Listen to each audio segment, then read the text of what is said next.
Oh, money.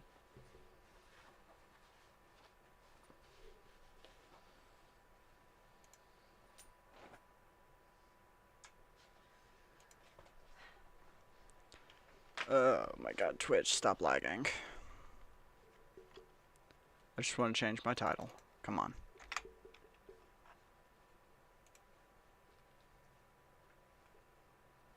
Okay. Cool, cool. Okay, we're gonna get money. Oh. Twitch is not muted. There we go. Big head for this because we're gonna be react to chatting and then doing work on stream. Okay. So I found this Reddit post and watched this video last night, and I kind of obsessed over it. First off, because I know I'm a whiner and a bitcher, I don't want to come off like I'm being super negative. I loved this guy's video, and I love his videos now that I found him. I am not being a hater. I'm just gonna put that out here. I'm not being a hater. We're gonna thumbs up the video and everything real quick, and I am not being a hater. I have a simple, minor rhetorical disagreement with Erotic here on a general theme of an argument that is not related to his math. His math is, I believe, 100% correct. And this tool he made,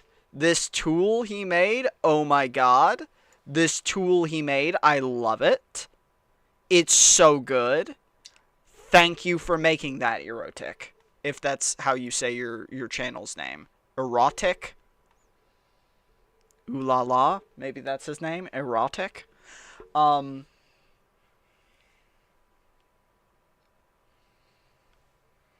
not sure. Anyway, most of the disagreement could, and maybe I'm falling for clickbait and it's not serious. Especially because I'm just gonna play this clip 22 minutes in of something he says. You must play smart, because time to kill, the burst potential in between heavy shield and light shield is not that big. But as soon as you introduce... He says that the difference between medium and heavy shield is not that big. But also, he's being an advocate for the heavy shields. Today, I'm single-handedly opening the new chapter in the Arc Raiders community because I'm gonna finally prove. I'm gonna play this intro numbers, because the science, to me, he's standing on business for the heavy shield. Heavy shields by far superior when we compare the damage mitigation. Are they? Are they? The community seems pretty united in thinking heavy shields are bad. Especially the evidence that he's showing. Which I'm part of that community. I think they're bad. Look, oh man, look at all that evidence. Reddit, Steam community pages, Twitter, vast majority is against heavy shields. Me too. And the reason why is because no matter where they look... No, that is not the reason why. This is where I'm going to argue. Okay, so he is arguing that this effective HP value that a lot of people are running with, or at least he's claiming a lot of people are running with. I just also want to point out, I've been using this graph a lot, this right here. I've been using this a lot. Let's I don't know, let's put me on the other end of the screen. Let's do this. Okay, because this is the chart I've been using. And I assume most people are using because it's the most upvoted chart on the subreddit. And it's been there for 8 or 9 days now. And this has been here the whole time. And this summation of the effective HP values is a range, not a set. He is giving the argument like this minimum set is the only value being used by people in their summation of why heavy shields are not good. And I want to say, given that he said the time to kill difference is not that high when you use his tool between medium and heavy, I also just want to know why he's standing on business for the heavy shields. Because I'm going to say,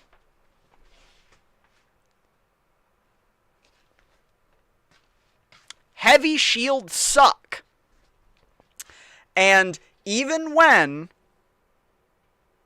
you use his data, which is honestly very similar to this range, it's just not only going with this, they still suck. And he is only talking about their difference in survivability. Okay, so I wrote a little bit of a script here because I didn't want to get too off track, because I have a tendency to do that. So, apart from his math, there is a rhetoric being used around the math in relation to the effectiveness of shields. I am saying this argument in favor of heavy shields is actually the bet is wrong. Heavy shields have a steeper negative of 10% slower movement speed and a higher cost to upkeep and to create. In return, they do not significantly increase the time to kill for the person wearing the heavy shield. You still die very quickly, and he even said that. They also do not significantly increase the shot to kill, the STK, which is in relation to the time to kill, versus really any weapon. So the only thing, given his data, I don't want to just play his whole video. Honestly, watch his video. It is good. Like I said, I like his video, and people that do this nerd shit, they're the GOAT. I love this shit. I love the nerdy math shit for video games. It is my fucking jam. I'm so into it. I love this video. Don't get me wrong. I am simply disagreeing with the rhetorical argument here, which is that heavy shields are actually good. And he seems to have convinced some people, at least in the comments here, that people are falsely dogging on heavy shields. I think people are appropriately dogging on heavy shields. Here's why, though. So, given his math is definitely more accurate than going with this 116, 130, 142 in exact values of how much things do. So, I'll just kind of flash this little script I kind of wrote. This little green part here that I highlighted, I went through using his calculator, compared every gun that has a difference in shot to kill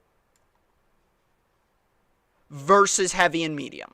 I compared every gun using his tool. And what we can come to is that there are only 4 guns in the game that have a significant time to kill difference between the heavy and the medium shield. And the average shot to kill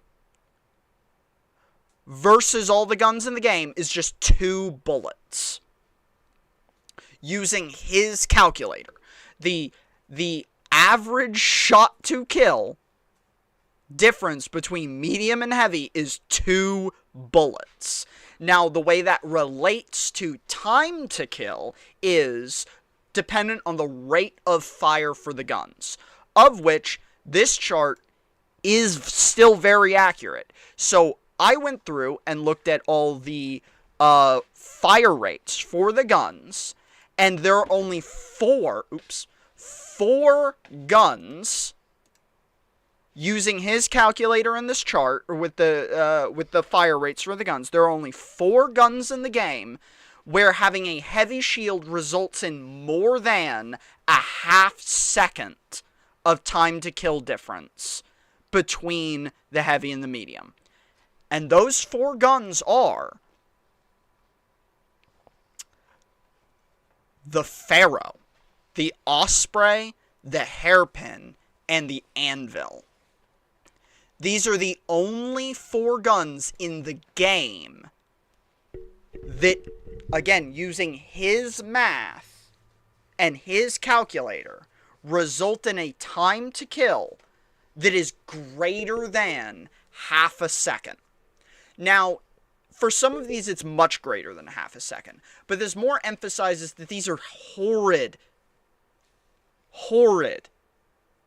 PvP guns. And I gave this the further benefit of the doubt because he is 100% correct in saying this, that the biggest difference results when you are calculating headshots and not body shots.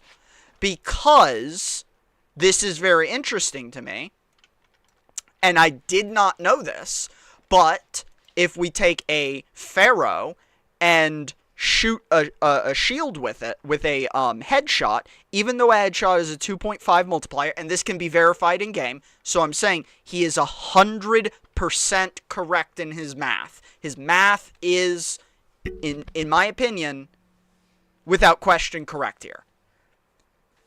When you do this, you'll note that the shield only took 40 damage, and he goes over this in the video. And it is why shield's biggest advantage from tier to tier is for headshots. Because the headshot multiplier is only applied to the damage that hits the life bar. So when the 2.5 is applied to the 40, it becomes 100.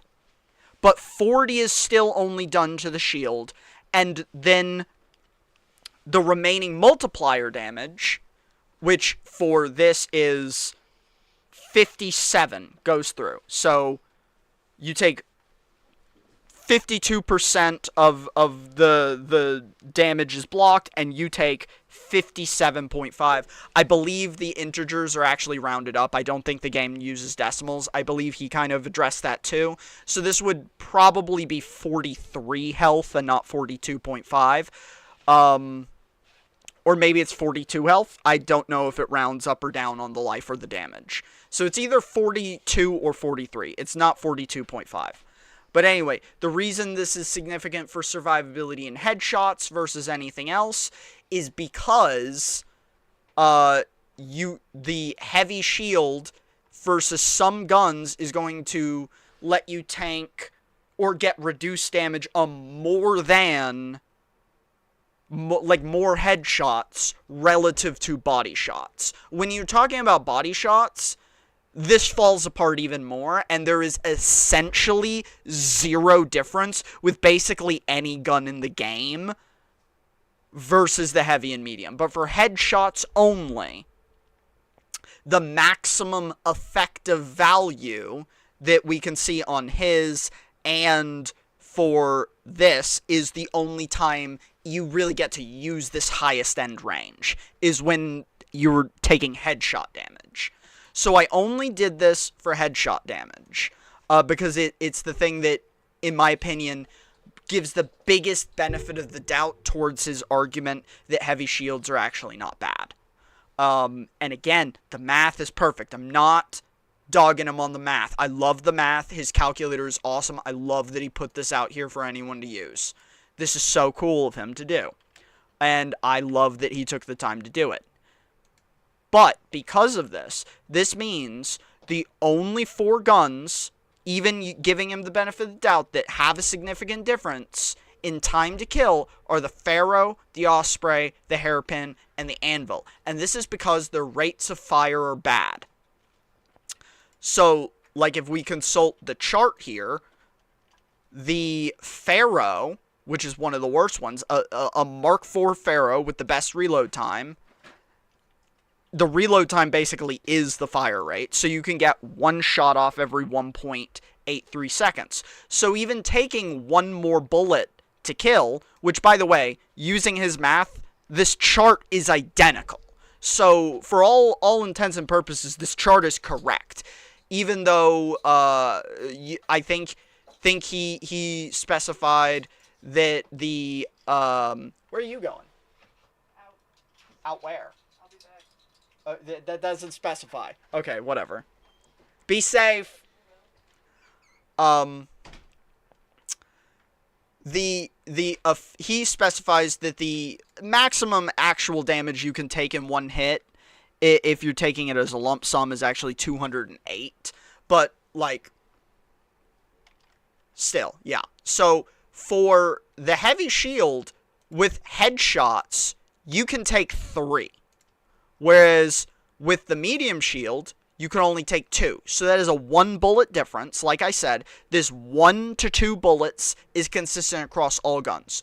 It only ends up mattering against these slow rate of fire guns because of surviving 1 extra shot from a Pharaoh means you survive a whole extra 1.8 seconds. Might as well be 2 seconds, honestly. So that's a significant survival increase. Meanwhile, all the fast fire guns, this stays consistent. So for the Kettle, Aprigio, the Bettina, the Bobcat, the Berletta, the Torrente, the Venator, the Tempest, all of them, the difference is 1 to 2 bullets. And if we look at a lot of these other guns, that results in, because they have fire rates like the Berletta of 0.13, means you're surviving 1 extra damage from the Berletta, or 2 extra shots from the Berletta from my math, which is 0.26 seconds. A human reaction speed period is 0.2 to 0.5 on average. So assuming you have no ping, no lag, and you're operating on the average, or even on the low end of average, that means you are granted 1 extra reflex flick of survival time by having a heavy shield. And that it gets even worse with some of these, like, stronger guns. Like, I maintain that the Torrente is probably the best PvP gun in the game, and you can see it gets off a shot every 0.07 seconds. And despite it only doing 8 damage a shot, we can go over to this calculator and see that the, where's the Torrente? We can look at his calculator and use the Torrente. I think it's, right here. Yep. And so I'm not just typing it. The Torrente was 12 shots with the headshot to kill the heavy. You survive at 11 shots. Right? You survive at 11 shots. The medium, you die at 11 shots and survive at 10 shots. Just barely. But just barely on both of them. So it is a 1 bullet difference. That means the survival difference on a Torrente between these two shields is 0.07 seconds. I'm sorry.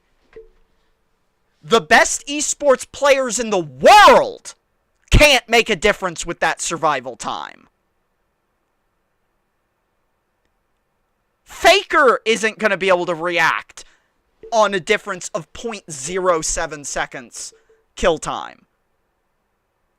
So the difference literally only applies to slow rate of fire guns. I tested them all, and for some of them, because of where breakpoints land, don't get affected at all. This is actually the one example where the sheet here is wrong. So on the Toro Mark IV, you can see that it lists the shots to kill as, well, it lists the shots to kill the same, but it lists the survival time as different. But because of where the breakpoint lands, if we go to the Toro, this is a weapon that it turns out takes 3 shots to kill the heavy with, well, I meant for this one, for body shots, it kills in 3 shots, and you survive 2 shots.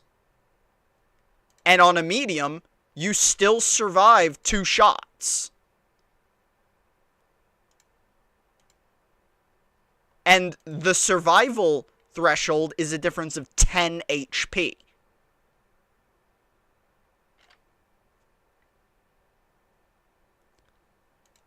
If we do them headshots, you have you have the same outcome. The exact same outcome. It doesn't change. Well, I guess because the headshot multiplier is the same. I don't know if that's true. Maybe that's a problem with this calculator. But, does it say there's a headshot multiplier for the Toro? Actually, I didn't check that one thing. Crit multiplier. Okay, so there's no crit multiplier for the Toro. It can't make headshots. So, that's why it doesn't change there. But it is, no matter what, a 3-hit kill between the heavy and the medium because of how much damage it does. It does 67.5. So you fully tank 1 shot on a medium and are left with just enough to tank another shot with reduced damage. If the medium was just 5 points lower on its shield threshold, this would kill the medium in 2 hits instead of 3. So this is just an example of where breakpoints are really weird. The Osprey is also, or the Osprey is one where, because the breakpoints land the other way, it's mostly because of where the breakpoints land that that you survive an extra shot. But that's what I'm saying is, yeah. Yeah, 0.07 seconds is a really long time, just ask my wife. Yeah, it's, I mean, you know how many times a fruit fly can ejaculate in 60 seconds?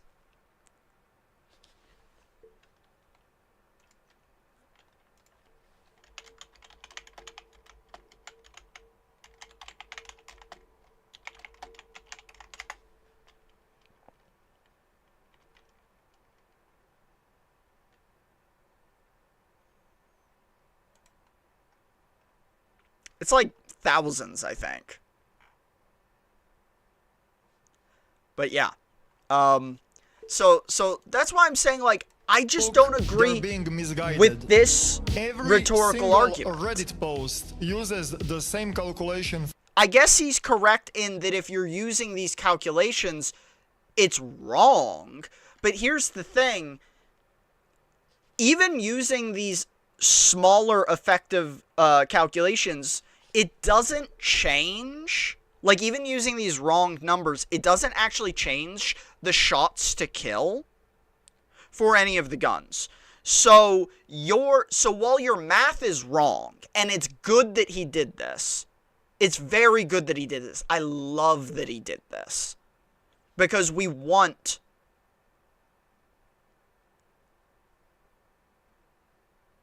Yeah, exactly. It takes light longer to circumnavigate the Earth than 0.07 seconds. That's why I'm saying, so, again, I'll just flash this over here. In the highlighted part, using his calculator, I rechecked the time to kill, or the shots to kill, for all the guns, and the difference between all the guns, on average, is 1 to 2 bullets. And because of that, only the slow rate of fire guns are actually different. The only difference was the Renegade and the Toro have identical shots to kill on heavy versus medium for body and headshots. Those 2 guns kill you in the same amount of time no matter what shield you're wearing, for heavy or medium. Everything else, the difference is 1 to 2 bullets, like I said. The outliers here being the Beretta with 3 extra bullets, and the Bobcat, the Bobcat with 3 extra bullets, and there was one other that I think was 3 extra bullets. No, it was just the Bobcat, actually. Just the Bobcat was 3 extra bullets. And again, that's why I'm saying this rhetorical argument he's making around his math is wrong. I love his math. I love that he made this tool. This is so good that he even says in his like final closing thing that he talks about how this is good balance. Tank at once in burst damage is ridiculous. And also, the biggest strength of the heavy and medium shields is because they're far superior to mitigate headshot. So I wanted him to say that in his own words, so you know I'm not fucking around by saying that he's correct in that. I ran the numbers. It is the best when you are taking into account headshots, and that's why all of these numbers are taking into account headshots. But here's the thing. The body shot difference doesn't change. So when taking into account body shots, the numbers are higher by, on average, across all these fast fire guns, by 3 shots.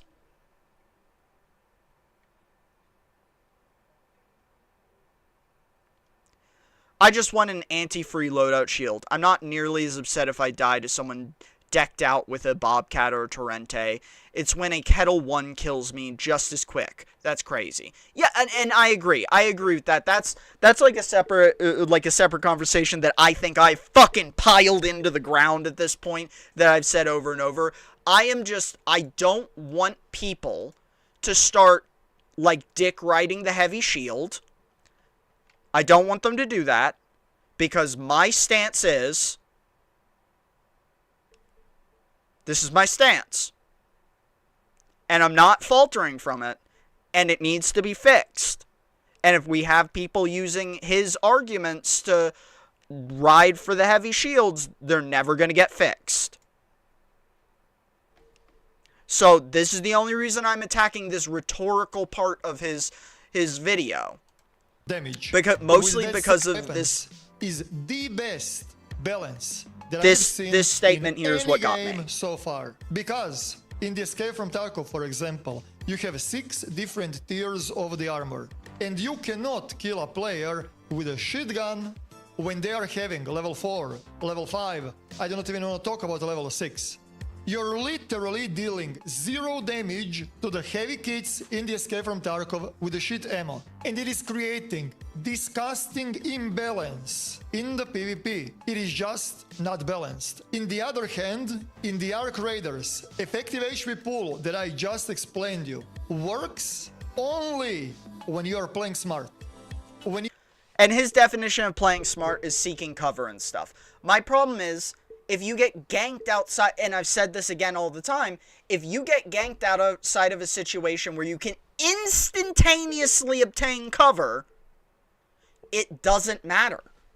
You're just dead. So, I'm really crashing out just because of this 30-second statement and this one little, 1-minute-long montage he did in his video where he's riding for the heavy shields. This is the only reason I'm coming after Erotic here. I love his videos. I love that he did this. This is the coolest tool for a numbers-obsessed goober like me. I'm so thankful you did this. I think you are bettering the community by putting a tool like this out here and expanding the knowledge base of the community. Love that you did this. I just don't believe that your statements around the heavy shield actually being good are correct, and that the heavy shield is demonstrably bad. It's demonstrably bad.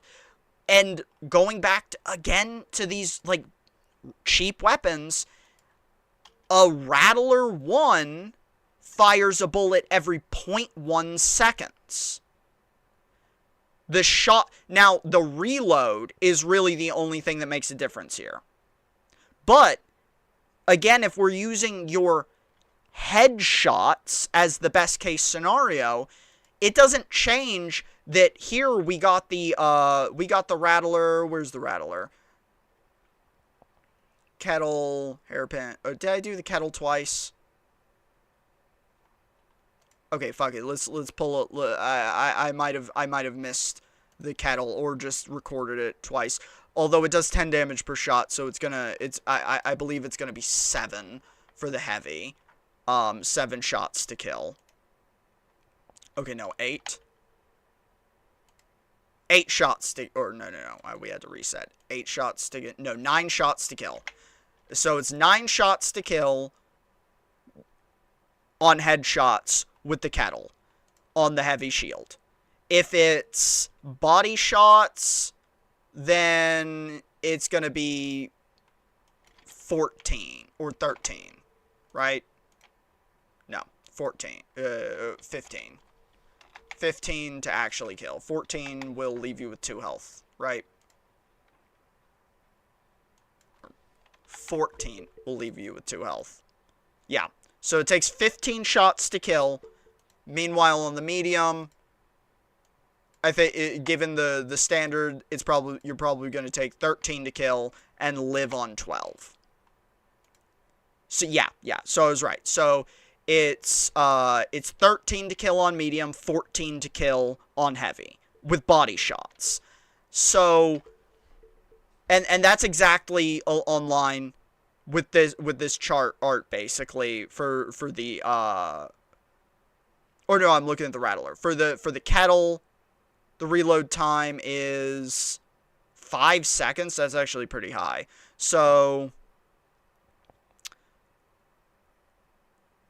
it takes, 13 and 15. So exactly. The chart is exactly correct given his thing. We landed on 13 and 15. Or no, it's wrong by 1 bullet. It's wrong by 1 bullet because 14 killed, right? No, it was 15. So it's a 2 bullet difference, but bullets fire at 0.13 seconds. So bullets fire at 0.13 seconds. So the time to kill difference for body shots between the medium and the heavy is 0.26. 0.26 with a tier 1 kettle for body shots. And it was headshots, right? It was headshots are 9. Yeah, 9. And you live on 8. Yeah. So a tier 1 kettle with headshots kills you in 1 clip. 1 clip in 1 point, what is that? 1.07 or 1.17?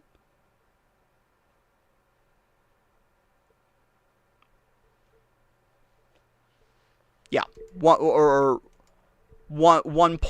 1.17 on headshots. So you shave off like 0.2 seconds. But or you shave off 0.4 seconds. You shave off like 0.4 seconds with headshots. But again, even with body shots, because we can see that this is correct. The math on this is correct. The difference is 1/4 of a second. With something you get in a free loadout. The difference is 1/4 of a second.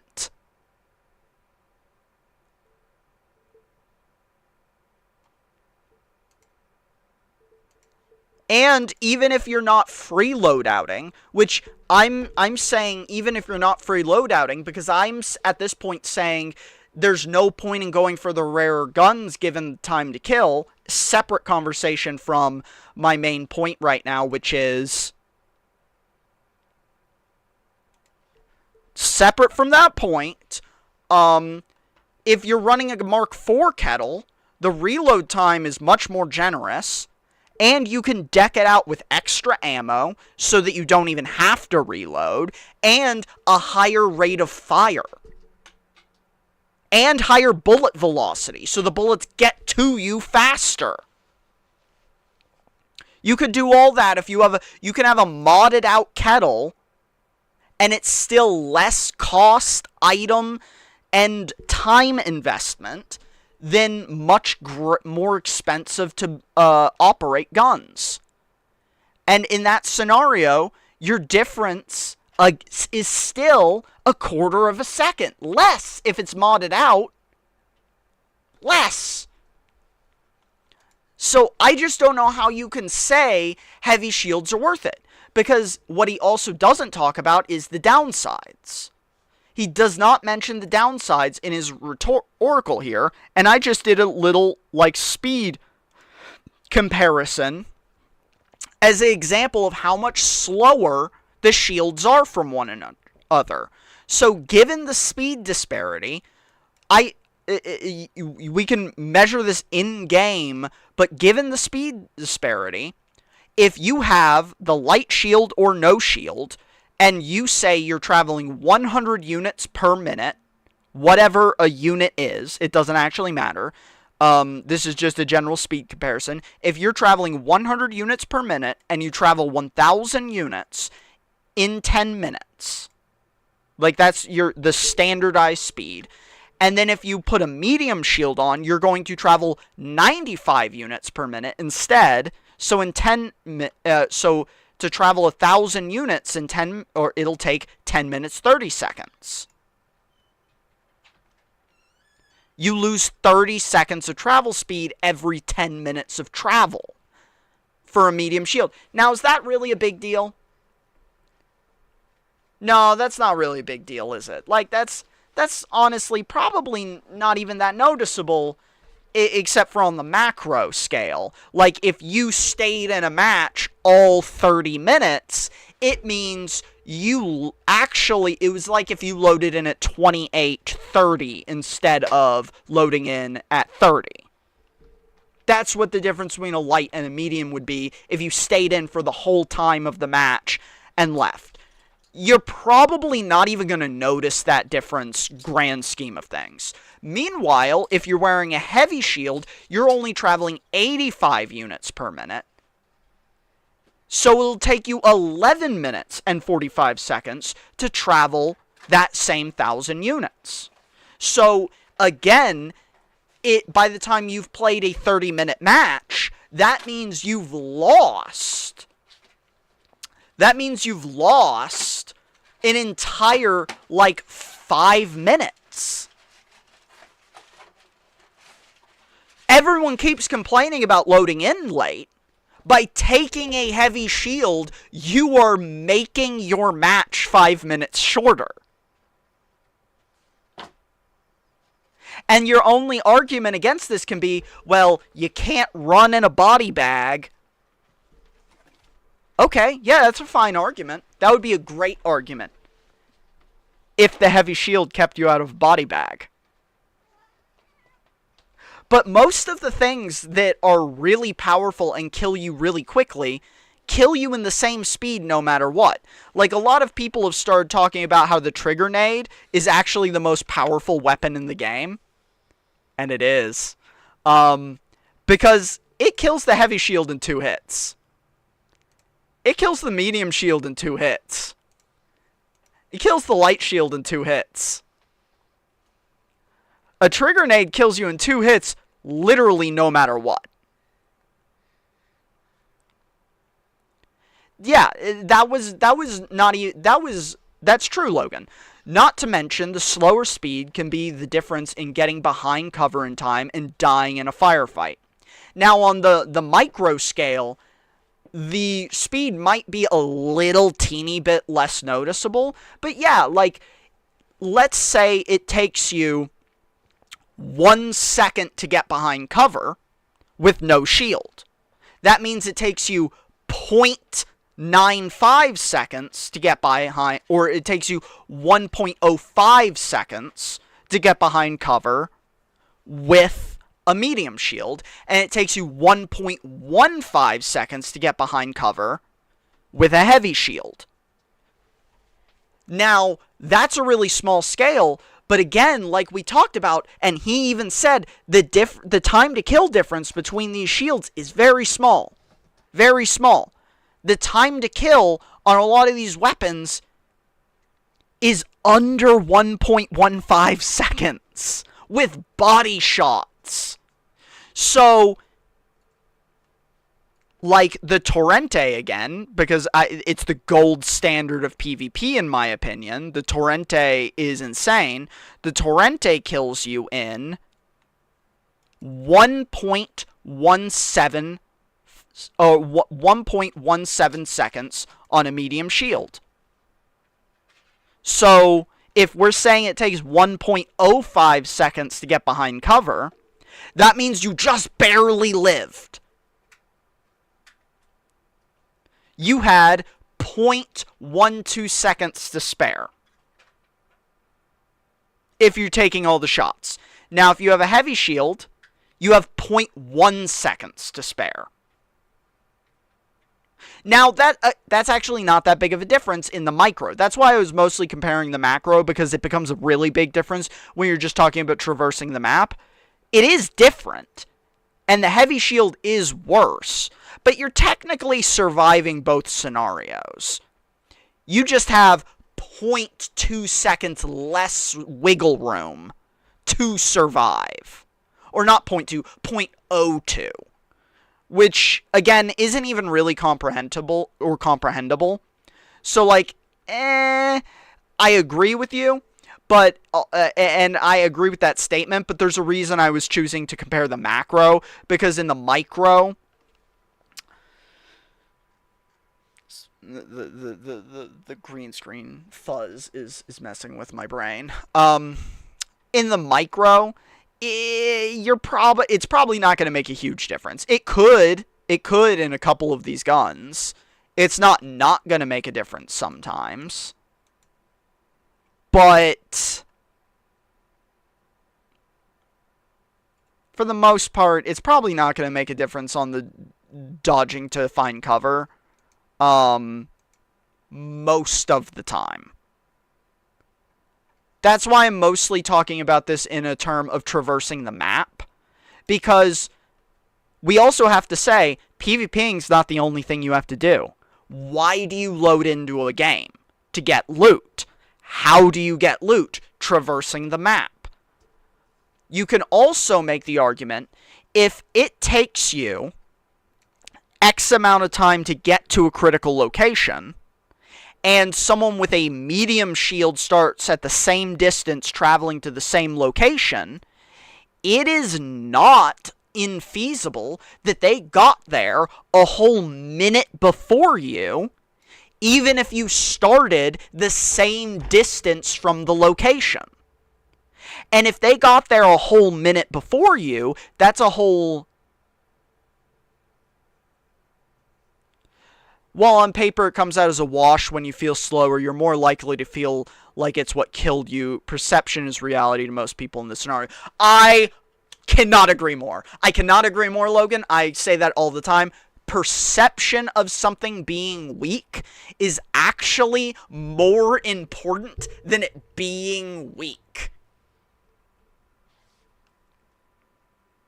I love this example that Riot August made when talking about perception versus reality for strength of characters, right? So, he tells this story about how there was this patch where they forgot to post nerfs to Vladimir during a patch period. And, oh my god! Actually, I'll just have to. I'll have to pull it up because it's. I don't want to misquote it. And it is such a banger quote that. Let's see. Riot August perception of nerfs. I want to find this clip so bad.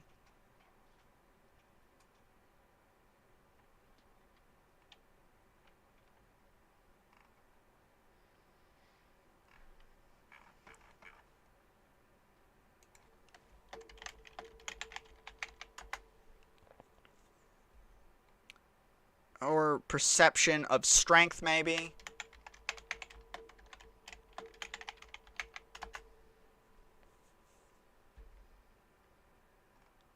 Oh, I'm never going to find this specific. It's so hard to search for things. God, I wish I had just had a hive mind that could find it for me instantly. But, anyway. I'll just paraphrase based off of memory, because it's the best I can do given the situation, because I'm not going to waste a bunch of time trying to find it. But it was some situation like they had forgotten to list the nerfs on something, on a character they had nerfed.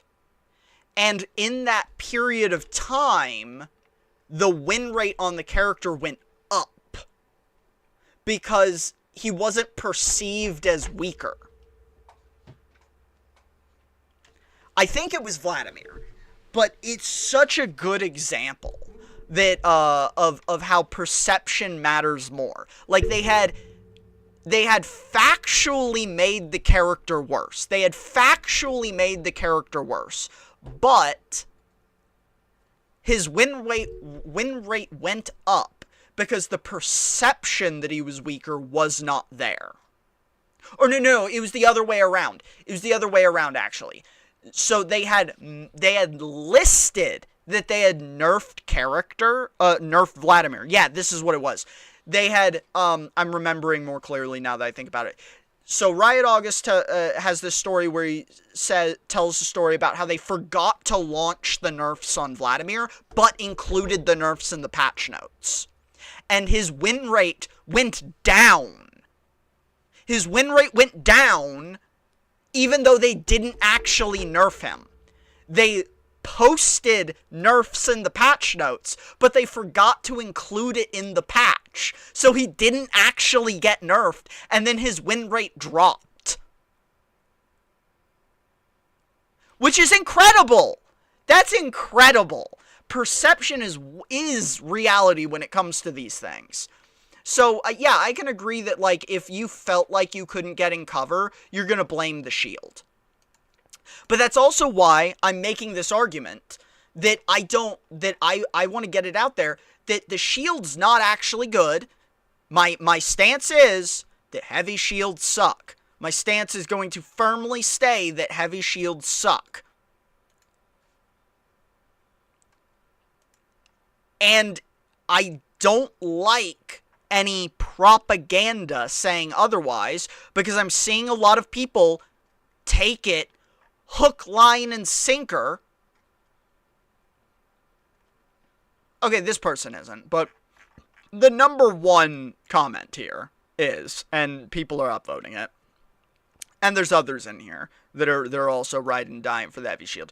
I don't want this to become a popular sentiment, because if the perception is heavy shields are good, then Embark might not change them. And the community will gaslight themselves into believing that there's nothing wrong with them.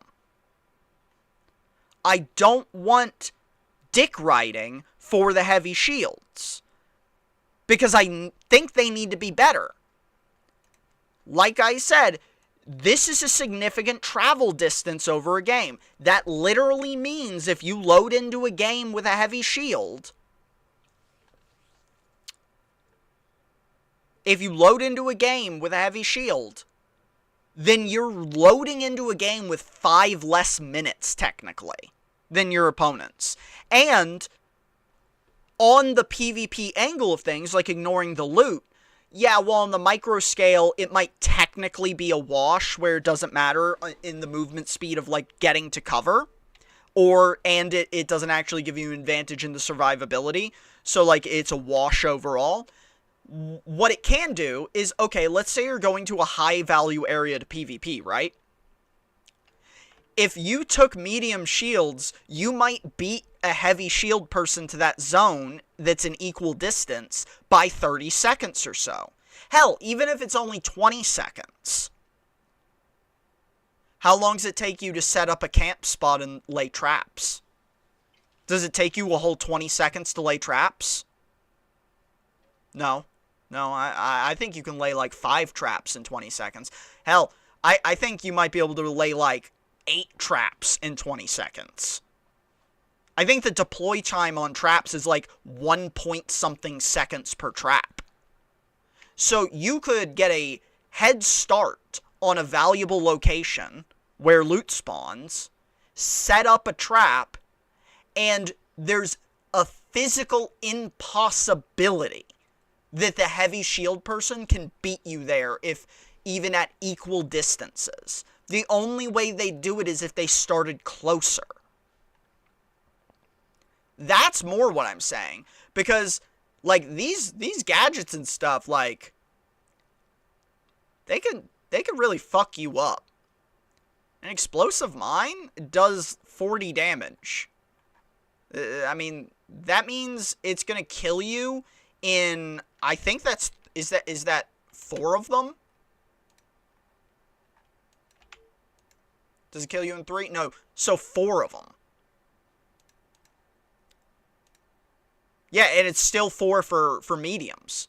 So you survive the same number of explosive mines.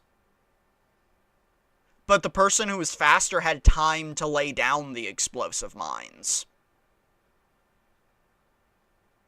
So this is where the speed comes in.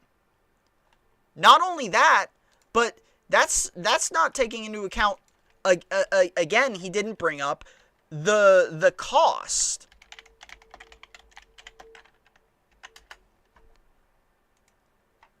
For repair.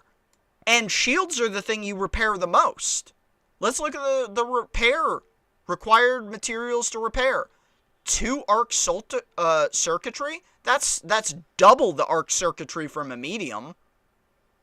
So you could repair a medium twice in the time that you repair 1 heavy. And a voltage converter.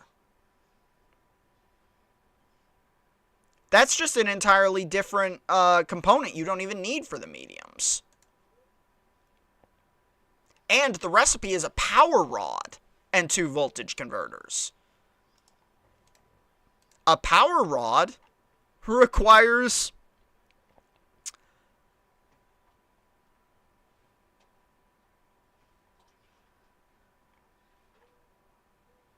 two advanced electrical components and 2 arc circuitry. So if you had to craft the power rod to make the heavy shield, you're down 4 arc circuitries with 1 repair. You're down 4 arc circuitries with 1 craft and 1 repair. And you're down 3 voltage converters.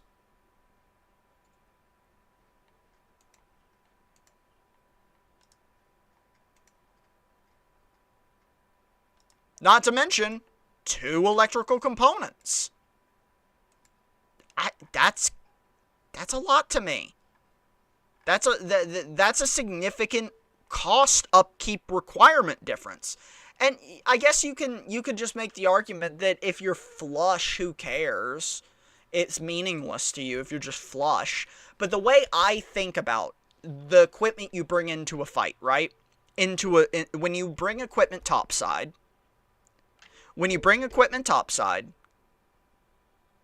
the more equipment you bring, the more you have to walk away with for it to be worth. So the equipment you bring has to, at the end of the equation, equal more loot. So what I'm saying is, does the heavy shield keep you out of a body bag, which protects your loot? Not any differently than the medium does in any meaningful way. So the heavy shield doesn't keep you out of a body bag in any significant capacity versus the medium shield.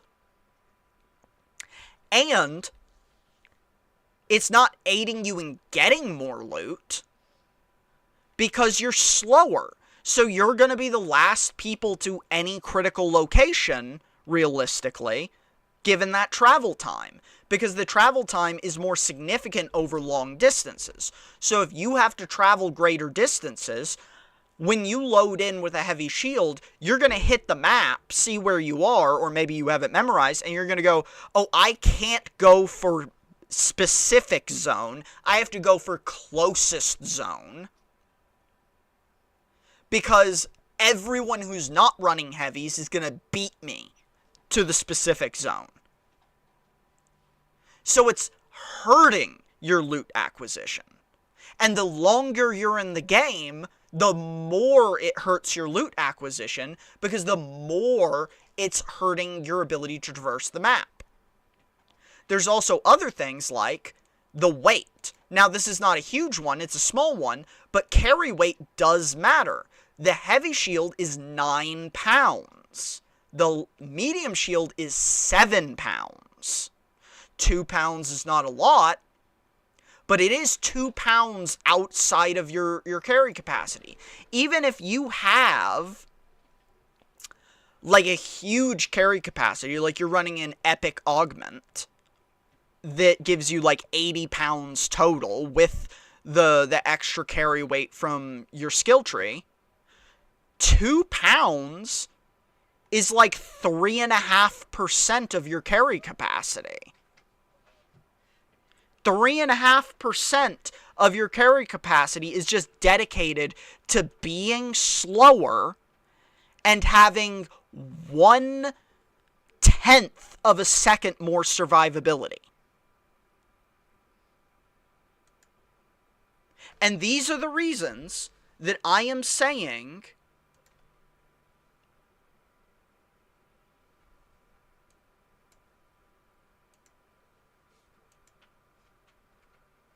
and I don't think I can really say much more on the subject, to be honest. I don't want, like, I'm pretty good at beating a dead horse when it comes to talking about game mechanics, but, like, yeah, for every other gun, the difference is about 0.1 to 0.3 seconds. And for 4 guns in the game, the Pharaoh, the Osprey, and the Hairpin and the Anvil, the difference is about 0.8 to 1.8. Now, that's significant for those 4 guns. But every other gun in the game, I don't think you can even feel it. I don't think, unless you're absolutely goated in the sauce, like Faker level reaction, I don't think you can feel it. So I'm just confused. Given all that, and given he even says the time to kill between heavy and medium is very narrow, he still maintains heavies are good and that this is good balance. That's all I'm getting obsessive with. The cost is much higher on heavies. The repair cost is much higher on heavies. The shields slow you significantly. So how is this all worth it? How can he still advocate that this is good balance?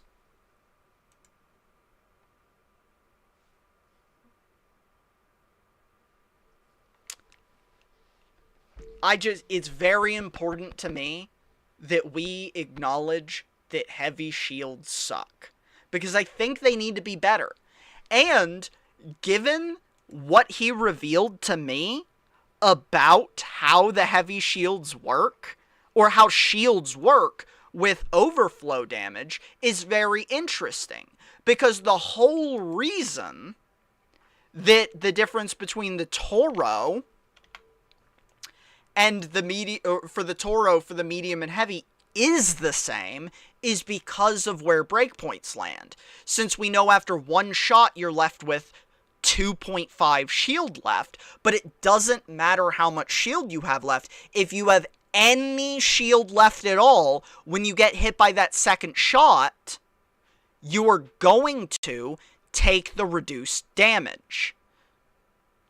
And the reduced damage is 38.8. So even though you only have 2 shield left on a medium shield when you get hit by 1 hit from the Toro, the second hit is only going to do 38.8. Or let's just call it 39. So it's going to bring you down to like 22. And lo and behold, it brought you down to 22.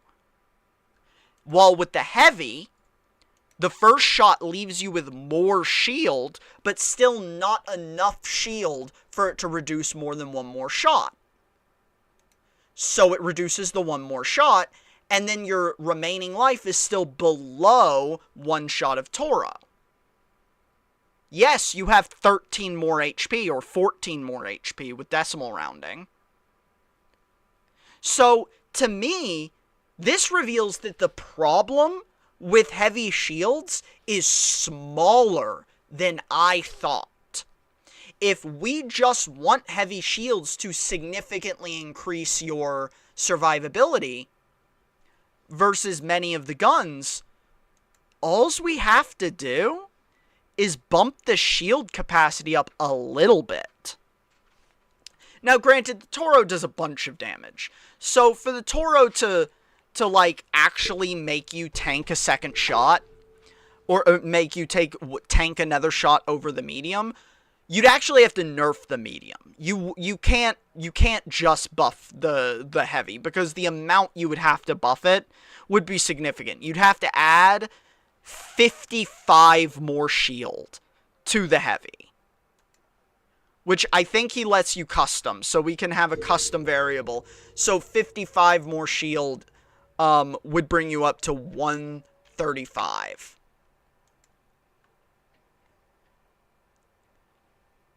That's 55 more. And then if we kept it at the 52.5 and kept the max health, and then we took the Toro shots, this is when you're going to be able to tank. Or no, you're still not even going to be able to tank. So yeah, the Toro is not a, yeah, I kind of agree. Like, and here's the thing, like, we can see that wouldn't even do it. If the jump was 30 points, the capacity for the heavy would just be 100. And you still die to 3 shots. So the difference would actually still be the same for the Toro. But again, the Toro's very specifically ridiculous. If we did something like the Torrente, which is the gold standard in my opinion, and we just had this, we would have this, it would kill you in 20 shots.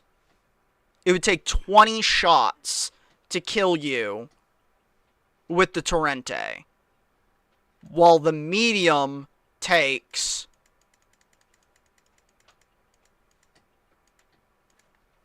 17. Actually, that's still nothing.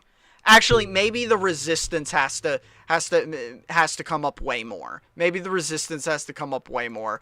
And it's not the shield amount. Maybe the shield could actually only be like a weird number, like 85, and then the resistance needs to come up to, like, I don't know. It's a 2% jump from light to medium. If it was an 18% jump, is this gonna change? No. So, okay, maybe the way the shields work needs to change. Maybe what he's revealed is that the way the shields work is making it so everything kills you in a small amount of time no matter what. Maybe that's what we're learning. Because, yeah, it looks like for there to be a significant difference, you need fucking like 60% and 100 capacity. And and that still only survives you. That still only survives you one more bullet than the fucking 35. So actually, I don't know under the specific mechanics of the way the shields work now how you're gonna do it, unless these numbers were truly fucking crazy. Like, jump this up to like 80% resistance, and then you still die in 23 bullets at 100 capacity and 80% resistance, which for the Torrente,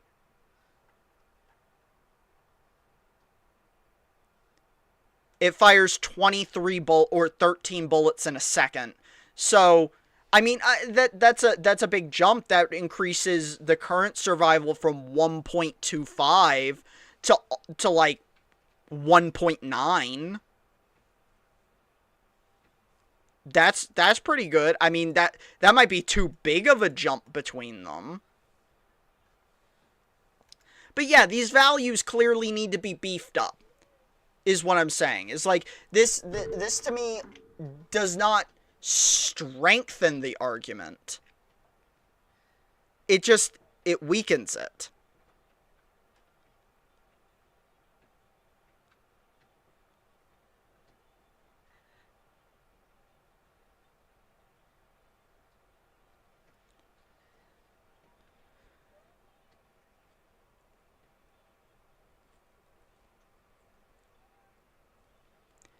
Maybe that would be better.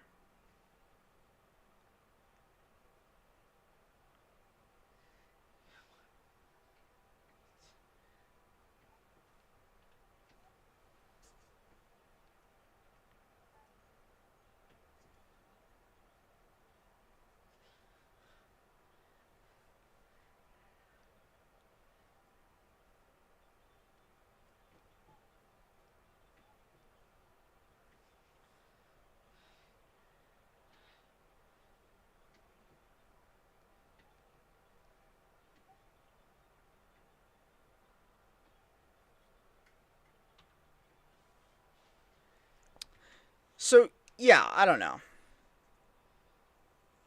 I think it probably would be easier to balance if it was just a flat amount of resistance. Like, if every shield in the game was just 100%, or I guess it doesn't let you do 100%, and it was just like, yeah, 100%, and then you'd fucking, at that point, or, oh, I wasn't paying attention. Yeah, how many shots does it take to beam them down?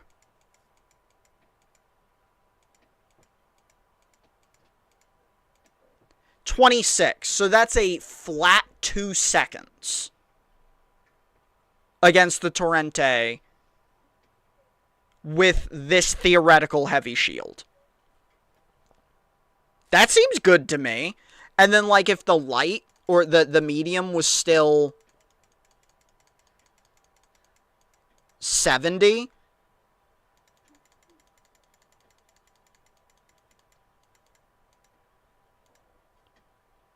Well, maybe it needs to be lower then, because that's actually not that big of a difference. That's still like that's a difference of 4 bullets. 4 bullets from the Torrente is, I mean, as we can see, the Torrente fires a bullet every 0.07, so 4 bullets would be 0.21 seconds. That's probably not enough. Like, so maybe the numbers need to be like 130.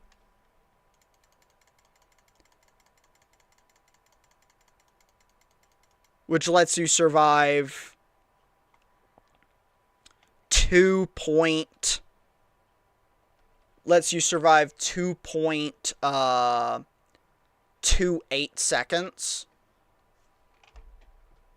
And then if the next one down was maybe like 80,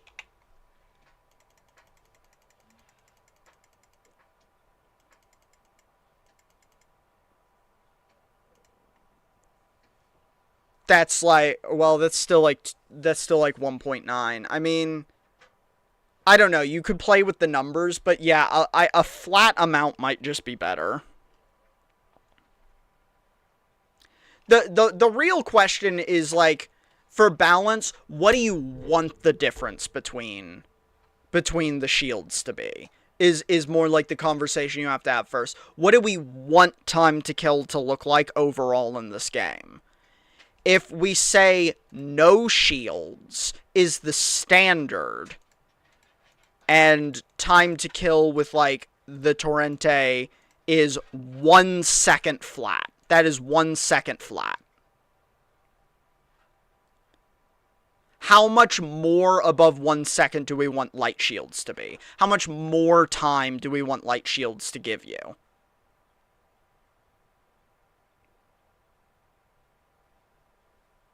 Becomes the conversation. Because right now, light shields give you 0.21 seconds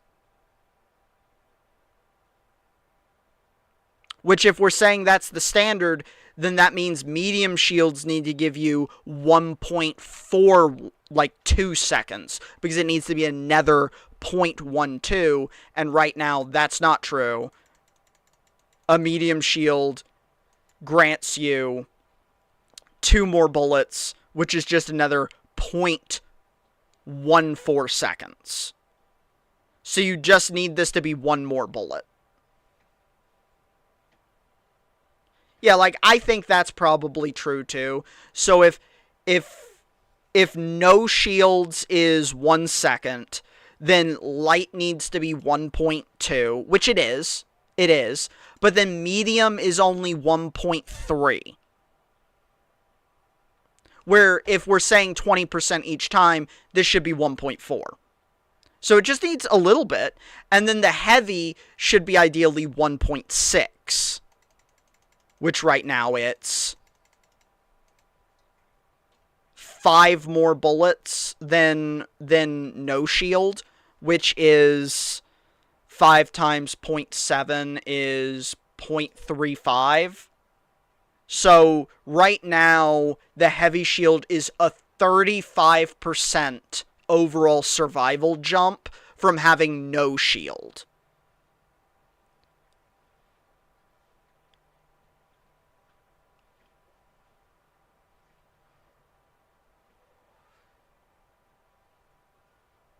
While the light is a 20%. So a light shield is a 20% survival bump. A heavy shield is a 35% survival bump from no shield.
Yeah.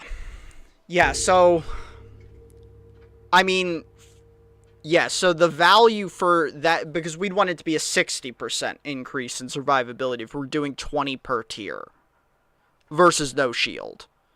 So you'd want at least 1.6 seconds of survival. And right now it's 1.25. So our custom shield would have to like theoretically, like, I mean, fuck, at 80%, at 80, how many shots does it take?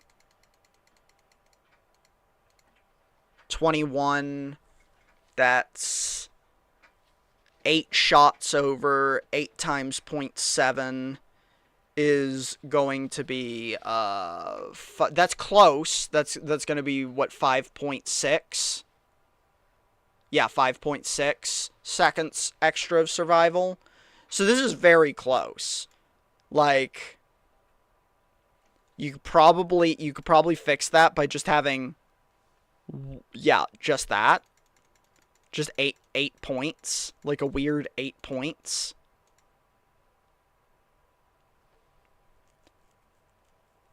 Yeah, that does it. That's 1.6. Now, like, the question is does that actually make a difference or does that land for other guns, like the Anvil or something? Like, how many body shots does custom reset. How many body shots does it take? 5. And right now the anvil, and this is one of the slower ones where the heavy shield actually does some of the most work. The anvil, so right now it takes 4, so we're getting 1 more shot in. And right now no shield is 1.71. So we gotta pull out the calculator. So 1.71 times 0.6, because this is our goal, would mean a whole 1 second. So we actually only have to increase the anvil by 0.2.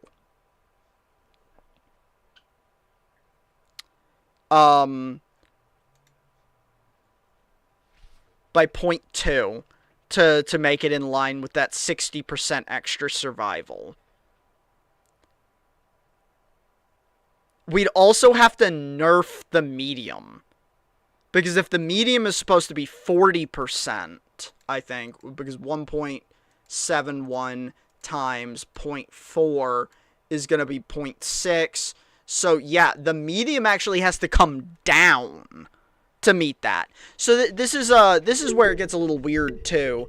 Because, like, we're not going to have... I guess we can't really have uniform survivability against every gun in total survival rates. So we'd probably have to say what is our acceptable range.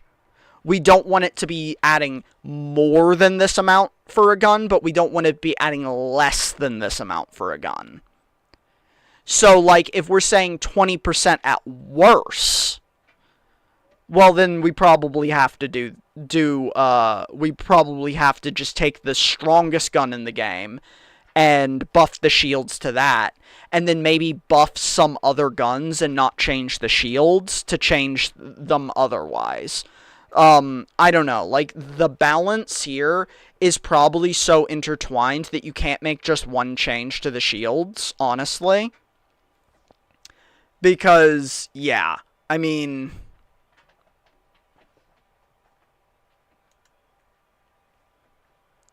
It doesn't seem like you really can make just one change to the shields and have this work out.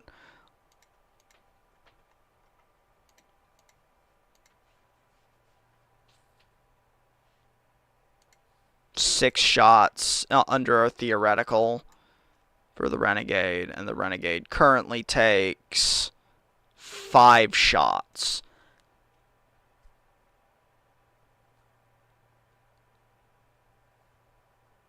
Honestly, maybe, but that's the thing, like, it would have to get nerfed for the anvil, but it would actually have to get buffed for the Torrente.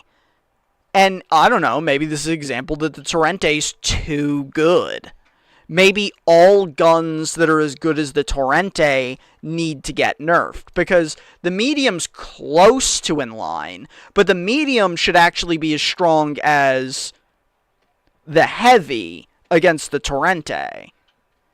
And then the heavy would have to be... No, actually the light. No, okay, because the Torrente starts at 0.8, so never mind. We're wrong on the premise. We're saying we start at 100%. So if it takes 0.8 seconds to kill a no shield, we have to do 0.8 times 0.2 to find out what we want the light to be. And that's 0.17. So, I mean, I could do this a better way, so we don't have to do math. It would be 0.88 times 1.2 to come out with our end number. So look, the light is actually right on that 20 again. It seems like the light does consistently give you 20% survivability in most cases. So the light is actually doing what it's supposed to. But then if we're saying the medium needs to be 40%, well then we're having 0.88 times 1.4. So that means, yeah, the medium needs to be 1.23. And the medium's close, but it's not quite there. So I'm thinking, like, if we were to extrapolate, what it actually is, it looks like the medium is actually probably a 1.3. Yeah, that's damn close. So maybe like a 1.33. So the medium, instead of being 40% stronger than nothing, it's 33% stronger than nothing. And then what is the heavy? How much better is the heavy? The 0.88. If it's doing what we want it to, it would be times 1.6. No. So the heavy is well below that threshold that we're theoretically aiming for. And what is it actually? Well, that seems to be like more like 1.4. So the light is 20% stronger than nothing versus the Torrente. It's 33% stronger. The medium is 33% stronger than nothing. And then the I guess we can't really see where my mouse is. And then the heavy is 40% stronger. So you get a 13% buff in survivability going from light to medium. And then you get a 7% buff going from medium to heavy. So you get significantly diminishing returns for getting rarer equipment. Which loops back around to my point is, why invest the extra money if you're only getting a 7% return? Versus investing much less for only 7% less. 7% is just not a whole lot. Especially, look, if it had no downsides, no conversation. So that could also be a thing. We could say, fine, these numbers are fine when things are just strictly better than something, right? If something's just strictly better than something, fine, 7%. Okay, you got the cash, you got the resources to fuel the stronger equipment. Good on you, do it, run it. I'm not going to question anybody who's stacked up, who's caked up, who's running something that's only 7% stronger, even if it's much more expensive, if it doesn't come with downsides. But we're talking about 7% stronger for much more expensive and slower.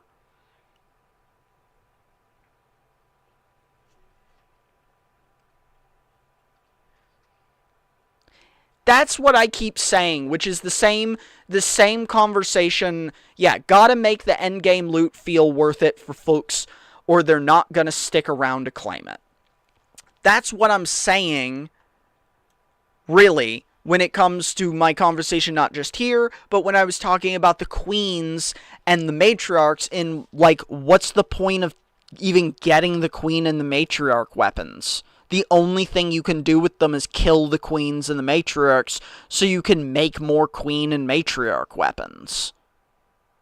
Yeah, we're going to get more content eventually to make this circle more, or the cycle, more worth it. And ultimately, this whole game is supposed to be a cycle of, like, getting things so you can do a thing, so you can get the thing, so you can do a thing. But the problem is the circle doesn't have a very big diameter right now. It's a really small circle. The bigger the circle is and the longer it takes you to cycle around the loop, the more entertained you're going to be as you're making your run around the circle. Right now, the circle's just kind of small. And that's especially true when, like, if we're just talking about hoarding loot, you can just do it with the Pharaoh. And it's arguably not even that less efficient. When you put the, like, light stock,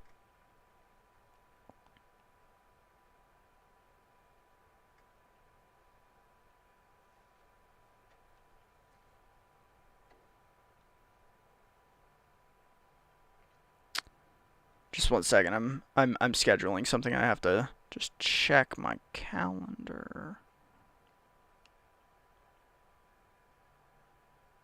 Thursday.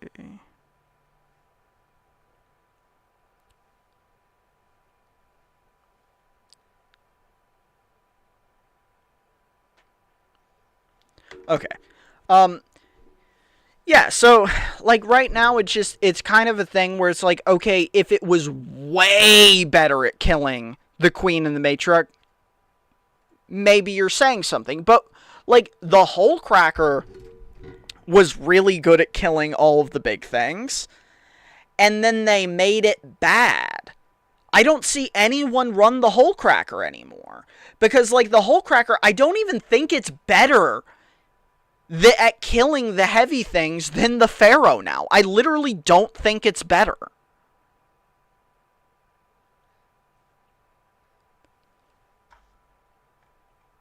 Like, what is the rate of fire on a Hole Cracker? A maxed out Hole Cracker fires one bullet every 1.8 seconds. A maxed out Pharaoh fires a bullet every, what, 1.8? Yeah, 1.8. So you have like slightly higher speed.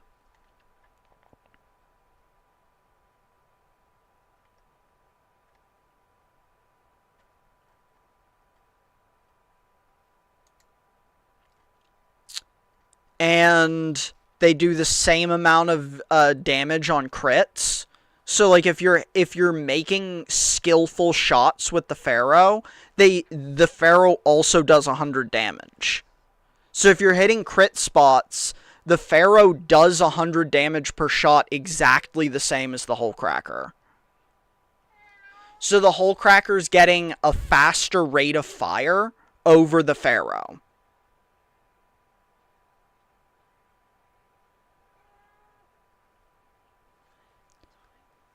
Okay. I see people say this all the time. The big epic anti-PvE weapons are for breaking the armor, and then you switch to something else to hit the critical spots. It doesn't take that many shots to break the armor off of like the queen or the matriarch. I'm normally breaking the breastplate off, or the faceplate, or whatever you want to call it, off of the big heavy enemies in minimal shots anyways. Hell, you and I just did this, Logan, when we were hunting the Rocketeers. How many bullets did it actually take to take the faceplate off a Rocketeer? I was blown away by how few it was. I was blown away by how few shots it actually took to take down the Rocketeers with the Pharaoh. Once we found out that you should actually shoot the body and not the engines. I never went through a full stack of ammo. I don't know if you did. I never went through a full stack of ammo. I think I probably shot it 10 times. Yeah, 2 to 3. Maybe from each of us. So we're saying like 4 to 6 shots to take the faceplate off. And then we're just critting it nonstop. I think it probably took like 12 to 15 shots total. Like to just take it down. And that kind of tracks. I think a Rocketeer has 1100 HP.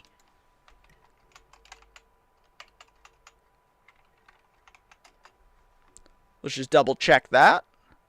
Yeah, I remembered correctly. A Rocketeer has 1100 HP. So, once you take the faceplate off, it takes 11 hits to kill it. With the Pharaoh. 11 bullets.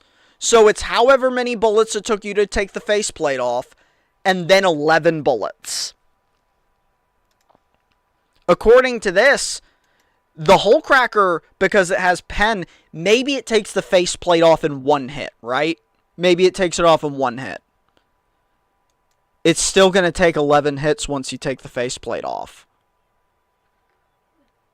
So again, like, what is the actual efficiency trade-off for taking a hole cracker? This is, I mean, we've devolved into a different conversation that's kind of gotten away from the main point, which is, or over, no, over here, over here. Yeah, my camera's inverse, so it's complicated. Over here. This was the main point we were talking about, and this is devolved. But it's kind of related of like just item value is my overarching gripe constantly. Is just like, why take X thing when X thing is cheaper, which means it puts a smaller target on your back. You can fail and try again more readily because losing X thing is easier to replace. And like, is X thing even more efficient than Y thing? I think this is showing no. No, it's not.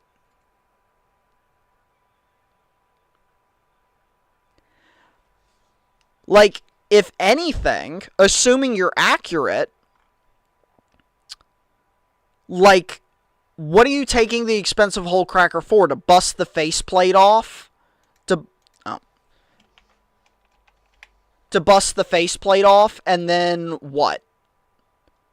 Shoot it with a lighter gun that'll still crit? That'll just has like a high rate of fire? Because by this, like, if you take the faceplate off, you should be able to take anything that has like a normal headshot multiplier but like a faster rate of fire, like the Renegade. The Renegade can belt shots. Look, it can shoot 3 bullets almost in the time that the Pharaoh shoots 1, and it does 5 less damage with a multiplier of 2.25. I mean, 35 times 2.25 is 78.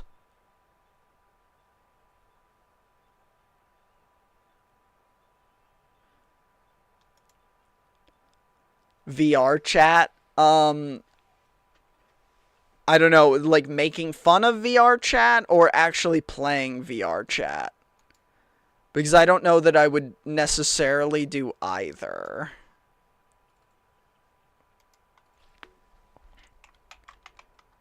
I'm not, I don't know. I could get into cringe commentating, but I'm a little more of a nerd in a different way.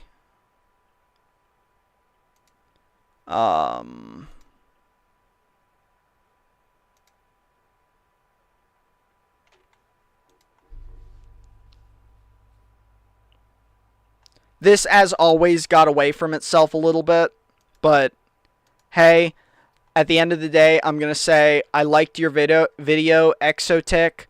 I think you're standing heavy shields when you shouldn't be. I think heavy shields are still bad. I think it's crazy to say that this is good balance. I think the game is fun in spite of its balance. And honestly, I think the balance is mostly fun because most people don't PvP. Like, if more people were PvPing, I think a lot of people would realize how abysmal the balance actually is for a lot of these guns. And, like, we can just straight up see that because the time to kill is really not that different between things, you might as well just take medium shields because they're in a golden spot where they're providing a difference without much of a penalty at all, versus light shields, which, as we can see pretty much across the board, apply a 20% increased survivability. But 20% means almost nothing when most things are just fucking killing you in like 1 second.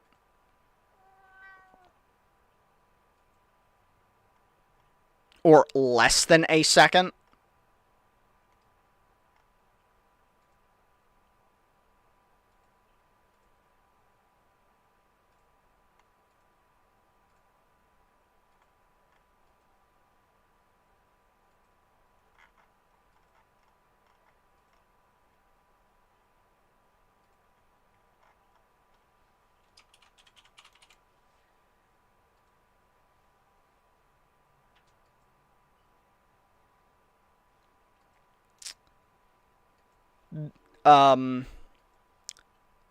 Also, just tiny bit off topic. I don't know where he showed this. He showed one of the master sheets at some point in this video as an example. Yeah. Of how people are using a wrong assumption. And I just, maybe people really were using a master sheet, but I kind of feel like this was maybe like him missing something, because the master sheet I've been using has this explanation right here of the values. And when you compare the values he's talking about in the video, he's literally talking about this maximum range, saying that that's the only range he was really using. Yeah, here it is. With the life. So green shield, for example, is 100 life plus 40 shield capacity times 0.4 damage reduction, and that is giving 116 effective HP pull. The way how I'm doing it is I'm trying to find the maximum damage that I can take with a full shield and full life, which means... And he just said it right there. And if we go back to our master sheet here, let's just, so we can put these both on the screen right next to each other.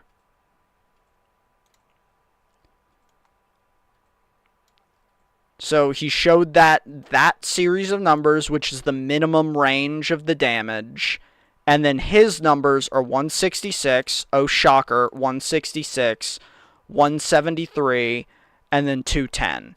These are identical to the numbers that he ended up using. So again, while I'm really appreciative that he created this calculator, which is really nice, and it is more accurate, I kind of think he strawmanned an argument, maybe for views, which, whatever, that's fine, get your views.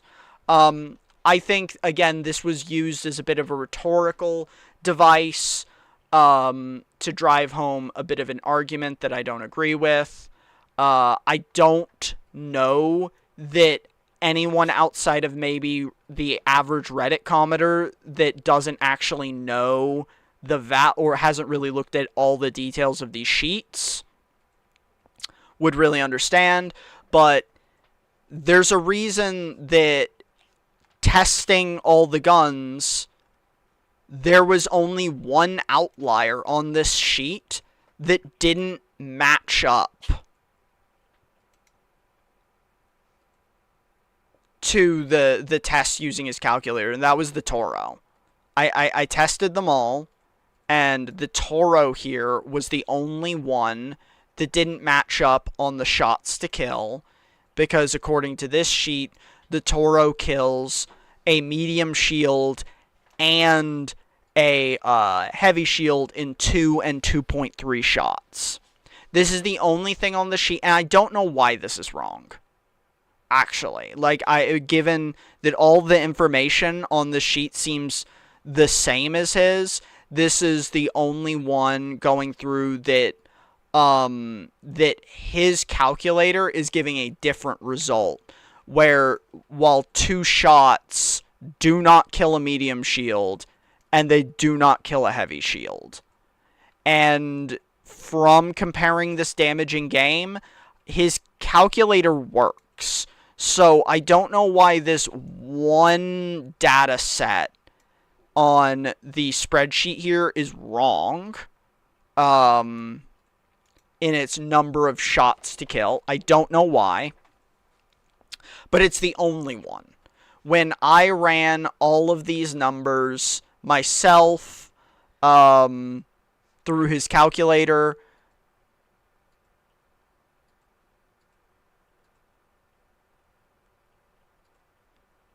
you're probably right. I was actually looking, so this is a little bit of a meme. But I sent this to Gabby, because I don't know if she really cared, but I was looking at, because I upgraded my computer earlier this year. I bought this exact RAM This exact RAM in like May or something of this year. So 9 months ago, something like that. I think it was May. I bought this like I think in May, and it was $137 for two 16 gig sticks. So like $70 a stick basically. Look at that shit now. If I wanted to buy the same RAM that's in my computer, yeah. With the way RAM prices are, going to bet if you buy 10,000 worth of DDR5 right now, you can double your money in a month. Well, that would also be assuming you could sell it. Because I don't think anyone's actually buying this right now. Would you spend $500 for 32 gigs of DDR5 RAM? Would you spend $250 per 16 gig stick?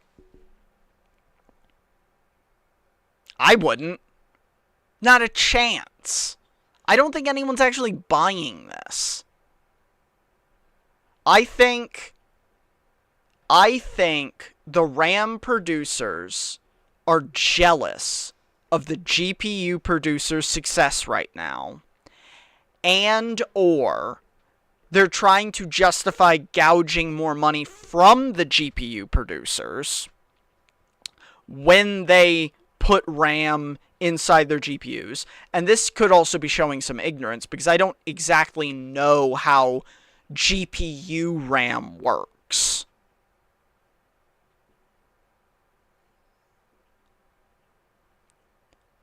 I think that's probably true. I mean, I got my CPU really cheap. Let's see what if my CPU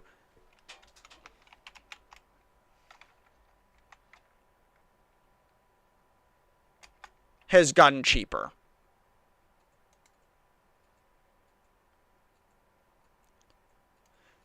Okay, so this is the this is the CPU I bought.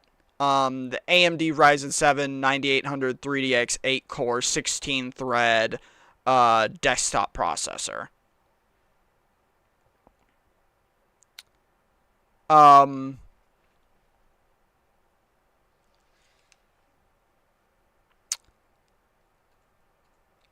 pretty sure I paid $379 for it, but I also bought it on sale. It was, I think, 18% off or something when I bought it. Maybe more. It was a decent amount off when I bought it. I got it on deal, so I paid $379 for it, which is a steal. But from what I can see, so far the prices have not dropped. So far. But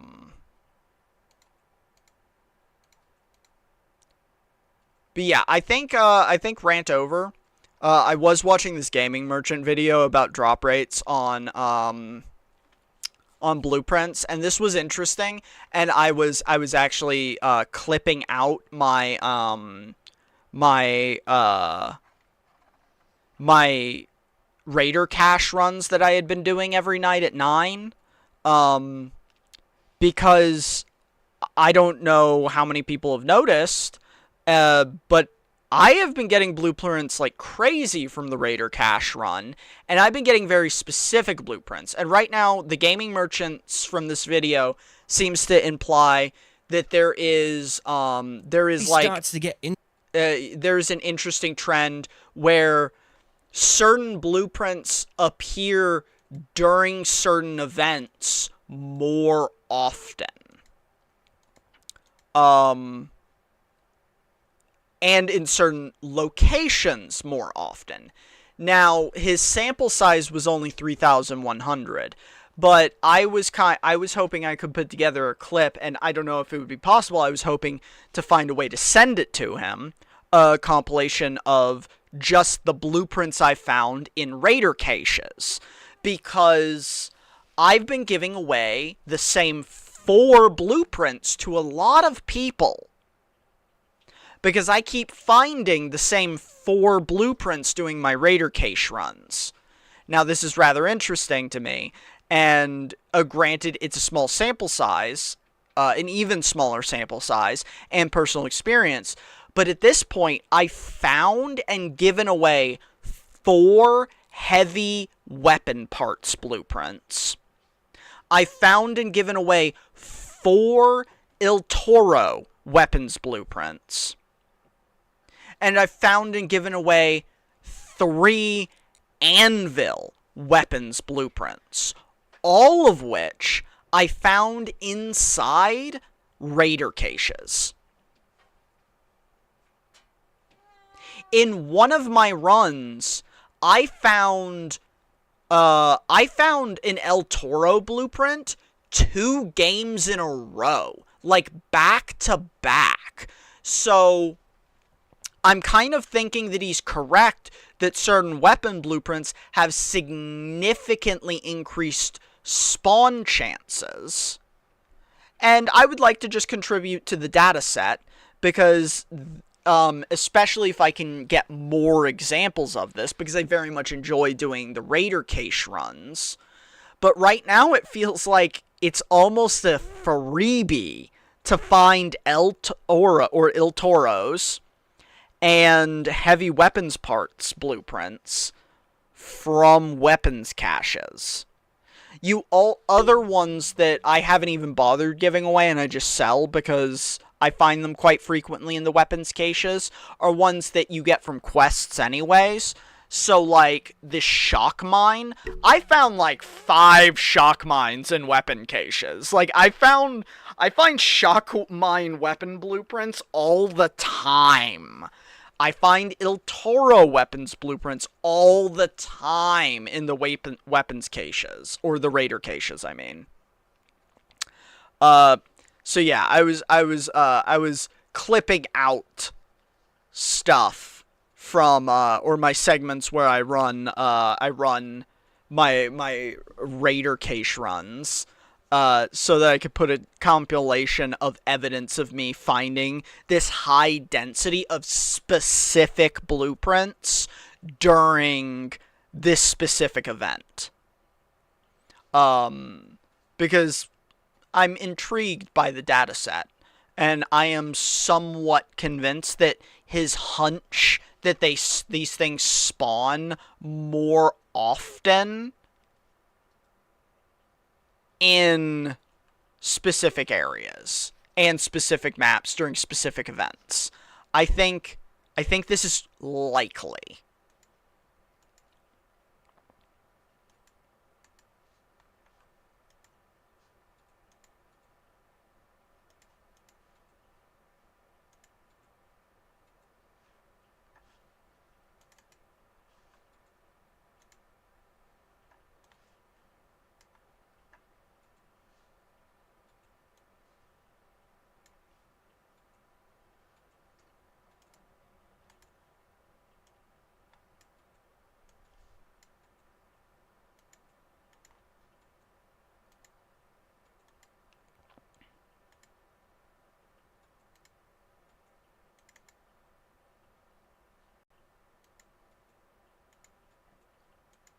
Why are we having trouble opening my PDF? Oh, it failed. That's why. Failed again. Why can't I?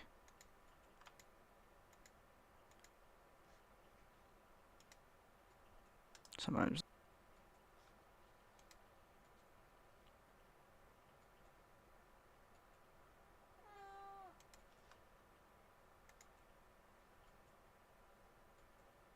Okay.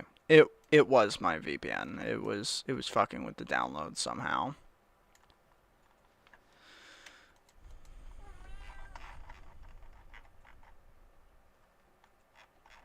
Let's see, we got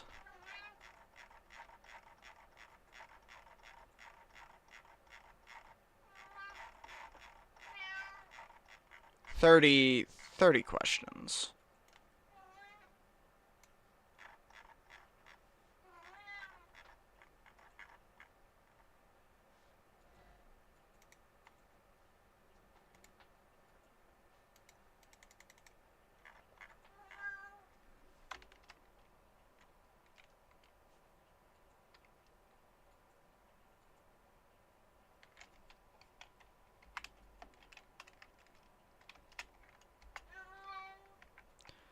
Lily, what in the world could it possibly be?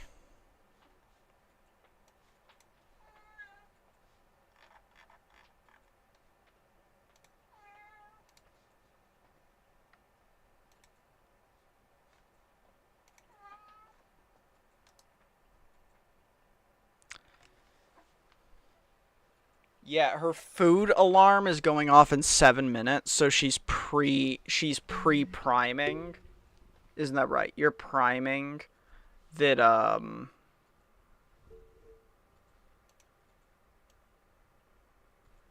she's priming being hungry.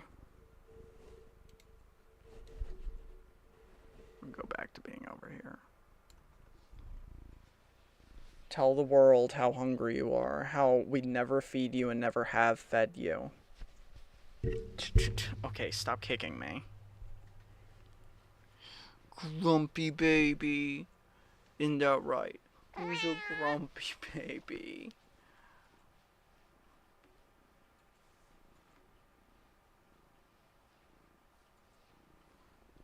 Aw.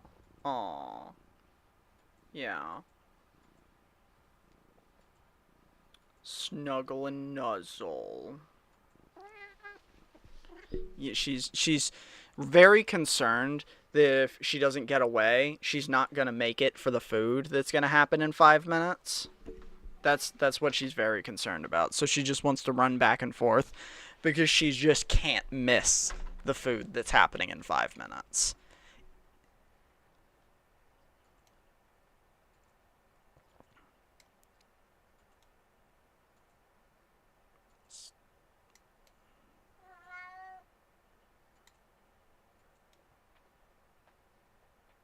There we go.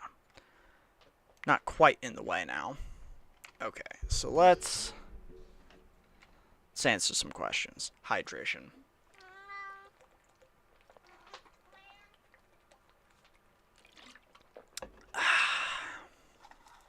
Hydration. And some incense for relaxation.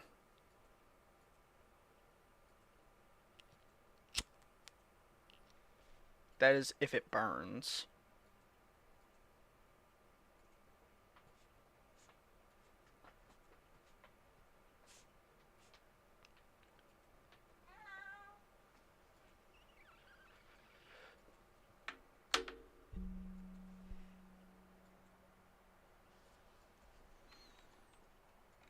Mmm, incense. Yummy.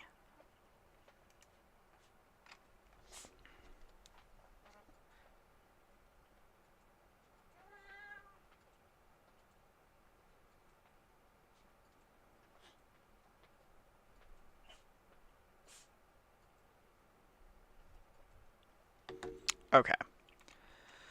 So, logical reasoning principle questions. Walter, although cigarette smoking is legal, it should be banned on all airline flights. Cigarette smoking in the confines of an aircraft exposes non-smokers to harmful secondhand smoke that they cannot avoid. Which one of the following principles, if established, would justify the proposal put forth by Walter? People should be prohibited from engaging in any otherwise legal activity in those situations in which that activity would unavoidably expose others to harm. That sounds pretty good. An activity should be banned only if most situations in which a person engages in it, that activity would inevitably expose others to harm.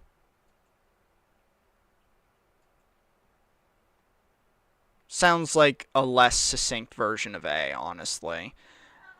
A legal activity that has the potential for causing harm to others in certain situations should be modified in those situations to render it harmless. That's not really what it said. People who regularly engage in the activity that has the potential for harming others when that activity takes place in certain situations should be excluded from those situations. That is kind of what it says. If an activity is legal in some situations in which a person engages in that activity could harm others, then the activity should be legal in all situations. No. So it's definitely not E, and it's definitely not C.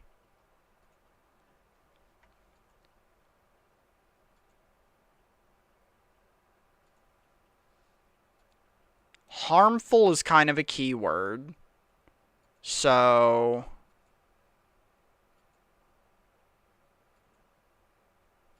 avoid is reused.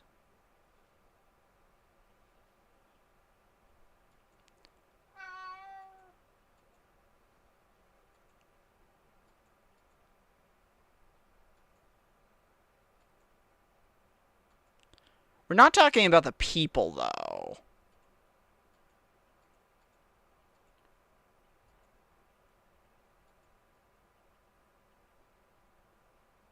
Like, the people engaging in it. We're just talking about smoking.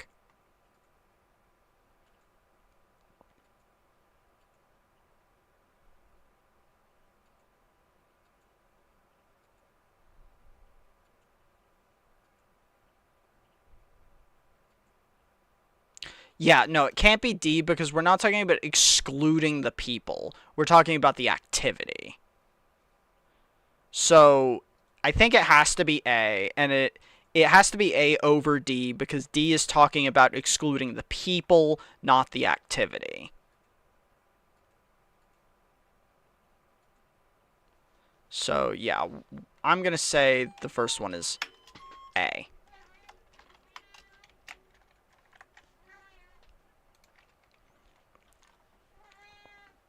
Cigarette smoking has been shown to be a health hazard, therefore government should ban all advertisements that promote smoking. Which one of the following principles, if established, most strongly supports the argument? The argument is government should ban all advertisements that promote smoking. The support is that it's a health hazard. So, advertisements should not be allowed to show people doing things that endanger their health. Advertisers should not make misleading claims about healthfulness of their products.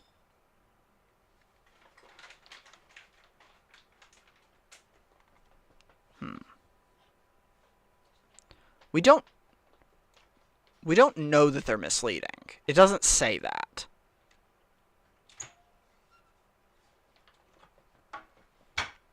Because you can promote something without being misleading. Even if it's harmful. Advertisements should disclose the health hazard associated with the product they promote. But it's not talking about disclosure, it's talking about banning. So it can't be C, it can't be B, I don't think. All products should conform to strict government health and safety standards. It's also not talking about that. It has nothing to do about conforming, and it's talking about banning advertisement. Advertisement should promote only healthful products. We could be saying that. We could be saying that.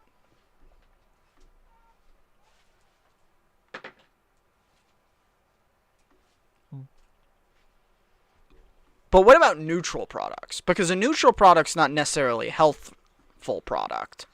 So I don't think it can be E because it only is strong language and only denotes that we're only going to have ads about healthful products. But we're not even talking about taking down something that's neutral. We're talking about taking down something that's harmful. So it's not healthful products that we're after. It's harmful products. So I think it's A again. Yes, Sweet Pea? You want to order some dinner? Why do you want to order some dinner? Because I'm starving now and I know you have another 2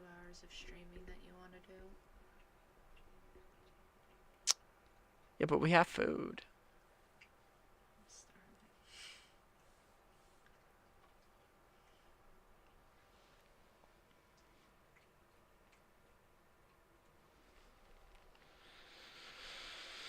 Mm, mm.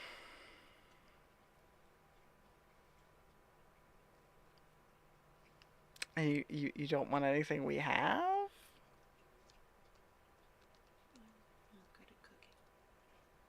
We've got stuff you could just throw in the oven. We got the veggie corn dogs. We also got French fries and potatoes. I want a milkshake.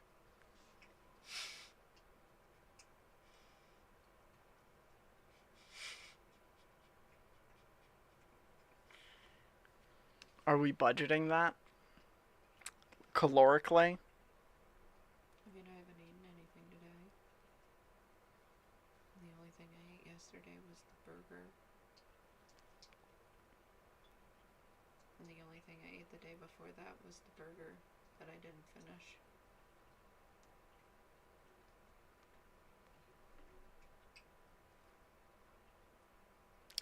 Where do you want to order it from?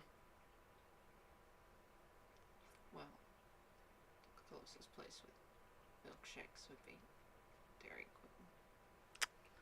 Queen. I really don't think under any circumstance that we can budget that calorically. You remember when we called you a sweets Nazi? Or Okay, yeah, but fascist? you're the one who's talking to me about wanting to lose weight. No, I don't necessarily. Well, kind of.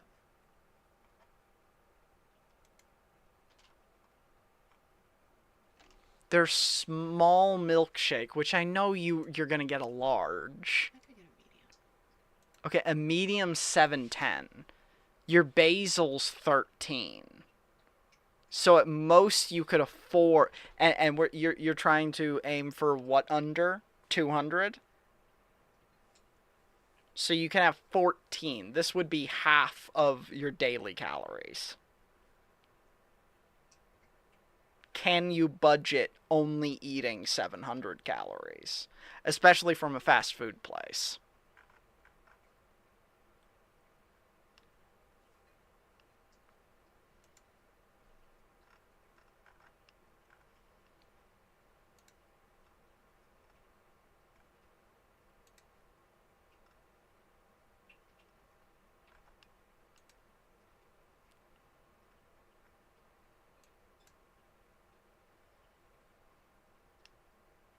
It's a cheat day.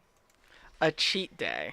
I'm just saying, if you have what I know you're going to get, your total meal will be 1,740 calories. Which will be 100 over. Which means then you'd have to be 300 under instead of 200 under tomorrow.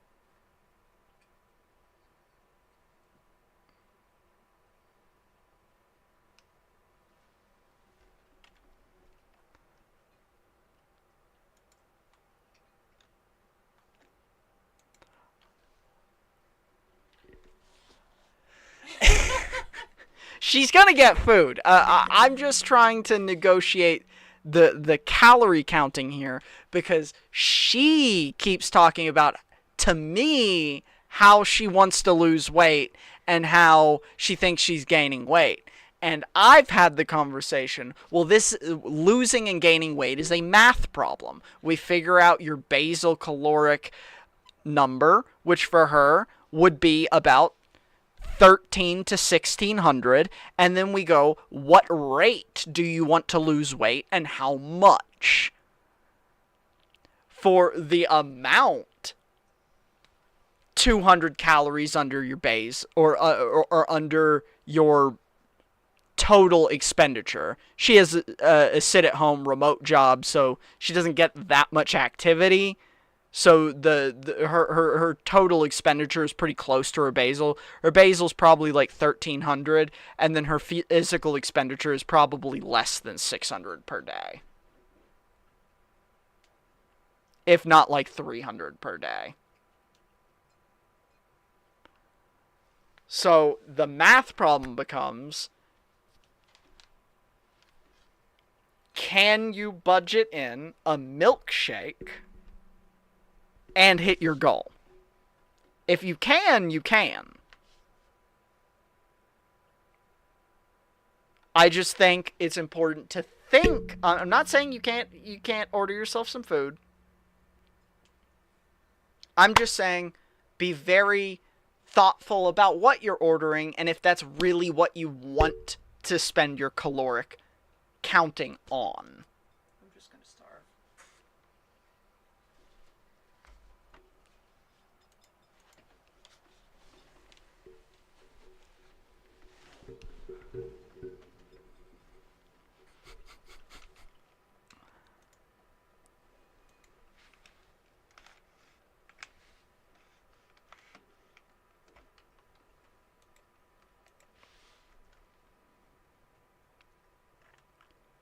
If you want to carry out what or like something or takeout or something, is it really just about the milkshake?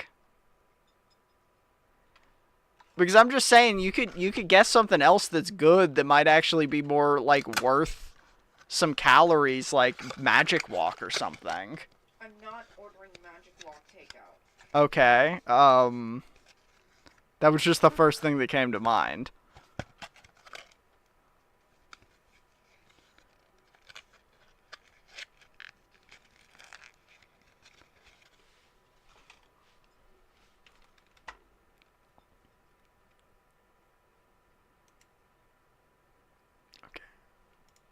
Where were we?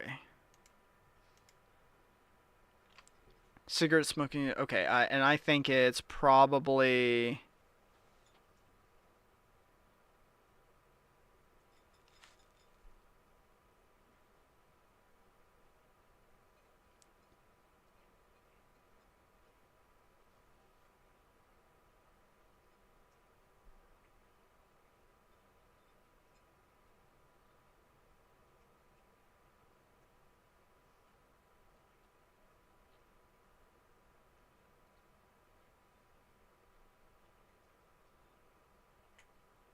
I think it probably has to be A or B. I'm leaning more towards A. I'm not totally in love with the answer, but I'm leaning more towards A just because I don't know if we can imply misleading claims is equal to promoting. So I'm going to go with A.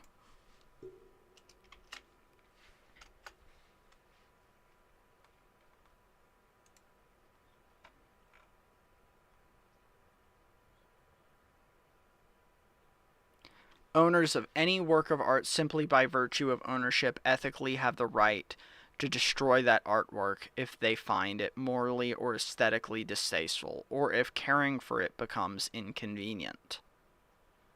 Ownership of unique artworks, unlike ownership of other kinds of object, carries the moral right to possess but not to destroy. A unique work of art with aesthetic or historical value belongs to the prosperity and belongs to posterity, and so must be preserved, whatever the personal wishes of its legal owner. Which one of the following principles, if accepted, would contribute most to Shauna's defense of her position against that of Jorg? So we're trying to defend the idea that that Shauna can destroy the artwork. Truly great works of art are never morally or aesthetically distasteful to any serious student of the history of art. Okay, but maybe Shauna's not a serious student of the history of art, so probably not A. The right of future generations to have their artistic heritage preserved is of greater importance than the rights of any presently living individual. That would support Jorg, not Shauna, so it can't be B. It would be imprudent to allow the present stock of artworks to be destroyed without some guarantee that the artists of the future will produce works as great as those. Okay, that would also support Jorg. There are certain entities over which no one would be ethically justified in claiming absolute right to ownership. They'll probably support Jorg too. The automation of individuals to do what they, the autonomy of individuals to do what they wish with what is theirs must not be compromised in the absence of a threat to anyone's health or safety. I think that's the only one that even comes close. So I think it's E, and it's not even a question.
Let's see.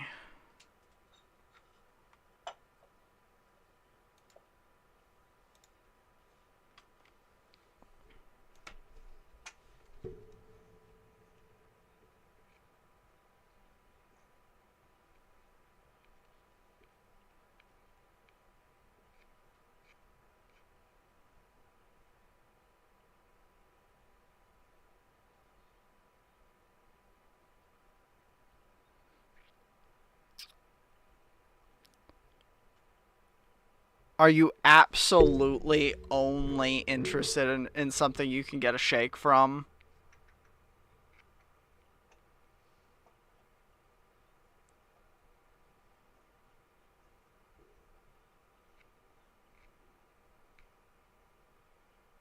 I mean, yeah.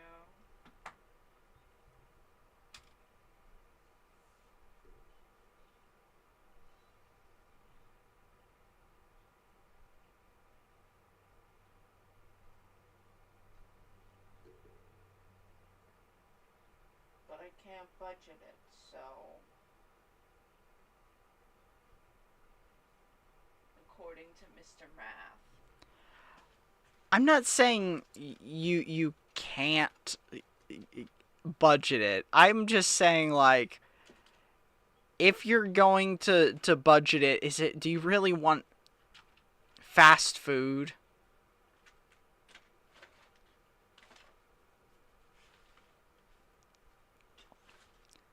You have nothing else you could offer me?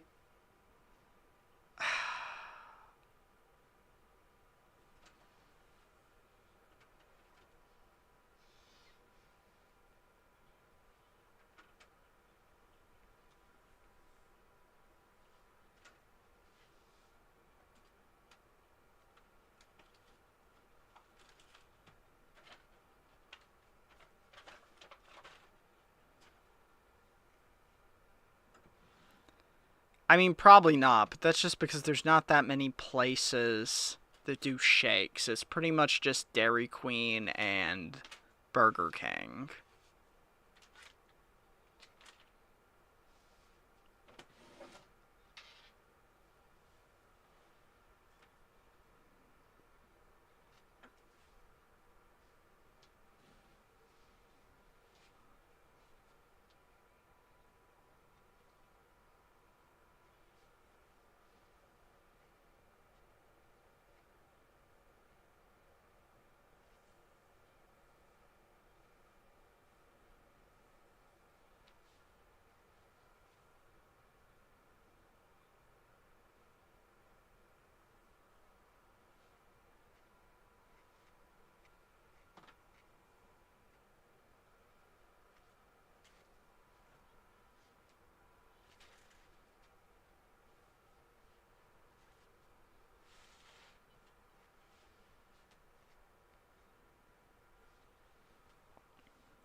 And I'm not totally sure how, but fucking Burger King's not exactly lower calorie on their selection. Their their shake is somehow lower calorie, but Their shake is also ass. yeah, their Impossible Whopper is somehow 1,000 or 630 calories for a thin ass veggie burger.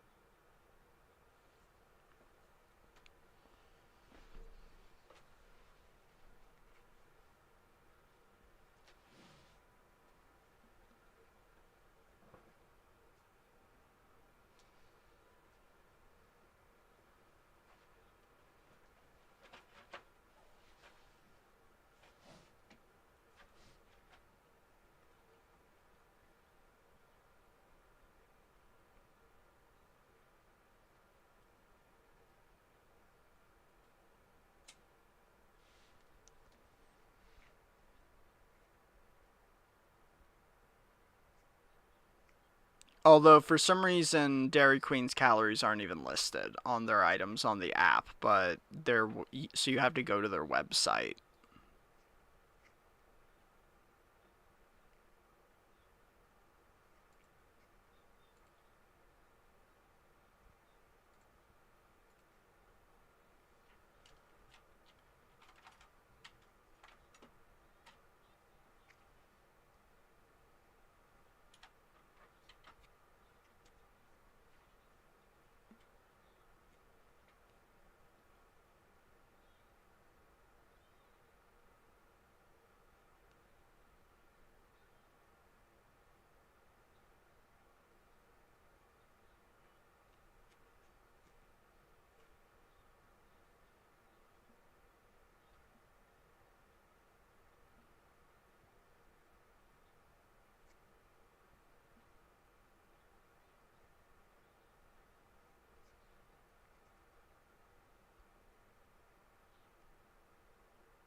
Wait, are they actually open? I don't think they're open.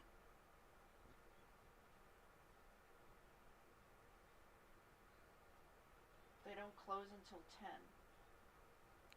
Yeah, but it says I can't order from them on the app.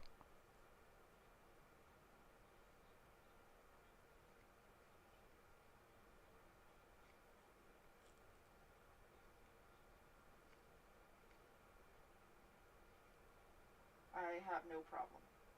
I guess my app's just broken. Maybe I have to update it or something.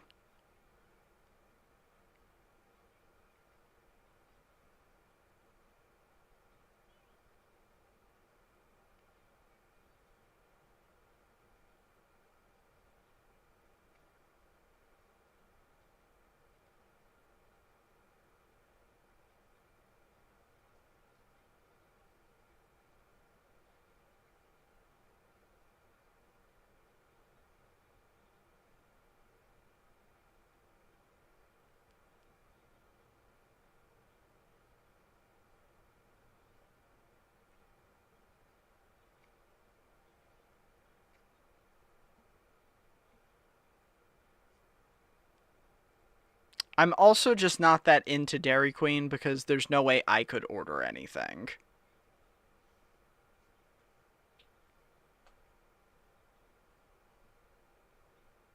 Where would you want to order from?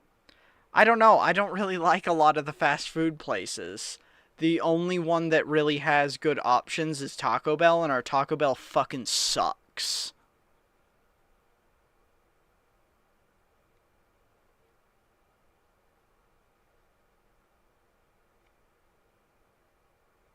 They get everything wrong and leave items out constantly.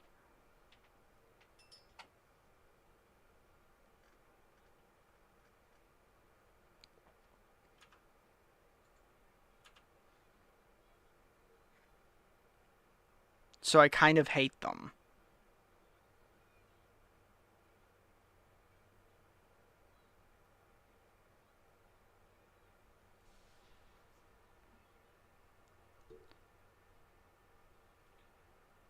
Like I don't know the.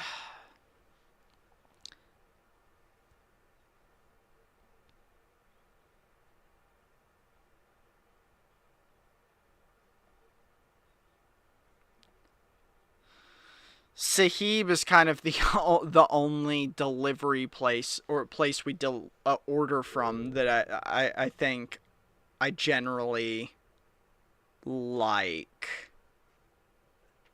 But I don't know. We don't order from that many places because we honestly don't order food that often.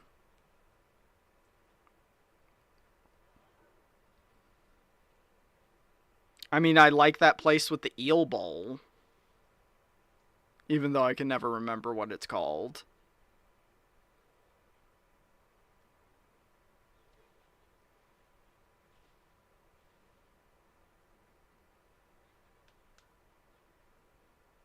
I'm not in the mood for sushi.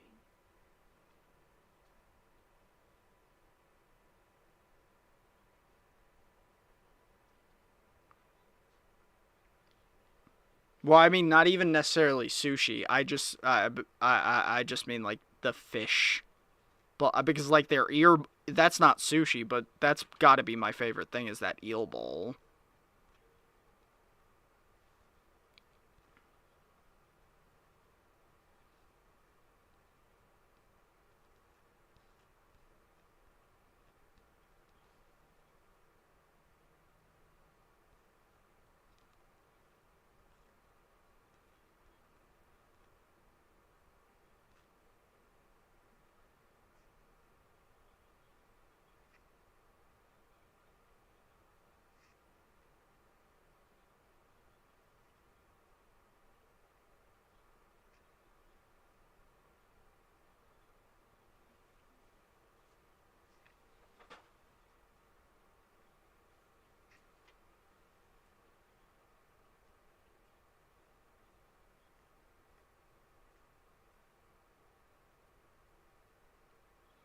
I don't know, American food options just don't really like it can be almost anything if it's not an American food option because American food stuff is just all,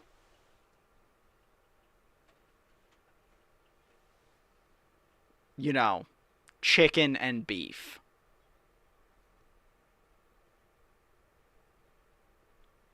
And at least Indian stuff has vegetarian options and anything like any flavor of Asian has fish.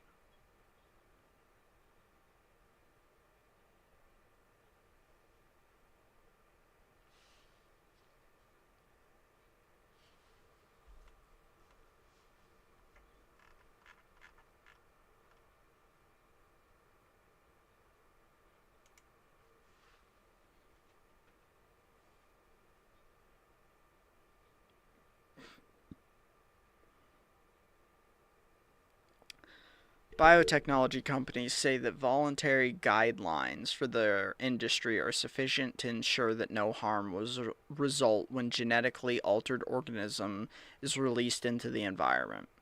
It is foolish, however, to rely on assurances from producers of genetically altered organisms that their products will not be harmful. Therefore, a biotechnology company should be required to apply to an independent regulatory board composed of scientists outside the biotechnology industry for the right to sell newly created organisms. Which one of the following principles, if accepted, most strongly justifies drawing the conclusion above? Voluntary guidelines are sufficient to regulate activities that pose little danger to the environment. People who engage in an activity and have a financial stake in that activity should not be the sole regulators of that activity. That is definitely kind of sad. Methods that result in harm to the environment must sometimes be used in order to avoid even greater harm. I don't think it said that at all. A company is obligated to ensure the effectiveness of its products, but not their environmental safety.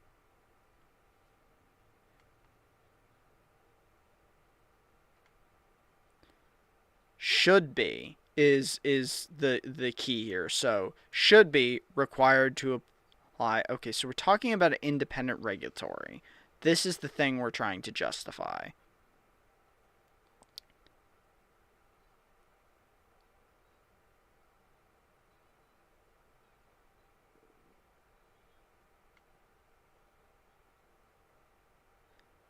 It's almost gotta be B, right?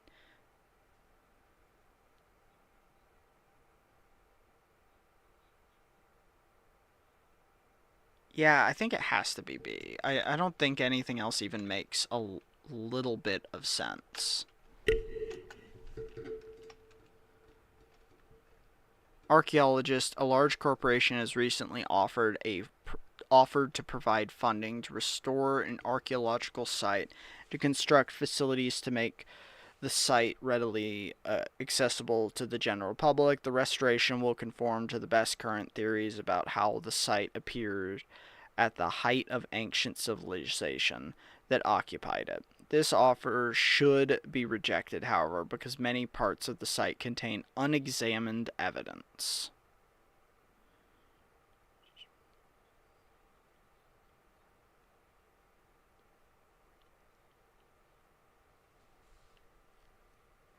Okay. Should be is a keyword. Rejected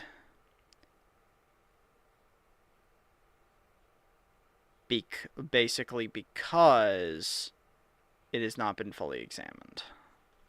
The ownership of archaeological sites should not be under control of business interests. It doesn't really say that. Any restoration of an archaeological site should represent only the most ancient period of the. Okay, it doesn't say that either. No one should make judgment about what constitutes the height of another civilization. It doesn't really say that. Only those with true concern for an archaeological site's history should be involved in the restoration of that site. It doesn't even really say that, but it could. The risk of losing evidence relevant to possible future theories should outweigh the advantage of displaying results of theories already developed. Yeah, it's definitely saying that. I don't even think we have to contemplate on that one.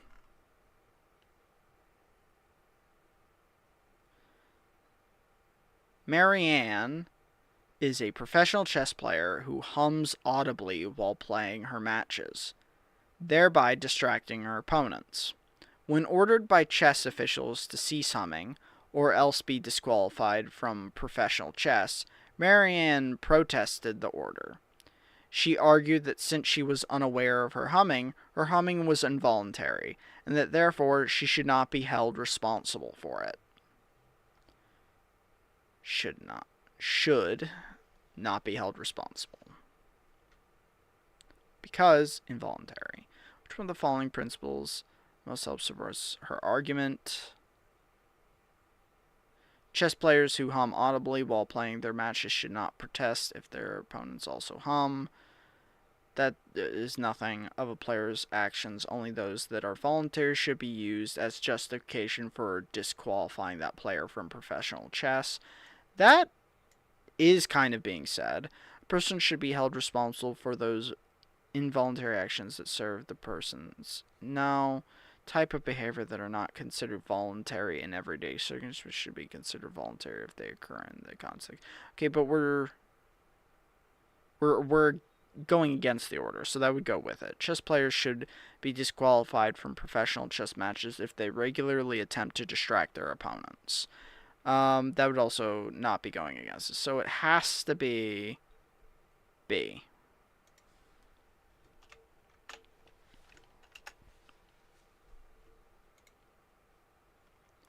Seven, one could never tell whether another person is acting from an ulterior motive, therefore it is impossible to tell whether someone's action is moral, and so one should evaluate the consequences of an action rather than its morality. Which one of the following principles, if valid, most helps to justify the reasoning above?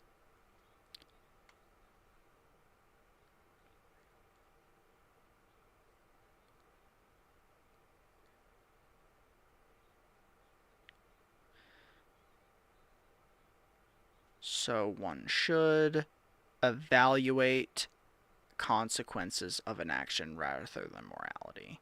The intention of an action is indispensable for an evaluation of its morality. But we can't go off so we're just saying go off of the consequences. The signing of praise and blame is what is most important in the assessment of the value of humans' actions. One can sometimes know one's own motives for a particular action. Doesn't matter. There can be good actions that are not performed by a good person. Yes, but I don't know if that supports it. One cannot know whether someone acted morally in a particular situation unless one knows what consequences that person's actions had. But we're not making a moral judgment, are we? Yeah, we're not making a moral judgment.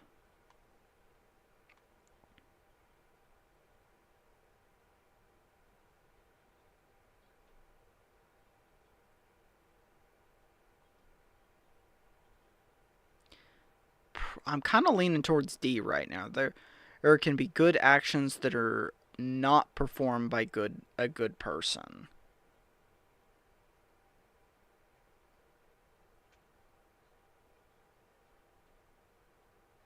Yeah, I think it has to be D, even though that's weird. I don't really like these answers.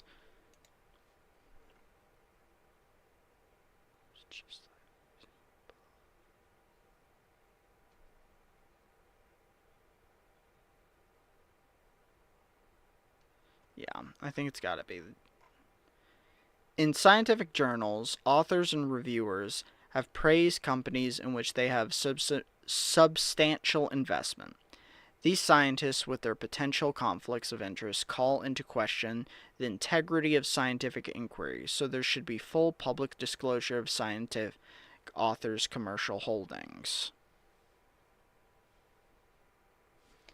Did you give up? I mean, yeah. I feel bad, like I'm starving you now. I mean, shrug. If I can't budget it, I can't budget it, Mr. Mathman.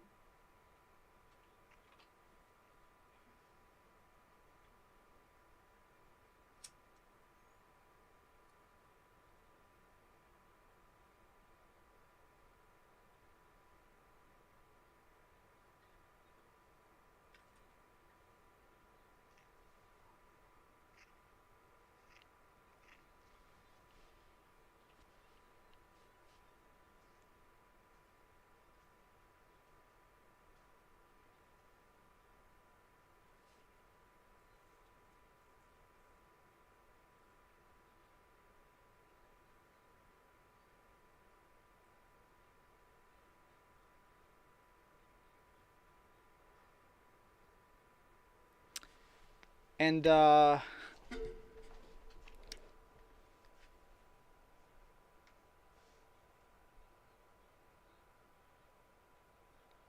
you don't. They got ice cream at Sahib. I do not want Sahib's overpriced vanilla scoop. No, actually, their ice cream is kulfi ice cream, made from thickened milk cooked several hours and then quickly frozen. Oh wait, actually, I think it has almonds in it.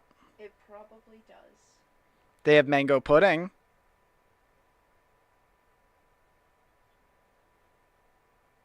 They also have kheer rice pudding. Homemade rice pudding boiled in sweet milk. That has pistachios in it. It does? Yeah. You know?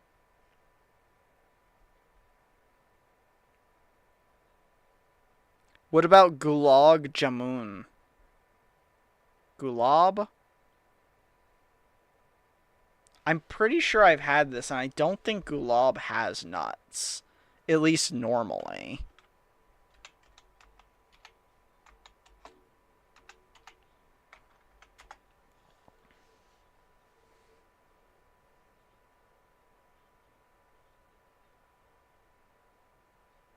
Yeah, it's normally just made with cardamom, rosewater, and saffron. And then it's often garnished with dried nuts such as almonds and cashews.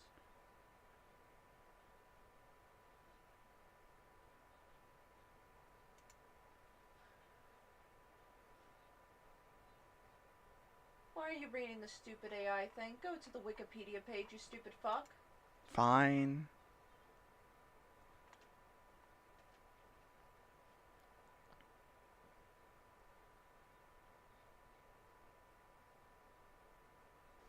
You're right. It does say that. And we know they're not good about allergy requests, so we probably couldn't just put it in the notes, could we? No, we could not risk that. They would kill me. They've done it before. You've had the mango cheesecake, though. Yeah. What about mango pudding? Eh. You're just not. I mean, it's going to be the same thing. Like, they have mango there, but then everything they put mango on is just pre-made. So it's like a boxed cheesecake that they put a mango puree on. Or I'm going to guess that the pudding is just like a canned flan that they put mango on. I was kind of thinking they probably just made pudding with mangoes by like mixing it with a gelatin or something. That was kind of my thought.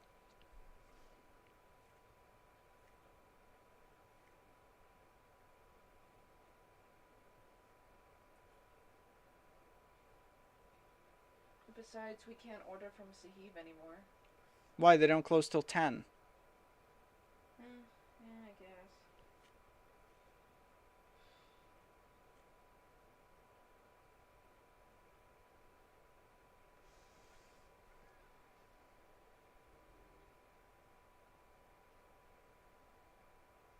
It's not like we know if I can budget that either. We don't even know the calories on that shit.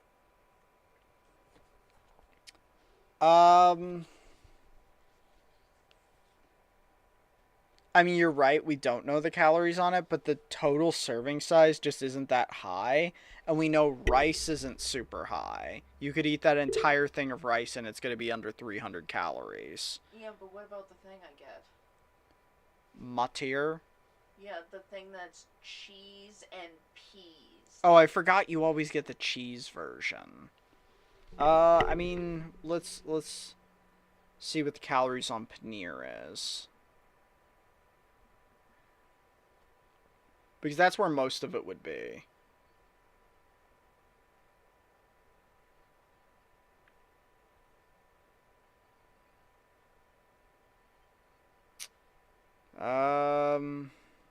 It really depends on how much is in it. They don't put a ton of it in it.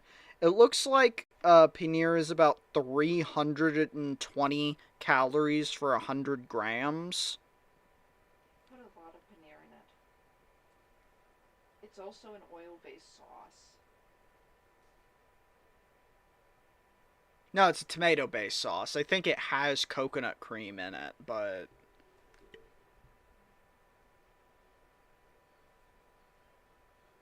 it's not made out of coconut cream.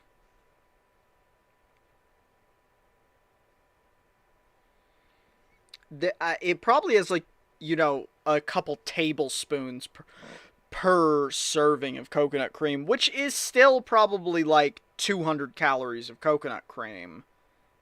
But, like, you're probably getting like 300 calories of cheese, 200 calories of coconut cream at most. Probably less than that. And then all the veggies and stuff in it is going to be less than 100 calories. Which, I mean, that comes out to probably the exact same as a chicken tender combo with gravy and fries. If not less. Because the chicken tender combo with gravy and fries is like 1,000 calories. I'm just saying there's no way that even with like a side of naan, that any curry you get is going to be 1,000 calories. Like, maybe with the rice it is.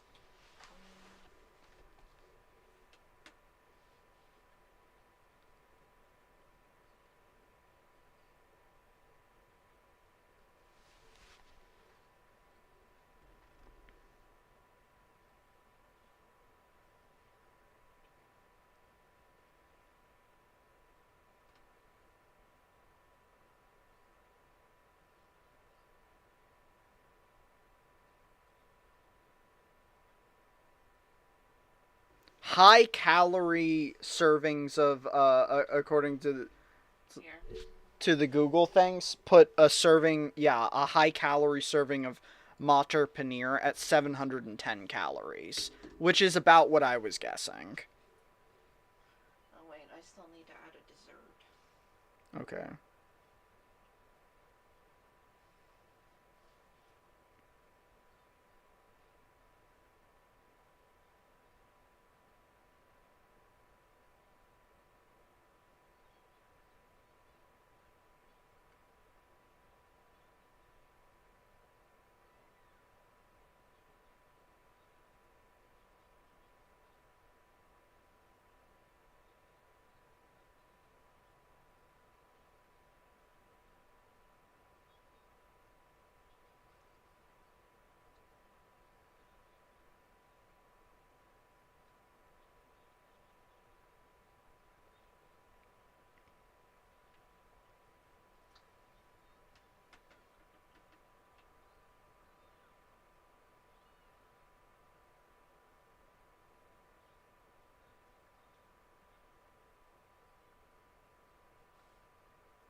Okay, there you are.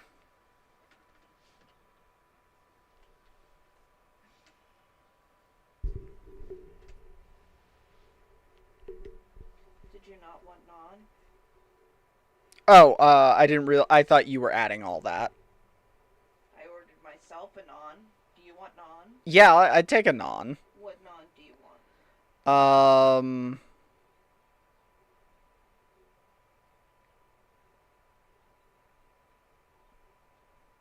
is it weirdly more expensive than regular naan to get the bullet naan?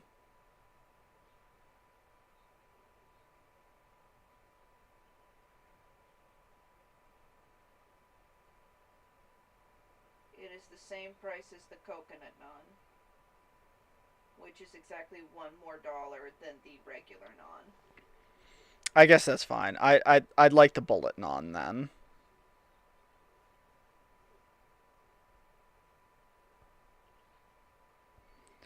I feel like chicken tenders are the most overrated food. There's a shop for them on damn near every corner. At best, they're a vessel for sauce. Yeah, I agree. It's just also like, not only are they kind of overrated, they are so, like, just not really that good for you. Well, I thought you said there was pudding. Yeah, there. I was looking at it on the Uber Eats, and they had a mango pudding. Huh. Well, they don't have it on the DoorDash. That's so weird.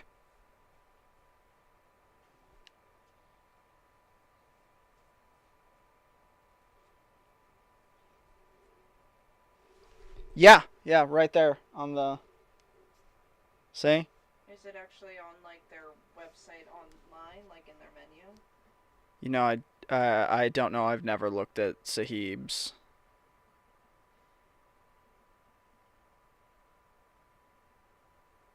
like website menu. So the only dessert I could get on here would be the mango cheesecake safely.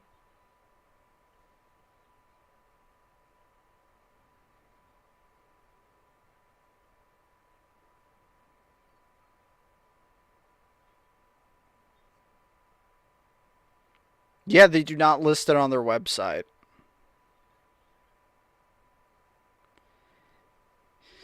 Yeah, I don't know if they're if their descriptions were perfectly accurate, which I don't even know if they are, then I would think you should be able to get their rice pudding. No, Cure rice pudding always has pistachio in it. Does it say cure? Mhm. On their website menu it doesn't, so that's why I was just wondering. Because yeah, I think cure is almonds or something.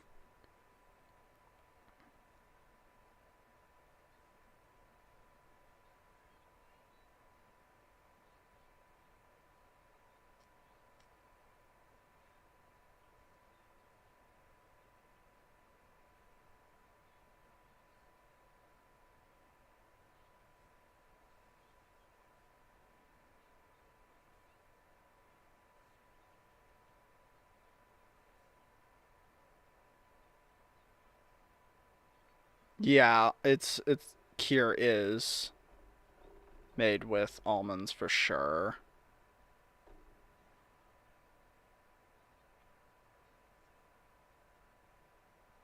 I just hate them for being a walking death trap for me. Yeah, it sucks that they are just so inaccurate with their descriptions and don't speak good English, but it's also probably why their food is good. I would assume so. I've never had gulag jamun and had it had nuts on it. So like that's why I would, but it would also be shitty to order it and then it to have nuts on it. It also is a non-dairy. They just describe it as a non-dairy milk, so I have no idea if they like use an almond milk or not. No, no, it's goat or it says non-dairy. Yeah, it said non-dairy milk on the Does description. goat count as dairy? I thought it was made with goat.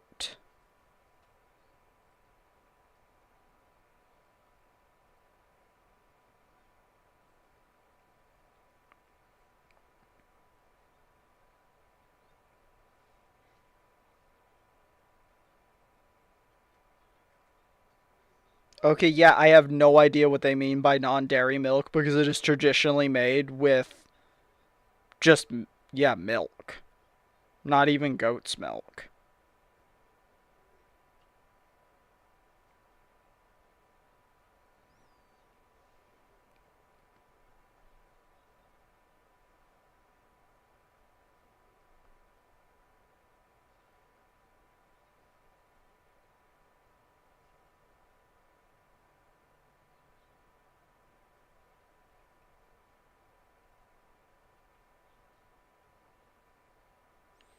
Yeah, okay. The best new restaurant we've got in Bartlett is an authentic Venezuelan place that's run by a husband and wife. They don't speak a lick of English, and the website descriptions are all Google Translate lol, but the food is unparalleled. Isn't that always how it is? Like, I swear to Christ, no one that speaks English knows how to cook as well as people that don't. It's just the truth. It's just the truth. The less English you speak, the better your food is. We need to scientifically study this phenomena.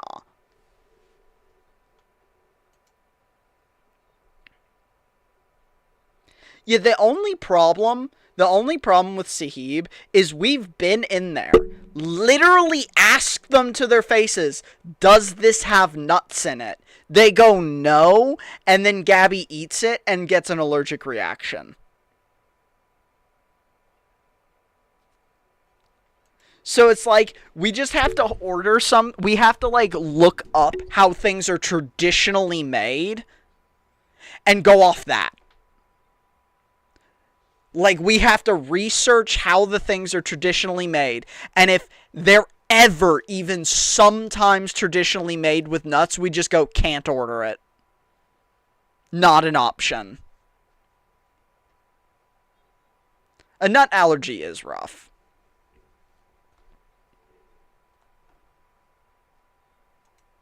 bad allergic reaction too. I'm pretty sure it was cashew. Here's the thing, like, we're not going to test it, but I'm pretty sure Gabby's not actually allergic to almonds. She's pretty sure she at least at one point was allergic to almonds, but I'm pretty sure she is no longer. Yeah, it's in almost everything. I am pretty sure she is no longer allergic to almonds because I'm fairly certain very recently we had accidentally exposed her to almonds and she had zero reaction. I'm just not 100% sure of it.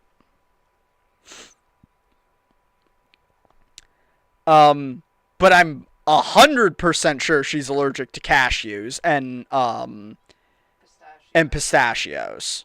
And macadamias and walnuts and pecans. I've never known a moment that you could have even possibly come in contact with walnuts, macadamia nuts, or I told you my walnut story. Yeah, but I mean since we've been together. I mean, yeah, but that's just thankfully I've managed to avoid having further allergic reactions. Well, that's what I'm saying though, like allergies were those things that change constantly as you get older. So that's why I'm somewhat convinced that you're no longer allergic to almonds. Because I'm fairly certain we've exposed you to almonds by accident and you had zero reaction. But I have been around you when you have been exposed to cashews and pistachios, and both of those times you 100% had instantaneous reactions.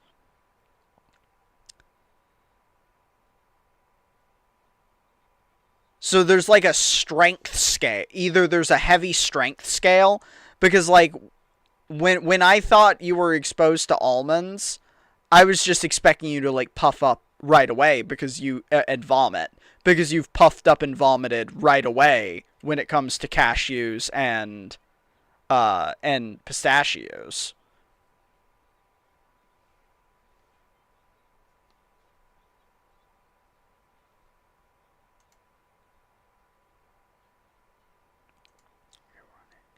In its scientific journals, authors' reviews have praised companies in which they have substantial investment. These scientists, with their potential conflict of interest, call into question the integrity of scientific inquiries, so there should be full public disclosure of scientific authors' commercial holdings. So there should be. Okay. Which one of the following conforms most closely to the principle illustrated by the argument above? Managers within any corporation should not make investment in the company for which they work. Claims should be about the effectiveness of pharmaceuticals should be based on scientific studies. People with access to otherwise private information regarding the value of stocks should not be allowed to sell or purchase those stocks. Magazine publishers should not be allowed to invest in the companies that advertise in their magazines. Financial advisors should inform their clients about any incentives the advertisers receive for promoting investments in particular companies.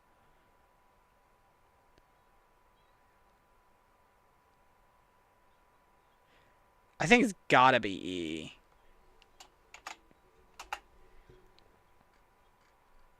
It is tree nuts specifically. So not peanuts. She's not allergic to peanuts. Yeah, she loves peanuts. She eats peanuts all the time. There's some other ones that I think we're iffy on. Like, she doesn't know, but also, like, we don't want to experiment, really. Pine nuts. Yeah, pine nuts is the one I was going to say. Because pine nuts aren't really a nut. But they do grow on trees. So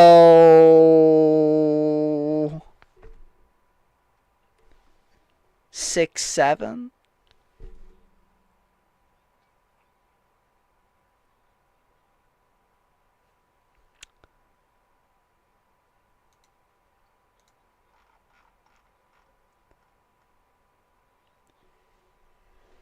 She's definitely not allergic to seeds. We've given her seeds out the ass. Like, you've had what, chia seeds, sesame seeds. Ooh, what you got sounds really good. Doesn't it? You were looking at it? Yeah. I didn't look too closely whether you could have it, but I'm not seeing anything about it normally getting made with nuts. I just immediately, like, Googled it, looked at the picture on Google of what it was, and I was like, that sounds good. I haven't had that before from them. I want to try something new. Yeah, it's mostly just potatoes, cauliflower, spices. Yeah, that sounds delicious to me, doesn't it? Like, And they might add other veggies, like tomatoes and peas, but, like... that would be bomb. I'd be pretty okay with that. But yeah, I'm not... I should be able to. You can... We'll have you try it first, just in case you taste anything tastes suspicious. I doubt I will. I'm sure it'll be fine.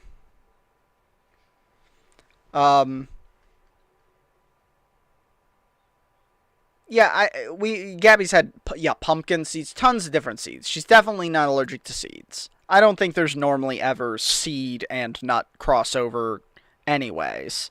But that's also why I think she might be able to eat a pine nut, because a pine nut is actually just a pine cone seed. Like, it's not a nut, it's a pine cone seed.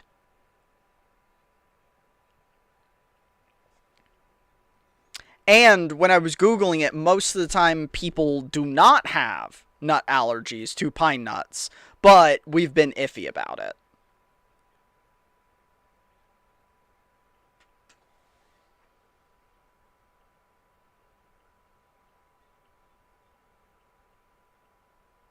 She also doesn't have an allergy to coconuts, because those are also not really nuts.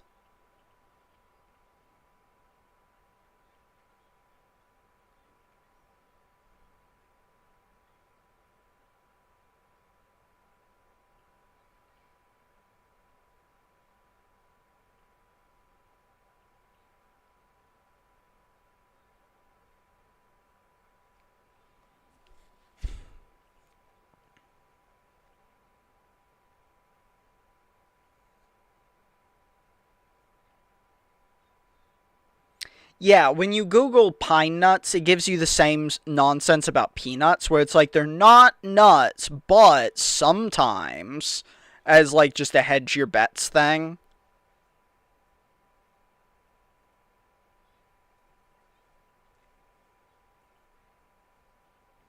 Really, the only way to tell would be if Gabby got an allergenist and they did like an allergy panel.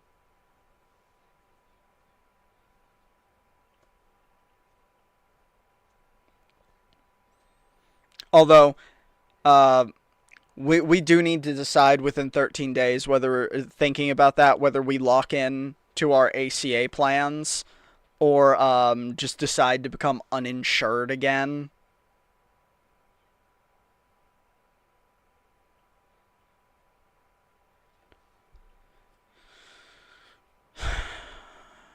Thanks, Trump, for making our insurance way more expensive.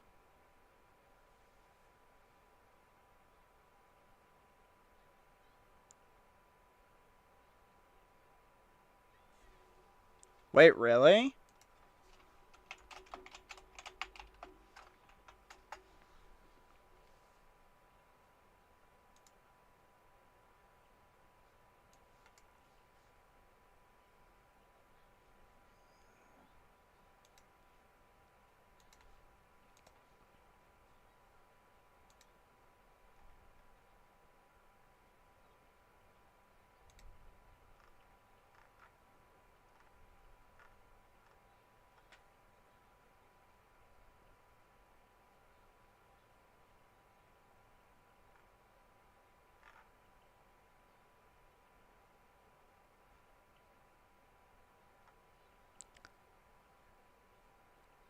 This would be huge. I mean, so far Dems have had 100% win rate in their upsets.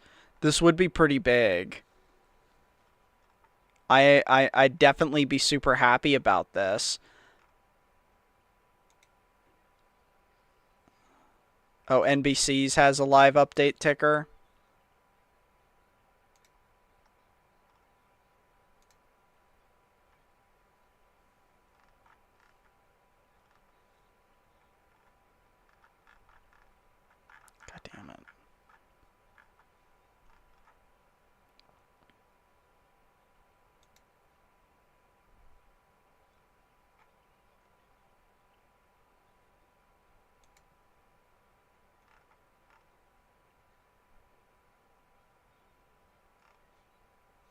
Is this only their fucking?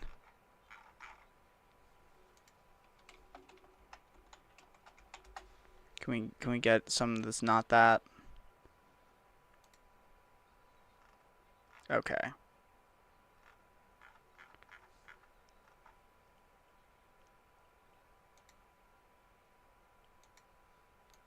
Okay, I can't make it live. So Nashville. So and like kind of above Nashville. Where's that? Does that say Clarksville? Yeah, Clarksville is where this is. Oh, but it stretches down into Nashville. The district does. Same day vote in Van Epps' favor. So again, he is building that lead. He led by a sort of underwhelming margin with the early vote, but he is getting what he wants to see in the same day vote. And now you can see with more same day to come in Robertson, Van Epps has that margin up to 40 points. What's the margin in 2024 in this district? It was 51. Again, this is now at this point with more votes to come in, and I think you can expect they're probably going to be Republican-friendly votes.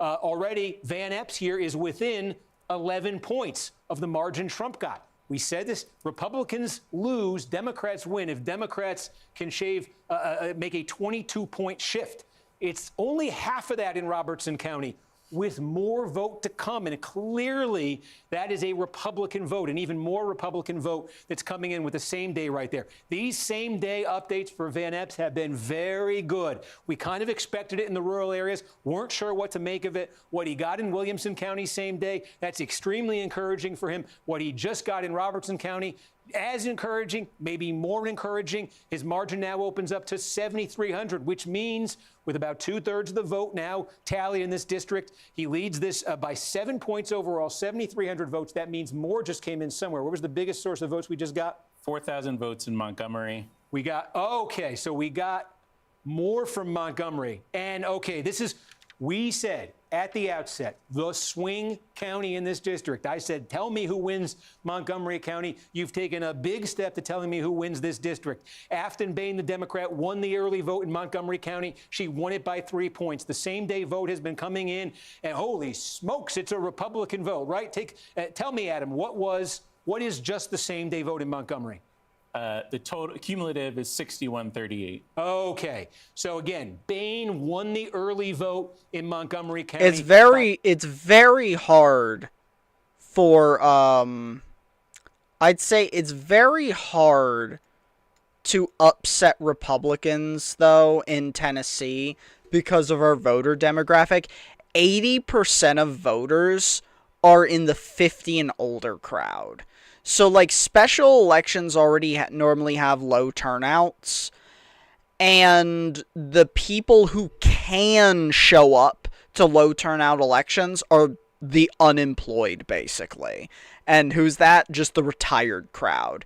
So, it's really hard to win elections as a Democrat in Tennessee when 80% of the people voting are retired, brain-decaying zombatards who think Hispanics are coming over the horizon to rape and kill them.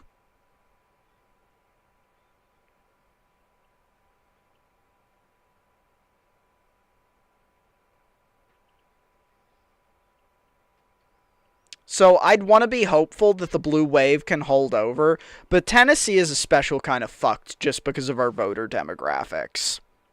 Of, like, who actually votes.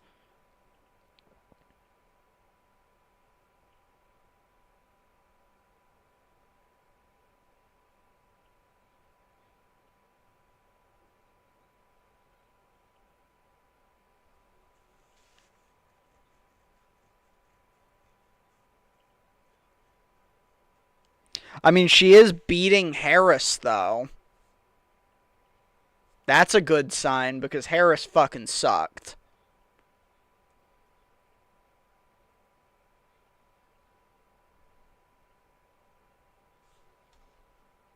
shift. That's what Democrats need to win it. That would be disaster for Republicans the closer you get to 22 or over. It is 9. That's the shift in Benton County, a 9-point shift. Did you say, Adam, we got full results in another county?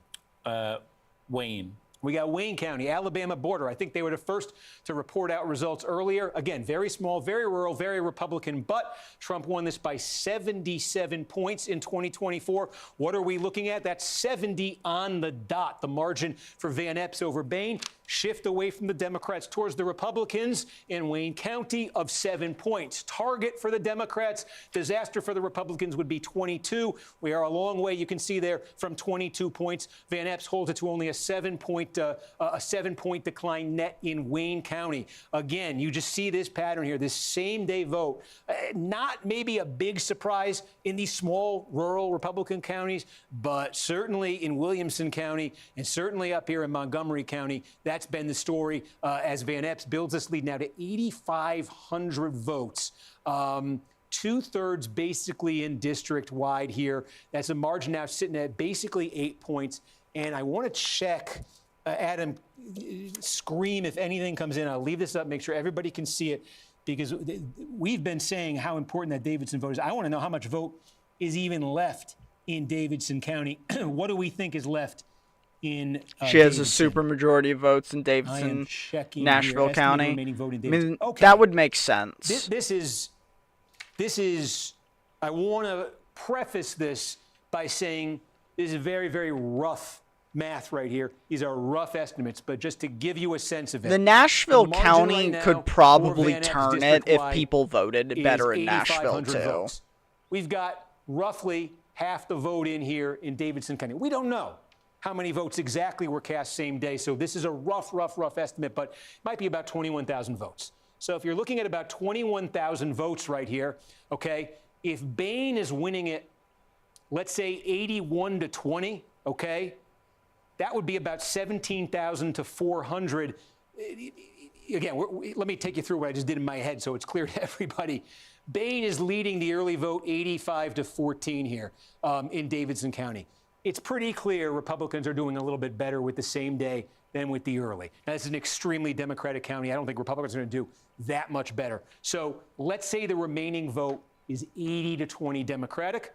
Let's say there's about 21,000 votes left in this very Democratic part of the district. What would that translate into? That would be about 17,000 new votes for Bain. That would be about 4,000 new votes for Van Epps. In other words, that would be a margin of about 13,000 votes for Bain. Again, these are big ifs, back of the envelope, all this stuff. But just keep in mind, if we say she is going to net an additional 13,000 votes out of Davidson County, what would that do to the deficit she now faces? She'd be 5,000 up. She trails by 8,700 district-wide. If we now dump 4,000 on the low. Vote plurality for her, so she'd have to County, she'd have to maintain at least a 4,000 over the other votes. counties. Then what would be left? What would be left outside of Davidson County? I'm going to look right here, and I'm going to tell you. We still think, give or take here, this is the most significant, I would say. Yeah, Robertson County, the biggest outstanding source, I think, of overwhelmingly Republican county left. The biggest outstanding source right now, we think a very Republican, would be right here in Robertson County, right? Robertson County, which is running 69-29 for Van Epps. Give or take, rough back-of-the-envelope calculation here, 7,000 votes remaining in Robertson County. I mean, if Van Epps just wins those 5,000 to 2,000, I think that's a conservative estimate, he nets 3,000 votes. And if he nets 3,000 votes there, we just told you, if Bain were to get what that we would said tie in on Nashville, right there alone. 4,300 with what's left in Robertson County, Van Epps could probably knock this thing down to 1,300. What would be left after that? You'd still be looking at probably more than 10,000 votes in Montgomery County, Clarksville, where we see Van Epps running up the score so far in the same-day vote, and there still remains. There's not much of it left, but I'll just, there still remains probably. But if the split stays the same, in Dixon 3% would only be in Cheatham County. that wouldn't do it in that county. These are all they're Republican to start with.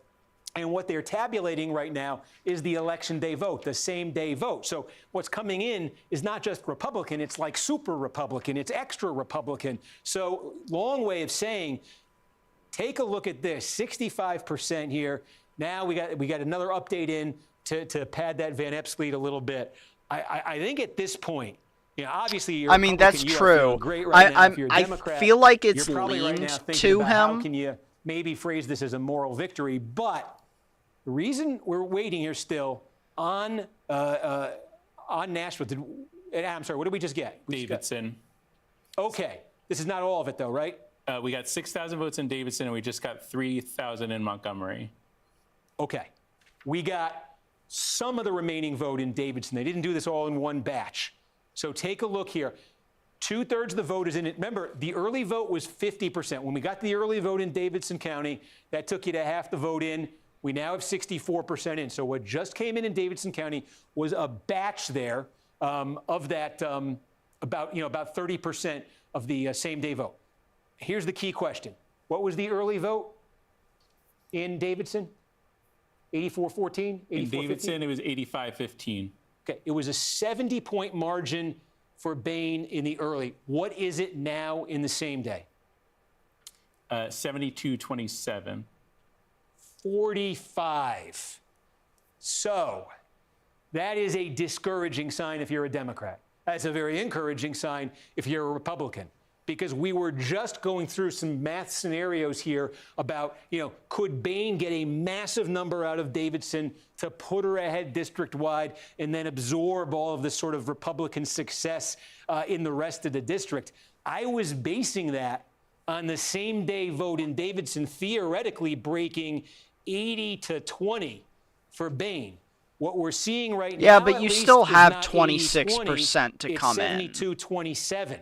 So the plurality I was And kind of playing the around first with just to the first batch of same day votes are going to be the old people who showed up first, because you're going to count them first in, first out.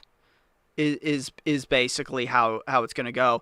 And who are the people that are going to show up earliest and vote the first? Retired people. Or 36. You're right, Logan. My bad. I can't math. 36.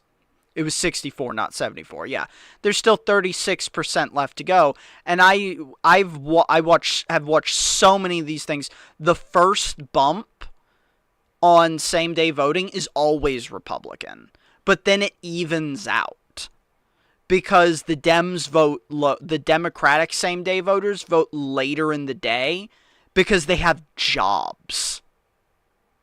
So though the Democratic same day voters come in later in the day, the Republican ones are always the first to come up on the same day tallies, just because they were there as soon as the polls opened, because they don't have fucking anything to do except watch Fox News and keep electing fascist retards.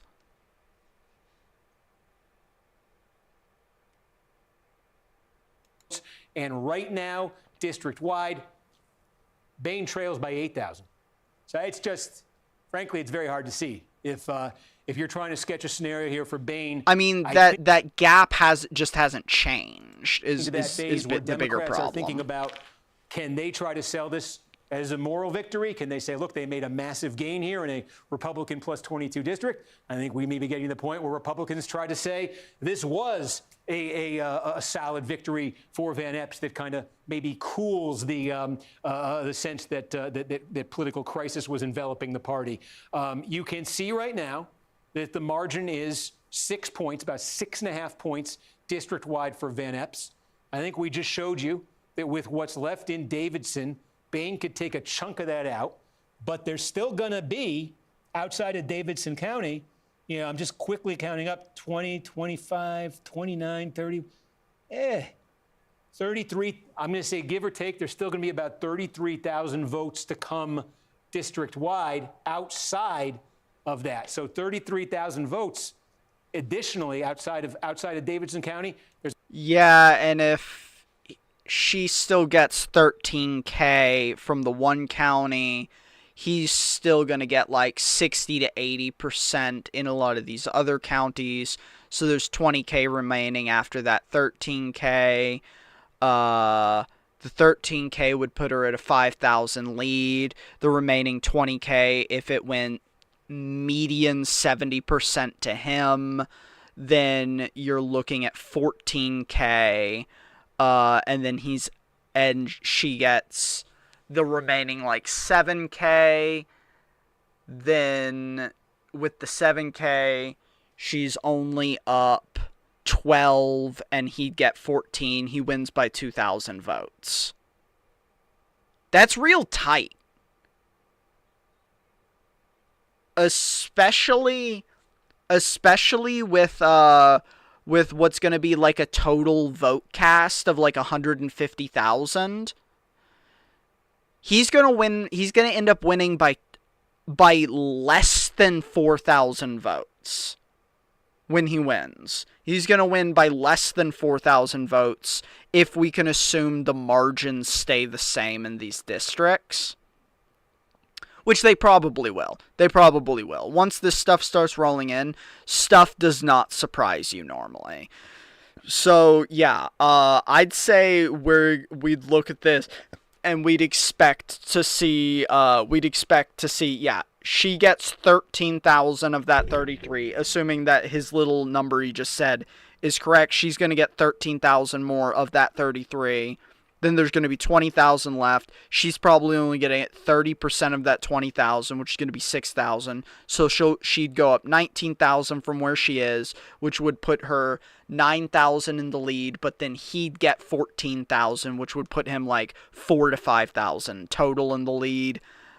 Give a little wiggle. Yeah, I think he wins by less than 4,000 votes. At most, he wins by 5,000 votes, which 5,000 out of 150,000 votes is like 3%. Loki. Hmm? The food's here. And I need to get it? You're gonna make me go out into the cold. After you starved me. I mean, I won't make you, and I'll do it if you just really want me to, but fine. I was political commentating. Yeah, well, take a break. Okay. Quarters of the vote now in. It is an 8-point margin for Van Epps. It may climb still as more votes come in, but this is a district, again, that Donald Trump won by 22 points last year. He won it by 15 points in 2020. It is a district where polling last week, somewhat surprisingly, showed a very close margin of 2 points, a flood of national attention from both parties in the final days of this campaign.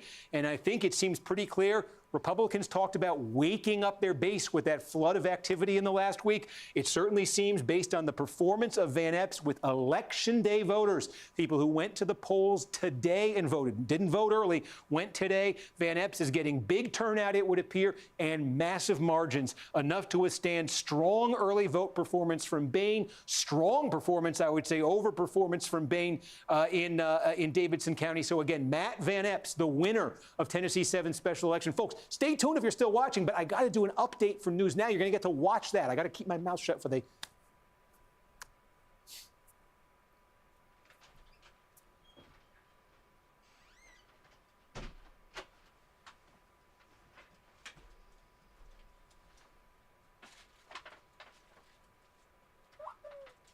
Let go. It's your job to get utensils.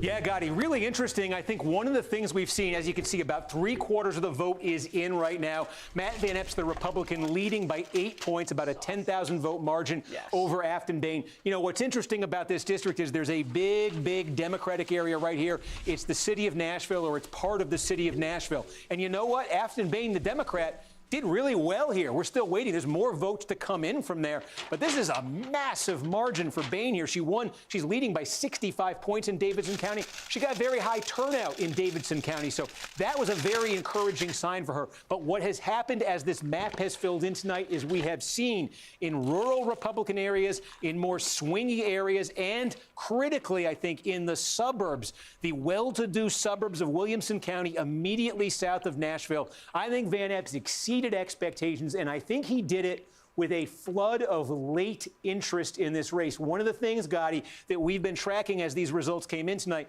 was the difference between the vote that was cast early. This was cast weeks ago, days ago, the early vote versus the election day vote. The folks who woke up today, decided to go out and vote, and did so in person at the polls. There is a massive difference between how these candidates did depending on which vote we're talking about. Bain won the early vote. Van Epps has an absolute landslide in the same day vote. Republicans, Gotti, talked about this race drawing national attention in the last week. They talked about Bain having taken some far left positions, having some inflammatory rhetoric in the past. They said they had shined a light on that. They had woken up Republican voters in this district. Maybe they had woken up far swing left, voters in this district far left who may not policies? be What nuts did she about say? Trump and the People have Republicans rights? right now, and Damn, they turned those voters damn. against Bain and motivated them to vote. Looking at the turnout that we're seeing same day, I think there's some evidence in these Fuck, results she's a that communist. is She what thinks happened. people have So again, rights. Overall, Republican district, typically Trump won it by 22 points. Republicans were, I think, kind of panicking a bit last week when polling showed this to be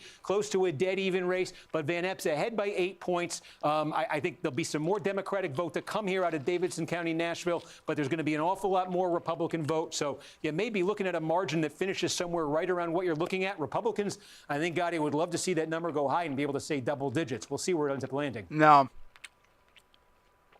I'm telling you, by the time all things are done, it's going to be 5,000 votes.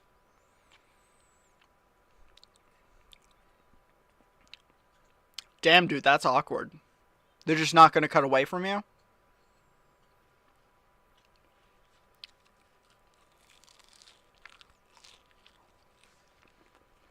Yeah, well, I mean, that's, again, the backdrop here. I'll just show you. This was the result in this district in 2024. Donald Trump won the district by 22 points. I could wind the clock back farther. It was 16 points. I've been saying 15, but he won it by 16 points in 2020. So you're talking about traditionally, staunchly Republican areas. Again, I think one of the questions coming into tonight was, Democrats want this thing to be, they obviously want to win it, but they want this thing to be a squeaker. They want this thing certainly to be in single digits to say they've got momentum. And I think they can certainly, if this thing were to still land in single digits, they'll make that argument. And there's a lot to be said for that. We're certainly seeing a very motivated Democratic base there. But one thing Republicans have been saying, too, is they think next year, even if there's a difficult political environment for them in the midterms, they think the Democratic Party has a bit of an image problem. They some do. of the folks who sort of have become national faces of the Democratic Party, folks like AOC, Bernie Sanders. Yeah, that's Zordon not in- the in image New York problem City. the Democrats have. Republicans think. All right, NBC. All right, NBC. You're going on the anti-left of the Democrat narrative. No, the image problem. The image problem. I can tell you the fucking image problem.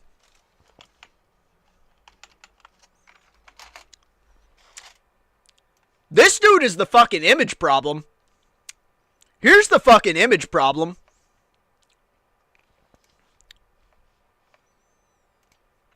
This dude right here. This goofy ass loser right here. He's the image problem.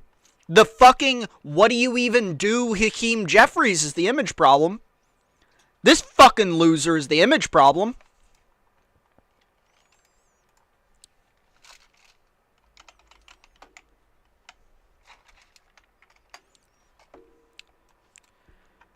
I hate winning Chuck Schumer is the image problem. Winning's not my thing, Chuck Schumer is the image problem. This fucking loser, appealing to his imaginary family in his head, this guy's the fucking image problem. The Democrats' image problem are fucking dickless losers who would rather crawl onto their back, lay supine with their belly to the sky and go, "Kill me, please. Kill me. End me. I am but a pathetic Democrat. I only deserve death." This is the image problem. These fucking losers are the image problem. Put the country through 40 days of shutdown to surrender are the image problem. Thank you. That's who's the image problem, NBC. Again, this being the most Democratic part of the county, to only get barely over 22 there, they needed more, believe it or not. You're looking at numbers like that, and they needed more. And if they weren't going to get more there, they needed more elsewhere in the district. And I think the biggest disappointments for Democrats on the map tonight, right here, the suburbs, Williamson County, the votes continue to come in. It's getting more and more Republican as those votes come in. Also up here in Montgomery County, where Clarksville is, again, we still got a quarter of the vote to come here. That same-day vote is favoring Van Epps. We said at the start of the night, this is one Democrats that have a shot wanted to win. And then just in the same-day turnout, the election day turnout, Bain getting swamped by Van Epps in the rural parts of this district. So what's this going to all add up to? Well, now that we've basically got Nashville in, you can see it's still a little bit more than a 4-point margin district-wide for Bain.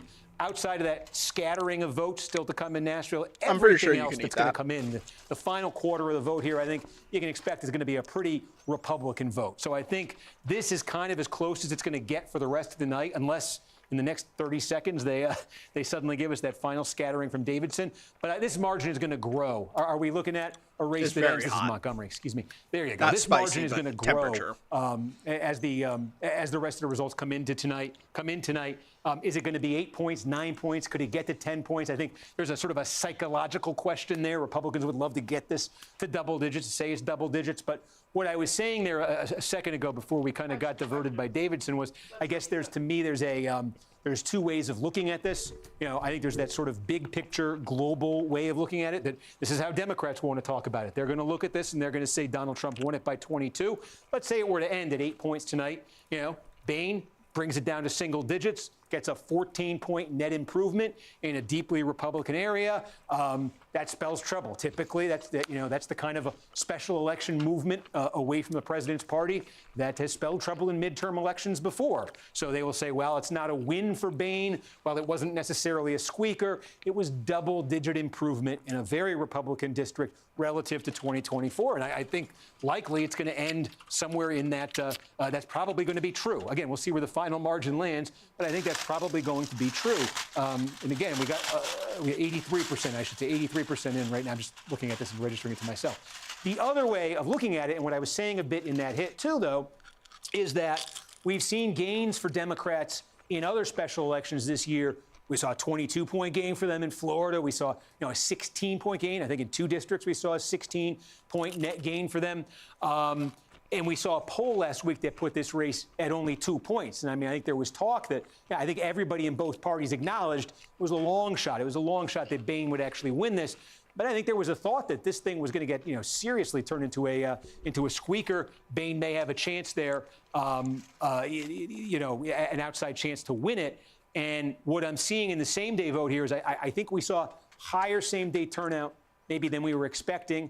And I think we saw that same-day turnout more Republican, especially in places like Williamson County, than we were expecting as well. And so one thing that I'm thinking about there is, is there a story there for Republicans as well that they may take away from this about how to wake up their base? How to maybe win over some swing voters. They thought that Bain as a candidate was a very ripe target. And they're going to try to, a lot of the attacks they made against Bain are attacks they want to make against the National Democratic Party, and they want to use in districts around the country next year. So, did they see in this final week, wake up, look at a close race, maybe a depressed Republican base? Did they succeed in waking up that base, maybe turning some swing voters against Bain?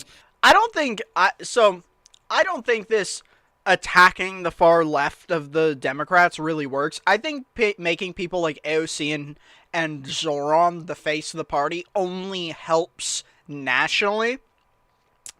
Tennessee, again, is a very specific, very unfortunate voter base.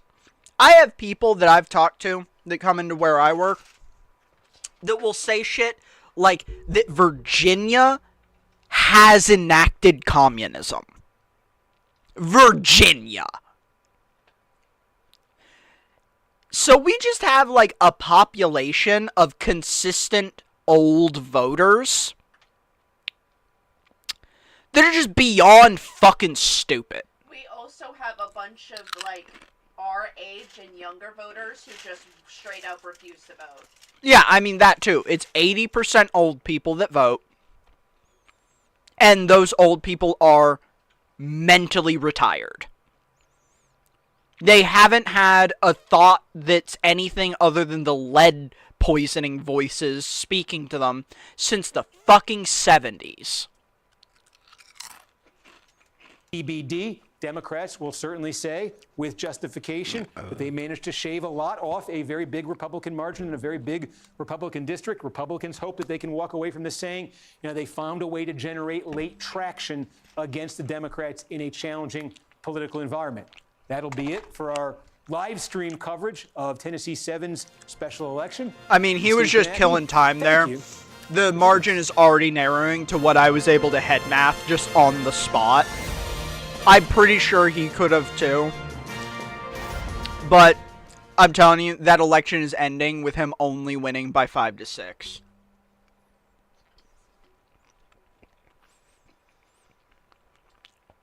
On the high, and then on the low, winning by 4.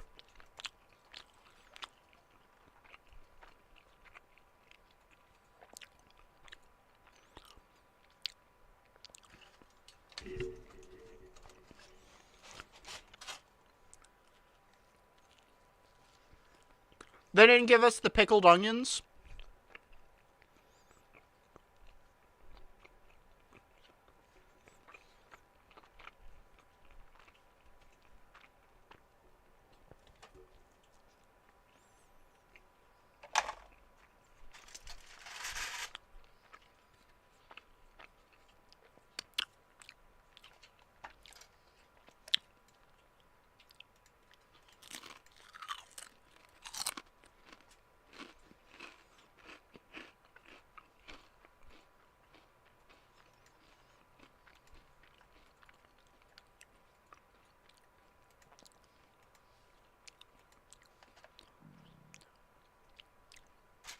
There's no way he wins by double digits. Like I said, I think it's real easy to just head math there and show that those percentages almost always, once half reported, almost always stay basically the same. With small little variations. But by the end, they stay mostly proportionally the same. So I would say, yeah. If if it was true when he said it, that 33,000 had not yet reported, 13,000 of those from were going to go to her. That leaves 20,000 left to be divided amongst the smaller districts. He's going to get 14,000 of that. Was going to put him at a 1,000 lead. Or put him at a 5,000 lead, and then she's only going to get like 5 to 6,000, and he's going to end with a 5,000 lead.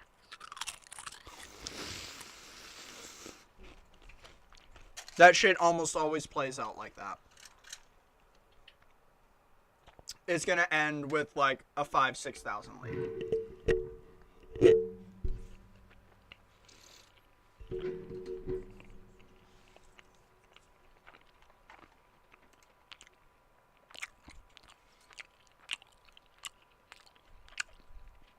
Which, yeah, is like a 3%. Somewhere between like a 3 and a 4.5% lead.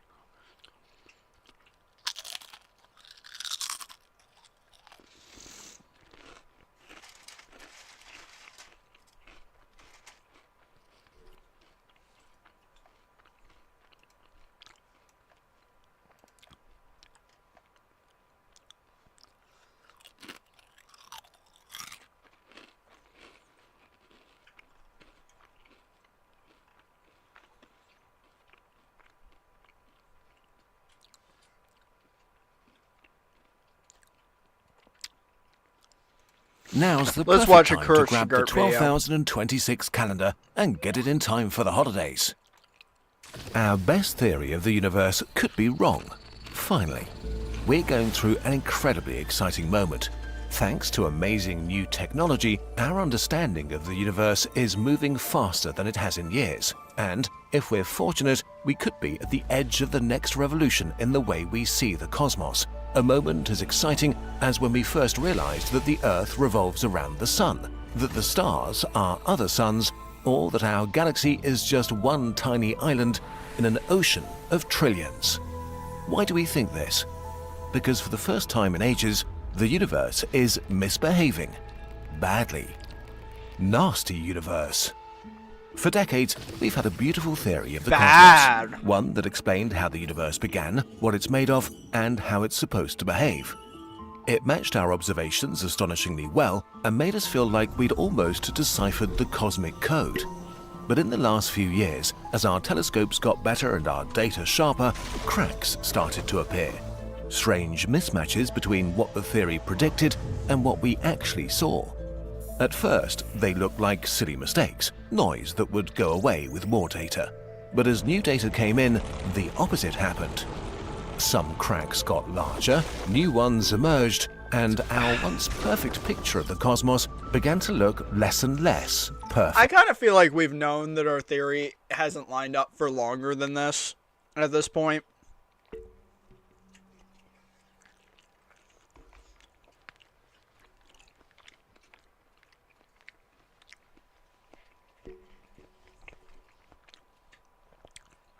Like, expansion rates haven't been lining up with predictions. We recently found out that we think the universe is, like, younger than we initially thought, too. So, I don't know. I think this has been more a long time coming. Of course, this wasn't new. 2 centuries ago, astronomers noticed that Uranus's orbit didn't quite follow the laws of gravity. But instead of throwing those laws away, they proposed that a dark planet was tugging on Uranus from afar. Shortly after, Neptune was discovered exactly where the maths said it would be. But then came Mercury. Its orbit also didn't make sense, so scientists tried the same trick. But this time, no new planet showed up. The answer wasn't more stuff, but a completely new idea. Gravity had to be reimagined, and we invented general relativity, opening a whole new dimension in our understanding of the universe. So are we going through a Uranus moment or a Mercury one? First crack: cosmic monsters. The first signs that something deep could be off began piling up around 15 years ago, in the form of a few seemingly impossible cosmic monsters. Oh, The yeah. giant Yeah, I was right. I was about to say, I've been reading about stuff that makes me think it's wrong for a while now, and I'm not even scientifically literate. I mean, yeah, so 15 years ago. arc of galaxies over 3 billion light-years wide.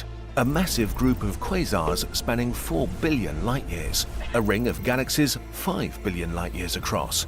An unfathomable wall of galaxies stretching 10 billion light-years from end to end, a whopping 10% of the entire observable universe. The list goes on. That's not all. There are also monstrous voids, vast cosmic deserts with far fewer galaxies than normal. And according to some surveys, we happen to be living deep inside one of them, a gargantuan local hole 2 billion light-years across. Where's the problem? Well, the universe is organized in ever larger structures: galaxies, galaxy clusters, superclusters, and eventually filaments, truly gargantuan structures separated by equally enormous voids. But our cosmic theory says that these things can't get arbitrarily large. At distances beyond 1 billion light-years or so, the filaments and voids should blur into a uniform soup. And this is more than a technical detail, it's a basic pillar of all our attempts to make sense of the cosmos itself. Our understanding of the universe rests on one key assumption: the cosmological principle. This is the idea that if you zoom out far enough, the universe should be uniform, looking the same everywhere. This is crucial because it means that our limited view of the cosmos is a fair sample of the whole. That I've never actually understood why that would be true. even if we are tiny creatures living in a speck of dust, we can learn things Like, wouldn't that only be true under the presupposition of, like, heat death? Is, like, where everything's going? That we're all approaching perfect uniformity? about the entire universe. Both the cosmos itself and our place in it might be more unruly and chaotic than they should be. But if the cosmological principle turns out to be wrong, we have a huge problem. Because if the universe isn't the same everywhere, we could be like ants trying to guess the flavor of a cake while sitting on its only cherry. Everything we see might just be local weirdness, a cosmic quirk that doesn't tell us the actual story of the universe. I've also thought that for a while based on things I've read. I read like 7 years ago something talking about how our laws of like physics might literally be like laws of physics and chemistry might literally be fucking contained to our own local group.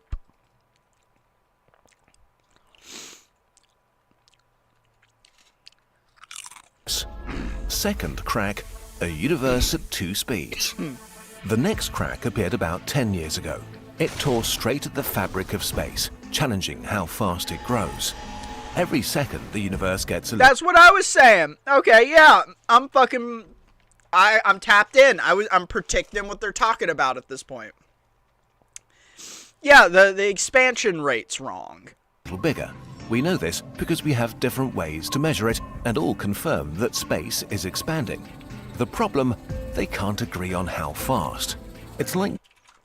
Yeah, because the newer idea is that entropy is like less impactful on the universe than we think. Like entropy just isn't growing as quickly as we thought.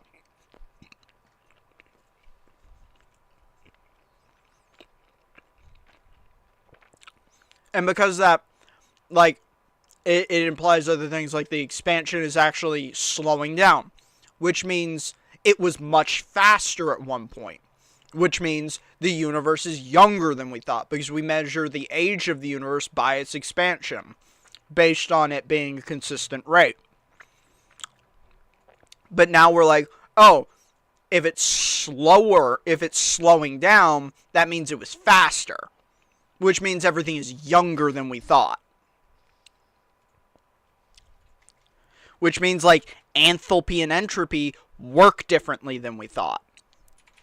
measuring the speed of a car using 2 devices and getting different results.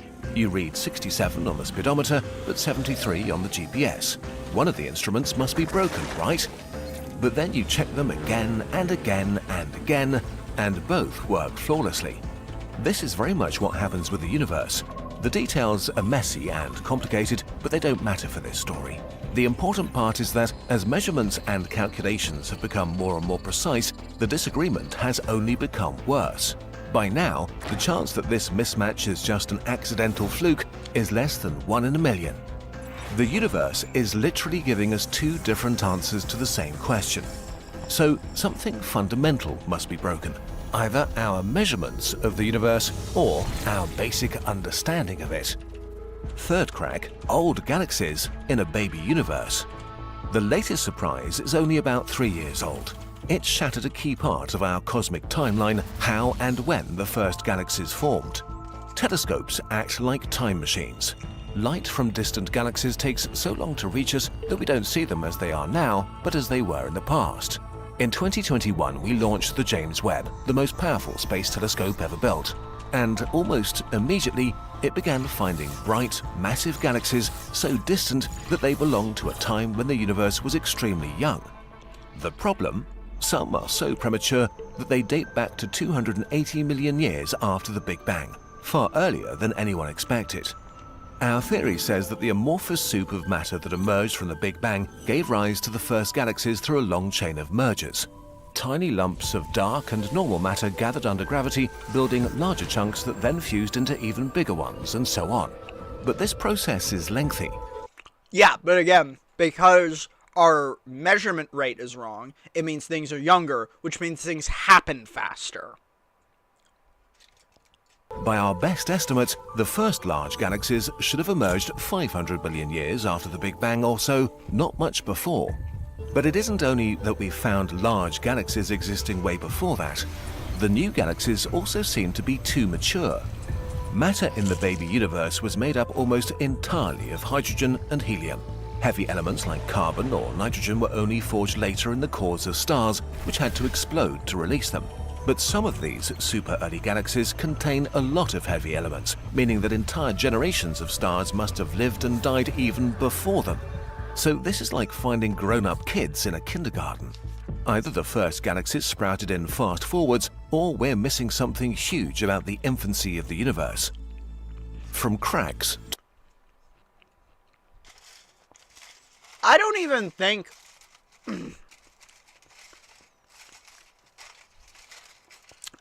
think that observation actually conflicts with our understanding of physics. Because one thing that I've always heard is that time is relative to speed. So if things are happening faster, then things are happening faster.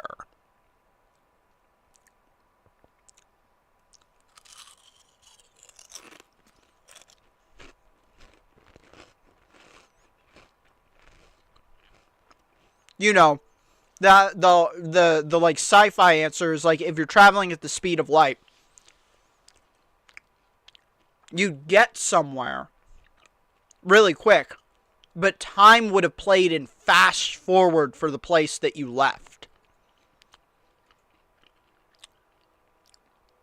Because, like, it's only perceptively happening faster for you because of your speed. Whereas, like, everything outside of that movement actually just ages at a linear rate. So it's almost like time slowed down for you. So if everything is happening faster, because everything is expanding really fast shortly after the Big Bang, wouldn't it just make sense that those things are going to essentially be in that, like, sci-fi, like, aging loop? So they're moving so fucking fast and everything is so excited because it just came out of the biggest explosion to ever explode. Or, I know it's not literally an explosion, the Big Bang is more like a metaphor, but the most active molecules can be active, and the most high energy state energy can energy. Wouldn't it make sense that if you're inside that state, time would move, would feel like it would move very, like, quickly, but outside of that state, it would have actually, or like, it would move very quickly, but outside of the state, very long time would have actually occurred. So, that's, I don't know, to me that kind of, like, has always explained this observation. to crisis. These problems aren't the only ones. Our theory also says that the Big Bang should have created 3 times more lithium than we see out there, a decades-old itch that astronomers just can't scratch. It predicts that dark matter should pile up sharply at galaxy centers, but instead we find gentle hills. It says that dark energy, the mysterious force pushing the universe apart, has stayed constant since the Big Bang. But last year, one of the biggest galaxy surveys ever conducted dropped the bombshell that it may have been changing over time. If true, this would overturn our current picture of the universe, its past and its future. Even things that we considered settled beyond any doubt, like the interpretation of the cosmic microwave background, are suddenly up for debate. Those early galaxies might have been bright enough to contaminate the signal. Oh, I have. I have consumed an indescribable number of science videos while baked. An indescribable number. That's why, as soon as the topic came up, I called out all of the things that were going to be discussed correctly. Because I just already knew. These are bold claims that require much more evidence, but the mere fact that such fundamental pillars are being discussed is staggering. So, okay, what does all this mean? Right now, there are furious battles going on. Some scientists argue that these aren't real cracks, but mirages that will disappear with time, or raw gems that will end up refining our theories. Others are more radical and say we need completely new ideas. But whatever the case, the big picture is difficult to ignore. The sense of crisis is growing. And the only one that I think kind of throws any of... I mean, again, I'm a layman. I'm not an expert. The only one that throws any of the theories that I've heard out the window, to me, is at least the effect of entropy on the universe. Because, like, we can assume if things are expanding slower, the rate of entropy essentially is slowing down. Which, to me, almost completely invalidates, like, a heat death of the universe theory. But like, a heat death theory also is like, way more theory than most theories. That's, like, straight up just, like a guess based on some math. Good math, but still. There are other death of the universe theories that are just as valid. So I think, really, that's the only one that I've heard of that I think kind of gets nail in the coffin by observing that things are expanding at a slower rate. Because that means entropy slows down. And if entropy slows down enough, maybe enthalpy can outpace entropy. Maybe. I don't know. Probably not, but... you know, it's fun to think about.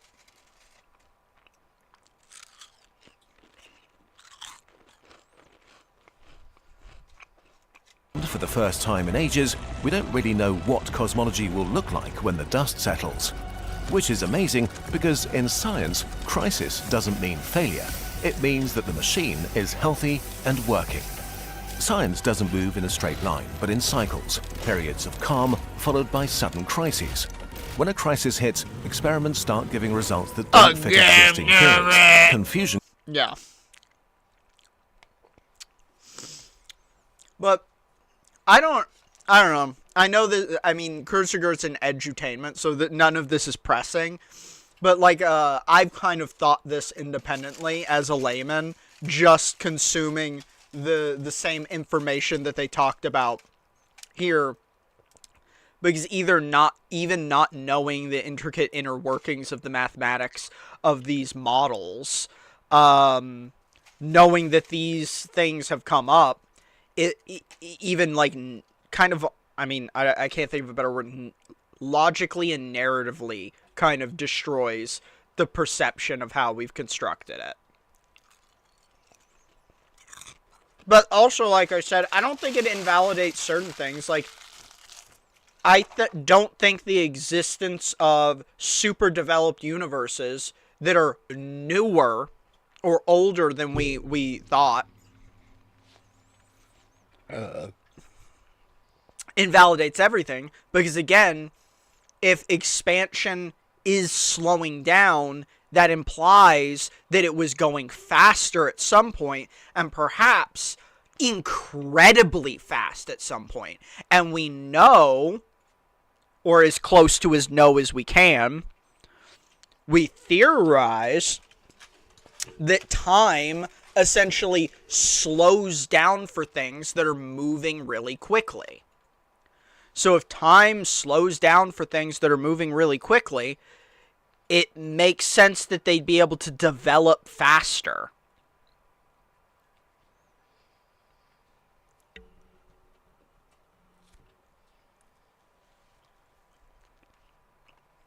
At least relative to the things that are moving slower. Because it's almost like they traveled into the future. Grows. Which is exactly how traveling at the speed of light is essentially described. It's like, you travel in the speed of light, you're almost traveling into the future. And strange ideas pop up. And eventually, there is a revolution. We also can't know, even outside of that, the exotic conditions of reality moving at hyper-energized states, what that does to the life cycles of elements.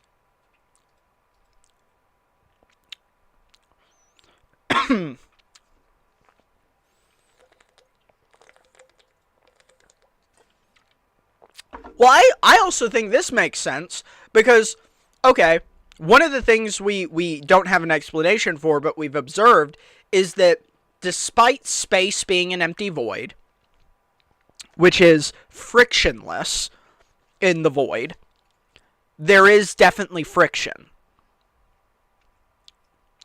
So, like, in space, supposedly, like, if you threw a baseball at 90 miles per hour, it would go 90 miles per hour forever until it hits something to cause friction, because there's nothing. But we've observed, and we call it dark matter, like that there is a force that is acting on things at scale in the universe. So on Earth, there's stuff that causes friction. So if I throw like my phone, it just doesn't go at the same speed forever, because there is a force acting on it. I think it makes sense that the initial explosion pushing it, or force pushing everything away from a singularity location, would start fast and slow down if there was a force causing friction on that expansion. So this is more just like more stuff of like, oh, well, we need to more figure out like what that friction is. Is it dark matter? Is it appropriate to call it that thing? What is it? How does it work?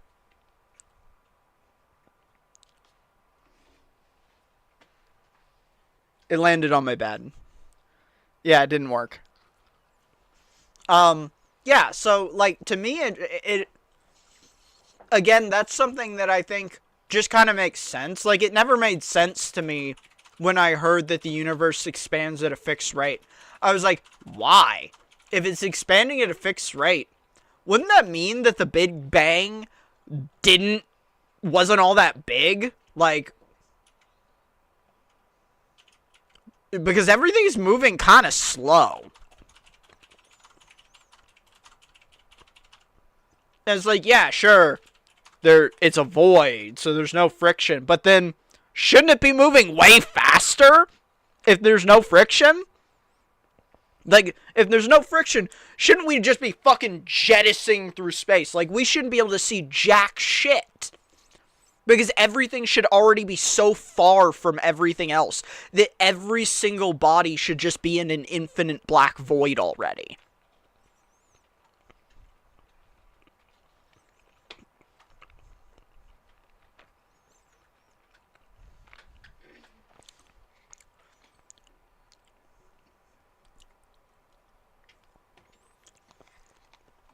So I think clearly forces of attraction are stronger than we think. And there's more forces causing friction than we think. Or friction might be not the most accurate word, but it's the best word as a layman that I can use to describe it.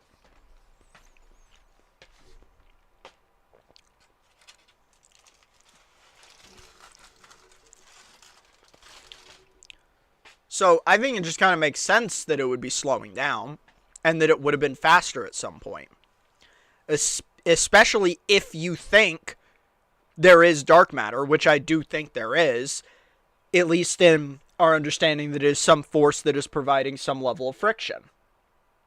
Or it, again, maybe not. What's wrong? Did you hit your knee? No. What's wrong? He's asleep. Huh? Your leg is asleep? Yep. You want me to Charlie horse you? No! That sounds like such a fucking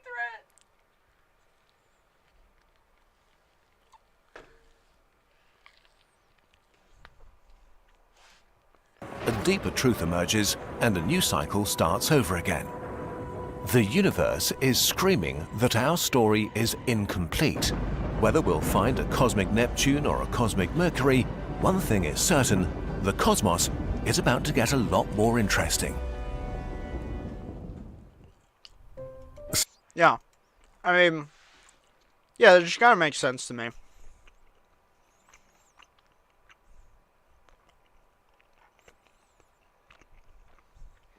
At least as the caveman I am.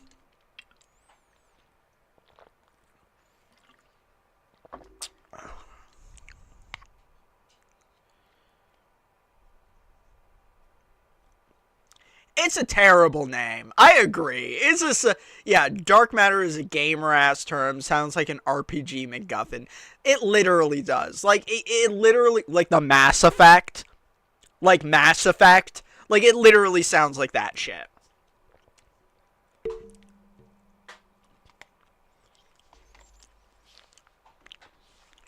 But it is also kind of an accurate descriptor because it is a matter that we don't understand the properties, placement, or anything about. We just know it has to be ambiguously a matter because it is applying a force to things. And it is having a force applied to it.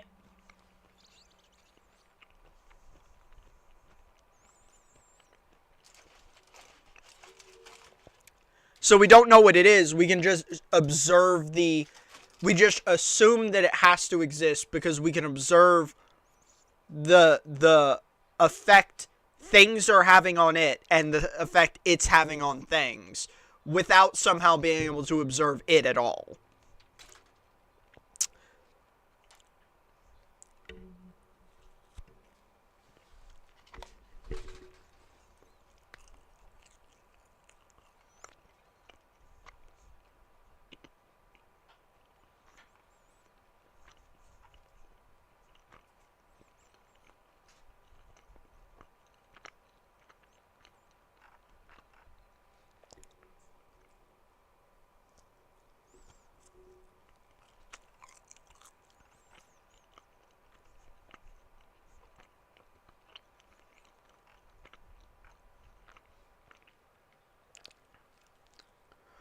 Oh! Oh, the bullet not as hot. Oh!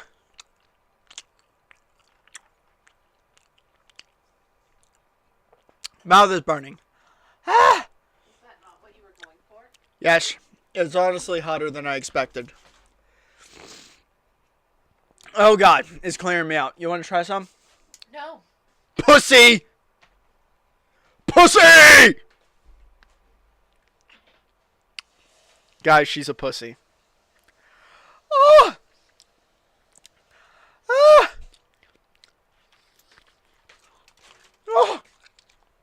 What was that again? Pussy! Oh! Alright. You can tough it up and man that out then. Wait, my water! Now I'm sweating bullets. Oh, she took my water away. Oh my god, she's a deviant. Oh.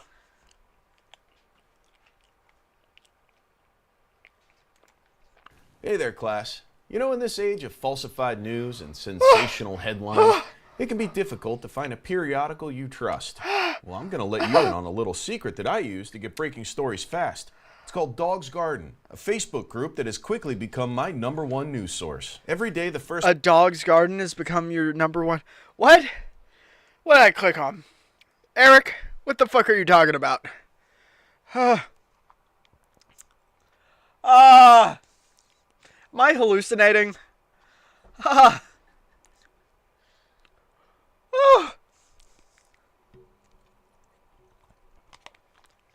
Oh god. Lord. Ah.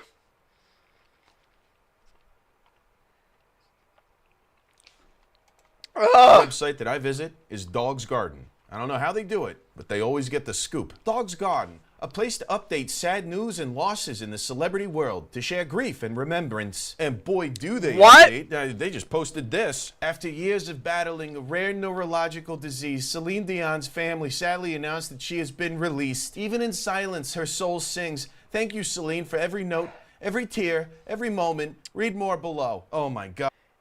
Is Celine Dion dead? Is that true?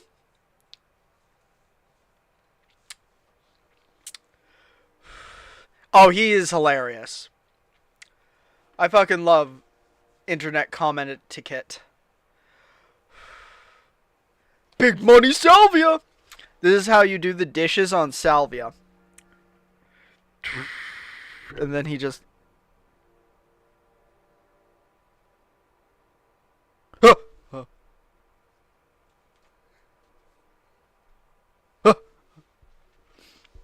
It's so funny.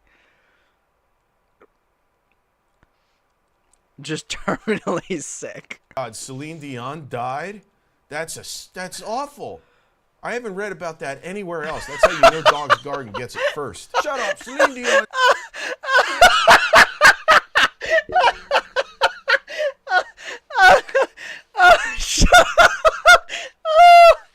Oh my god, okay.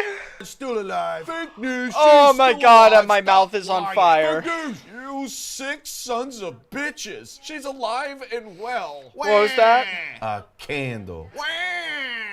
Sorry guys, but if Dog's Garden is saying it, I'm afraid she's gone. Thanks for the bad news, Dog's Garden. I love you. And toast. Yeah.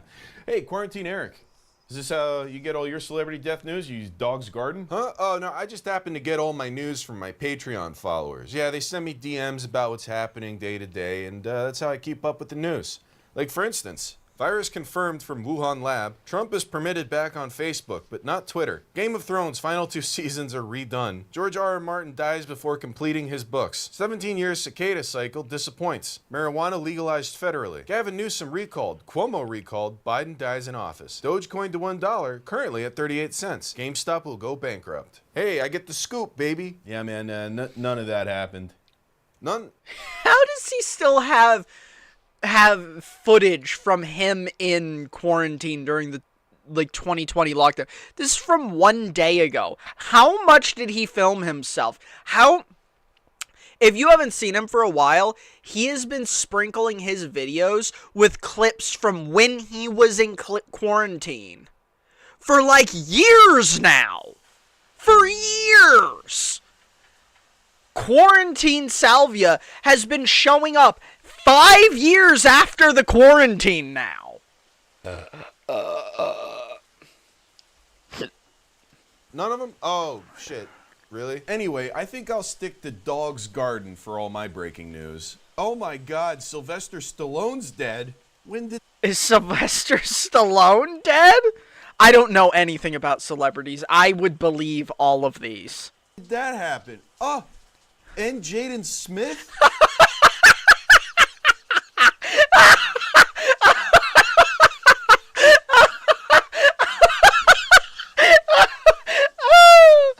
Okay, I wouldn't believe that one.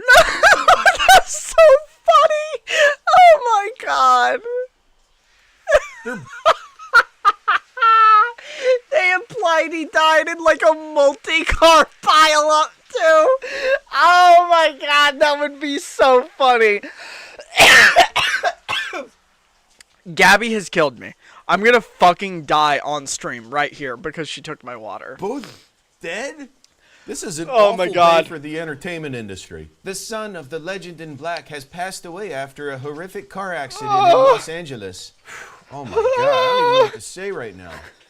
So I'll just read these comments. May he rest in peace. Okay, I do know what to say to that. Do not mourn for the fallen, dear lady. Their names have appeared in the Reaper's Black Book. They rest now forever within the confines of Dog's Garden. Pray that you do not share their fate, you fool! And reply. Okay, let's start the show. Wait, we didn't even start yet.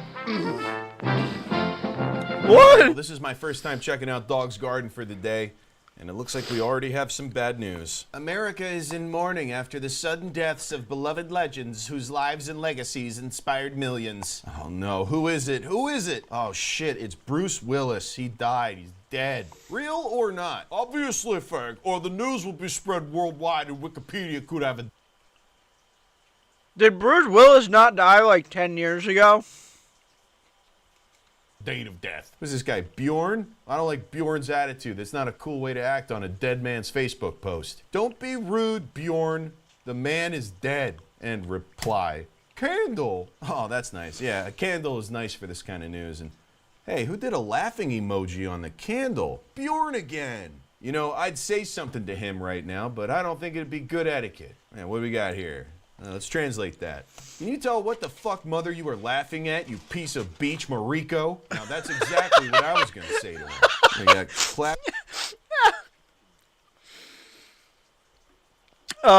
Non-English speakers also use the internet better. They cook better and they use the internet better. Clap, squirt, Christmas dance in front of a shamed man. Well, I don't know what that's supposed to mean, but it's probably disrespectful, which is why Bjorn left another laughing emoji. I'm getting real sick of that guy. I think I'm gonna pull him aside and say something. Hey Bjorn, can you please be a little more respectful on the Dog's Garden page? These people are in mourning, and it comes across as immature, and reach out in good faith. No, I just gotta wait for him to respond. Hello? And send?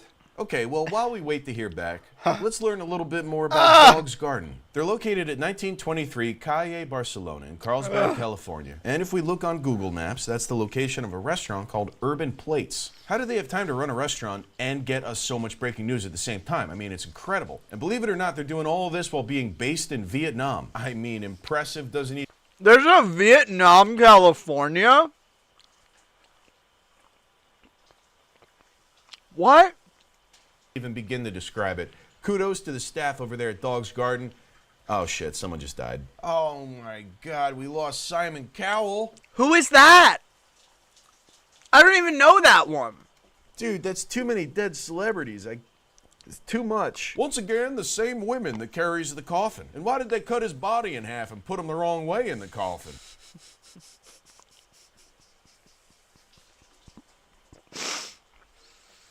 When you post fake shit, at least make an effort, you fucking dumbass. Oh boy, that's the first stage of grief right there.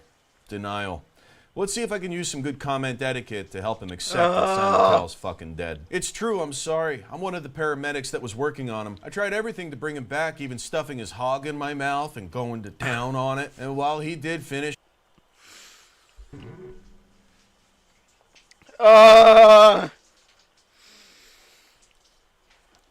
Well, he is dead then, because American Idol ended in like 2008.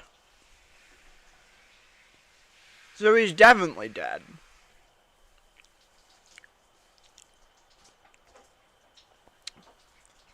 I'm just gonna believe he's dead.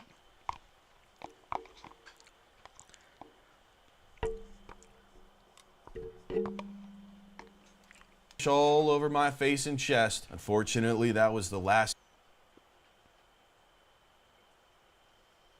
It's still going? Why?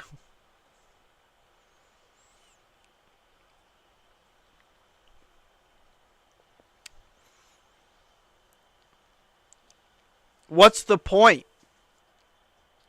I thought it was like, it came out 1 year. We got our American Idol. You can't have 2 American Idols. That's like in the Bible. There can only be 1 idol. No false idols.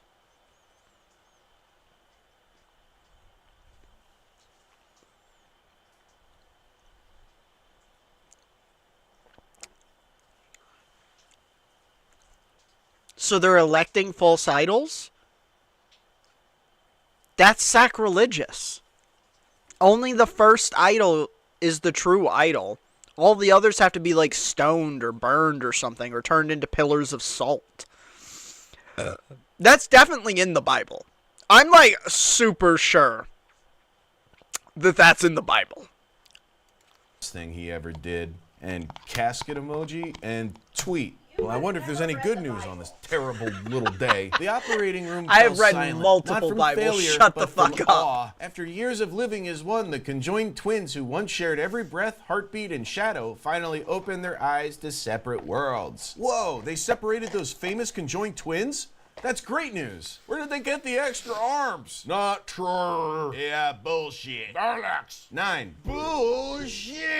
Yeah, you see what the news has done to people is nobody believes anything anymore. It's sick. AI.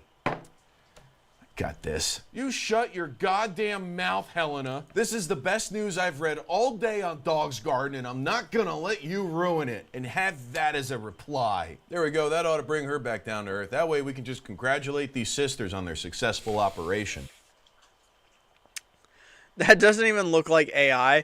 That just looks like the worst Photoshop of all time. I also noticed that Dog's Garden has a phone number listed, so it's probably how you call in to give them tips and stuff, so I'm gonna call that. Thank you for calling Urban Plates Carlsbad. Thank you so much for holding. How can I help you? Yes, hello, is this Dog's Garden? Sorry? Yeah, I was calling to get in touch with Dog's Garden, the news and media company. Urban Plates.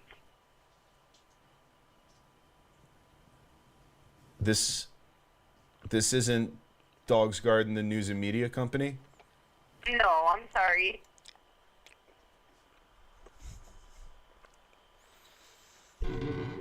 I mostly read it just so I could talk shit to people who talk about the Bible, about how they definitely haven't read it.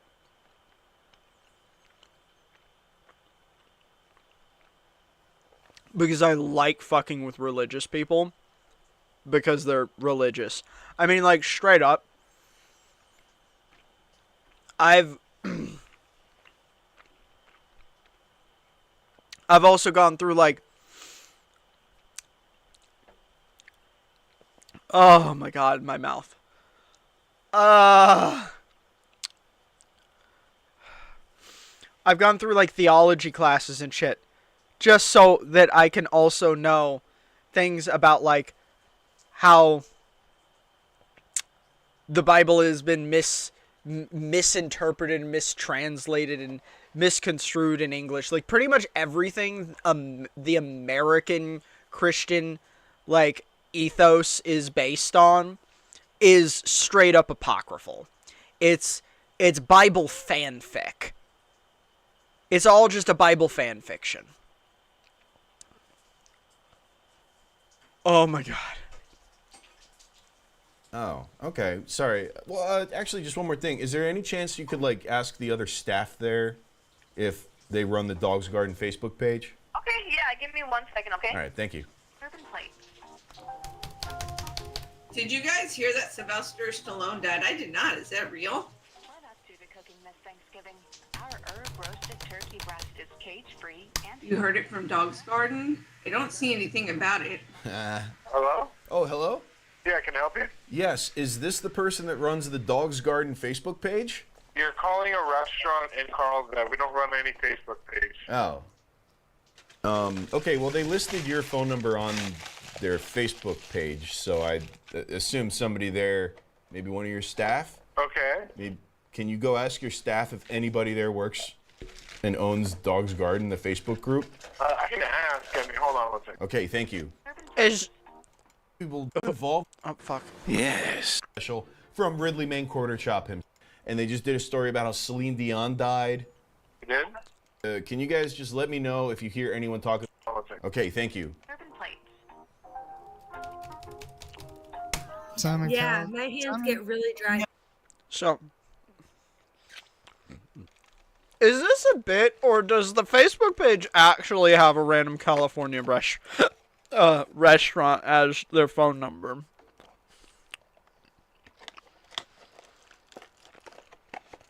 Because if it does, why? Also, Big Money, why are you harassing a random California restaurant? No, that's a fucking joke. Simon Cowell did not die. Can one of you talk at a time? Yeah, I'm sorry, man. I asked around. Nobody's running that page here. Okay, well, cool. I mean, you know, maybe the person who does run it isn't working there tonight. So, if, can you guys just let me know if you hear anyone talk about how they run a Facebook group called Dog's Garden, and they just did a story about how Celine Dion died? You did? Yeah, she's dead now. She is dead. I got that from Dog's Garden. That's why I wanted to hit them up. I just wanted to ask. Also, I want to buy the group. Can you let them know I want to buy the Facebook group? Well, my condolences. Okay, well, you don't need to give me condolences because I'm not related to Celine Dion. I don't actually care. But I want to buy the Facebook group. All right, thank you so much. Okay, bye. Jeez. Another dead end. Of course dogs I am dying. want to do all this stuff anonymously to protect their sources.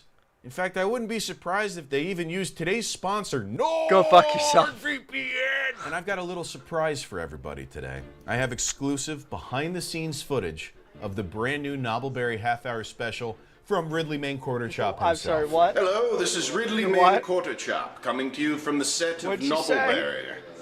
I just want to show you what we've been doing with our Nord What's money. going This on? is brought to you by NordVPN.com/bigmoney. This is where all of our equipment is. Are you making In case tea? you are a thief, there's hundreds of thousands of dollars Are worth you of making equipment tea? here. Yeah, if you've been reading the trades, you know that there's a brand new Knobbleberry special Are being you filmed making right tea? now. All thanks to NordVPN.com/bigmoney, which hides your IP address and allows you to browse the internet safely and securely. Choose from thousands of servers in countries all around the world to get around region block content, porn bans, blacked out sports events, or just to watch streaming shows that aren't available where you live. All right, back to Ridley Main. And here we have our actor for partner. Would you like to say anything, sir? Yes, hello, I'm a this is pussy. Mr. Guggenheim. I'm very excited to be part of this wonderful production. I like when they give me the gun. I didn't know he was German. I wouldn't have hired him if I knew that. Anyway, another thing about NordVPN is they have a 30-day money-back guarantee. Right now, this is what they call first team walking onto set. Here we go. Here's our crew. Hello, boys. I'm very excited. Someone get this fucking kraut away from me. Oh, this is going to be delightful. I'm going to kill you. Uh-oh, looks like there's a little on-set drama. Well, there's no drama when you sign up for NordVPN.com/bigmoney for huge savings on a 2-year plan plus an additional 4 I'm months so free. You delirious, also get I threat missed protection, him which doing keeps an you safe ad. from malicious I sites, don't know what's been downloads, going on trackers, at all, and intrusive ads. Threat but protection apparently is on an even ad when you're not happened. connected through a VPN, so you can stay protected. It's another sunny, Yeah. beautiful day on set. I'm gonna Filming finish the this Knobbleberry video though. special. As you can see, the boys behind me are very busy. I want to show you something. You know how I said it was a nice, beautiful, sunny day? No, just because I want to see the Believe video. this. And it would be weird Show to you end what it the halfway Nord through. money's given me. Oh my god. Oh. Fucking pitch black, mate. Yes, we have these cunts rocking.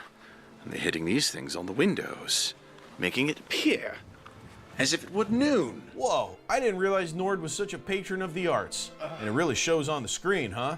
Not that I can show you any of that yet, because it's just behind the scenes right now, because it's still being edited. Don't forget, by the I way, use NordVPN Proton works on because it's multiple better devices, than Nord. Up to 10, and with handy Proton apps is for better iOS than and Nord. Android operating systems. Dude, I have a capsaicin high for real. I am lightheaded.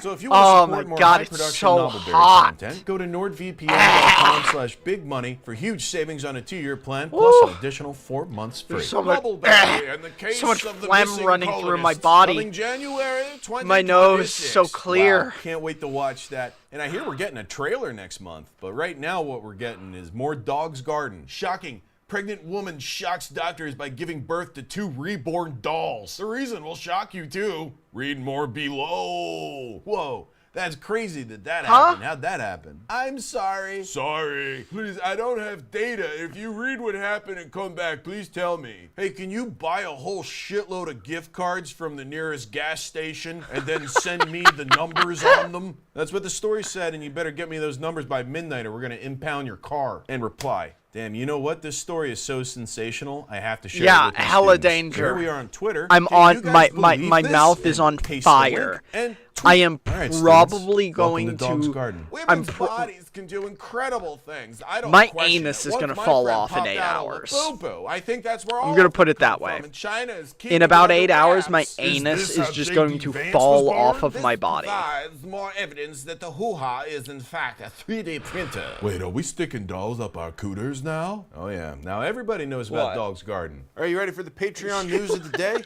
Okay, as long as it actually happened. From Matthew McDonald, Elon buys the U.S. by paying off the national debt. So that happened, and now I know. And so do you.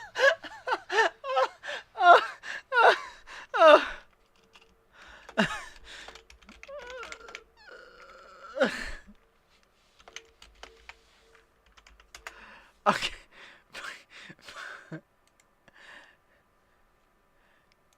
Gabby just straight up gave me the fucking I don't want to play with you anymore meme face. Oh my god, it's so low res. There's gotta be one that's a bigger fucking image. Jesus fucking Christ, how does this image not exist in more than 180 fucking pixels? This is insane.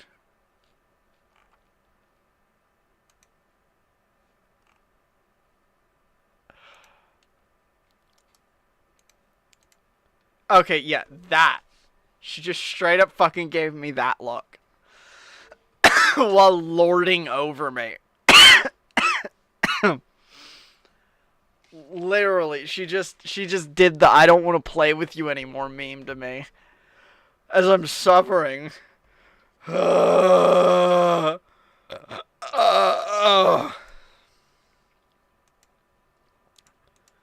She's bad. She's a bad person. But that didn't happen. Oh, it didn't happen? Oh, well, probably never will, huh? That's a shitty prediction. Oh, well. And you know what else? I kind of blew it by sharing my favorite news source with everybody. They're all in here acting like maniacs. But that's okay, because I have an ultra-secret backup news source. It's called Dreamland Babies. And yeah, right away I'm learning that Dolly Parton is dead, I guess? Oh my god, that sucks. Rest in peace, Okay, I Bean. definitely And would have what's even heard about worse that. is it looks like Mr. Bean is on his way out, too. The poor guy, but at least this Facebook post has gotten a lot of I thought engagement. Mr. Bean died like 10 years ago. Stop rumors! Guys, stop rumors!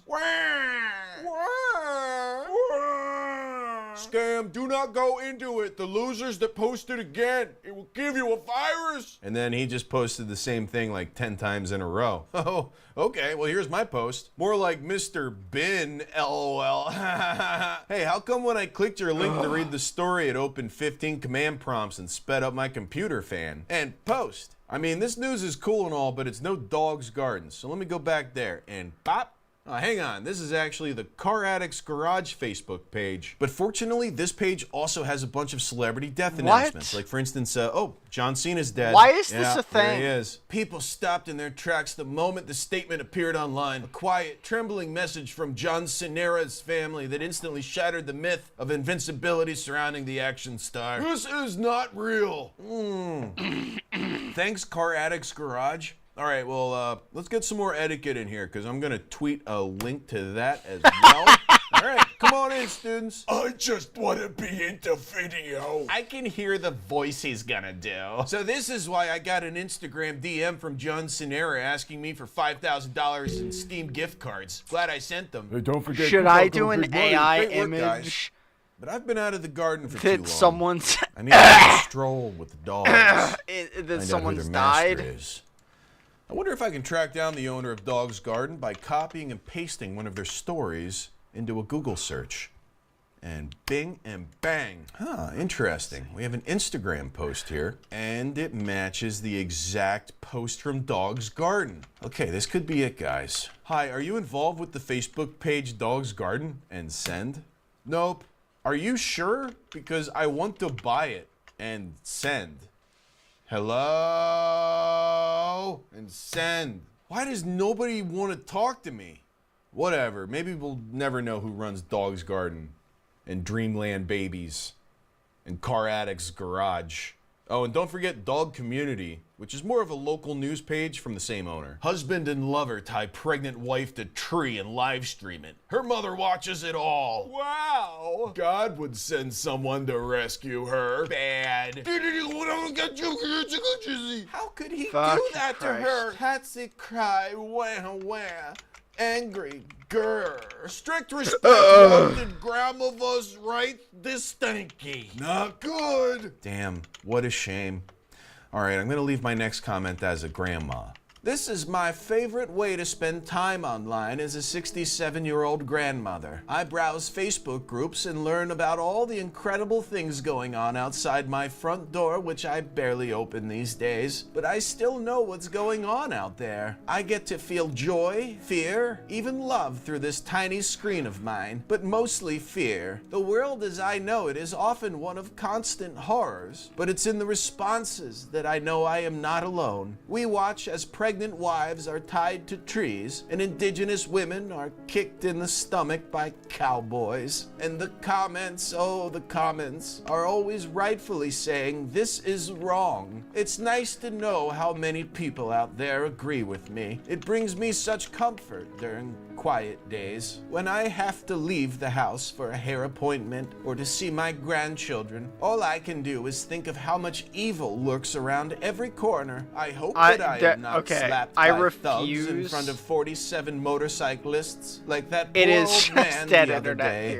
But for every tied up maid secretly I'm trying babies or what have fucking you, create there is a cowboy disgusting falling in AI love slop with a giant Apache woman who fucking hasn't had sex in 6 months. Life can be beautiful. image, but There's a all of CEO them want who me to pretends create an fall account, asleep and I'm next not to doing a big that. pile of money to see if his maid will steal it, but instead she just tucks him in with a blanket. And aren't those the stories that make all the pain worth it? Isn't that what makes us human, after all? And I'm glad I didn't even need to see it all for myself, because that would mess me up something frightful. I mean, can you imagine watching a pregnant woman fall out of a helicopter and into an active volcano? Oh, sorry. Poor lady. Don't you know that she is your offspring? God help her, please, with her pregnancy. People's engagement with AI is so weird. Episode. Just one sec, new comment. Can you guys shut the fuck up? I'm trying to leave a comment here. And post, and back to the original comment. I just hope you know how important this dog community and dog gardens and all that is to me. I would also like to submit a story about my family kicking me into a lake and laughing at me. Oh, wait, never mind. You already did that one. In conclusion, if the page owner is reading this, please contact me so I can buy it from you and rename it to Stop Sexualizing Big Fat Jiggly Dump Truck Butts. And it's all about getting people to stop sexualizing my big fat jiggly dump truck butt. Good day. And post. Yeah, that's why I wanted the page. That's the whole reason I wanted the page. I just wanted to rename it to that and like get their baked in audience because, you know, I haven't. Oh, wait, never mind. That page already exists.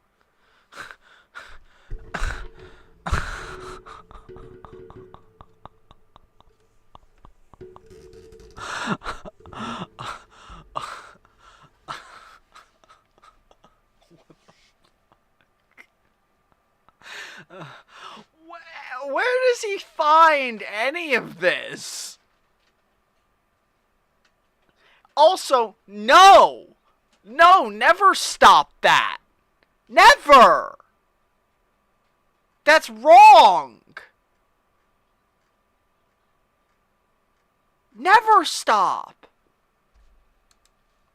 It's two. Fuck. It's right here. Hell yeah. Yo! And post. Dude, all right. Well, I got what I needed. I'm happy here. I hope you guys learned something. I found the worst AI image generation site to do this.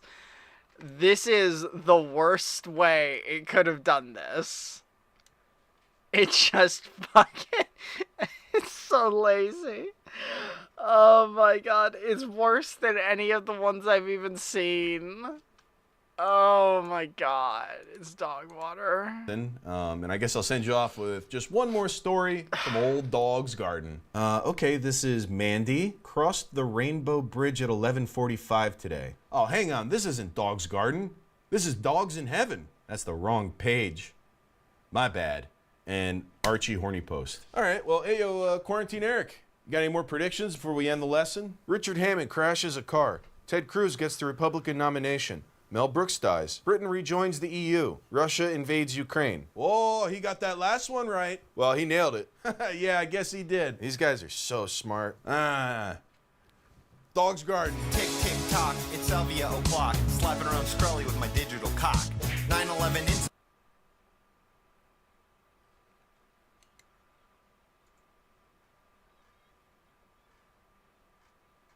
And that's where I'm gonna end it.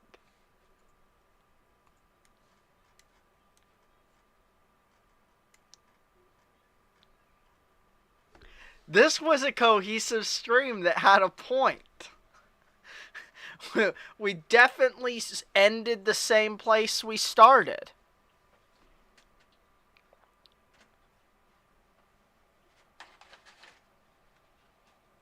It wasn't just whatever for 4 hours, almost 5. It was definitely cohesive. Good night. Good day. And have a great one.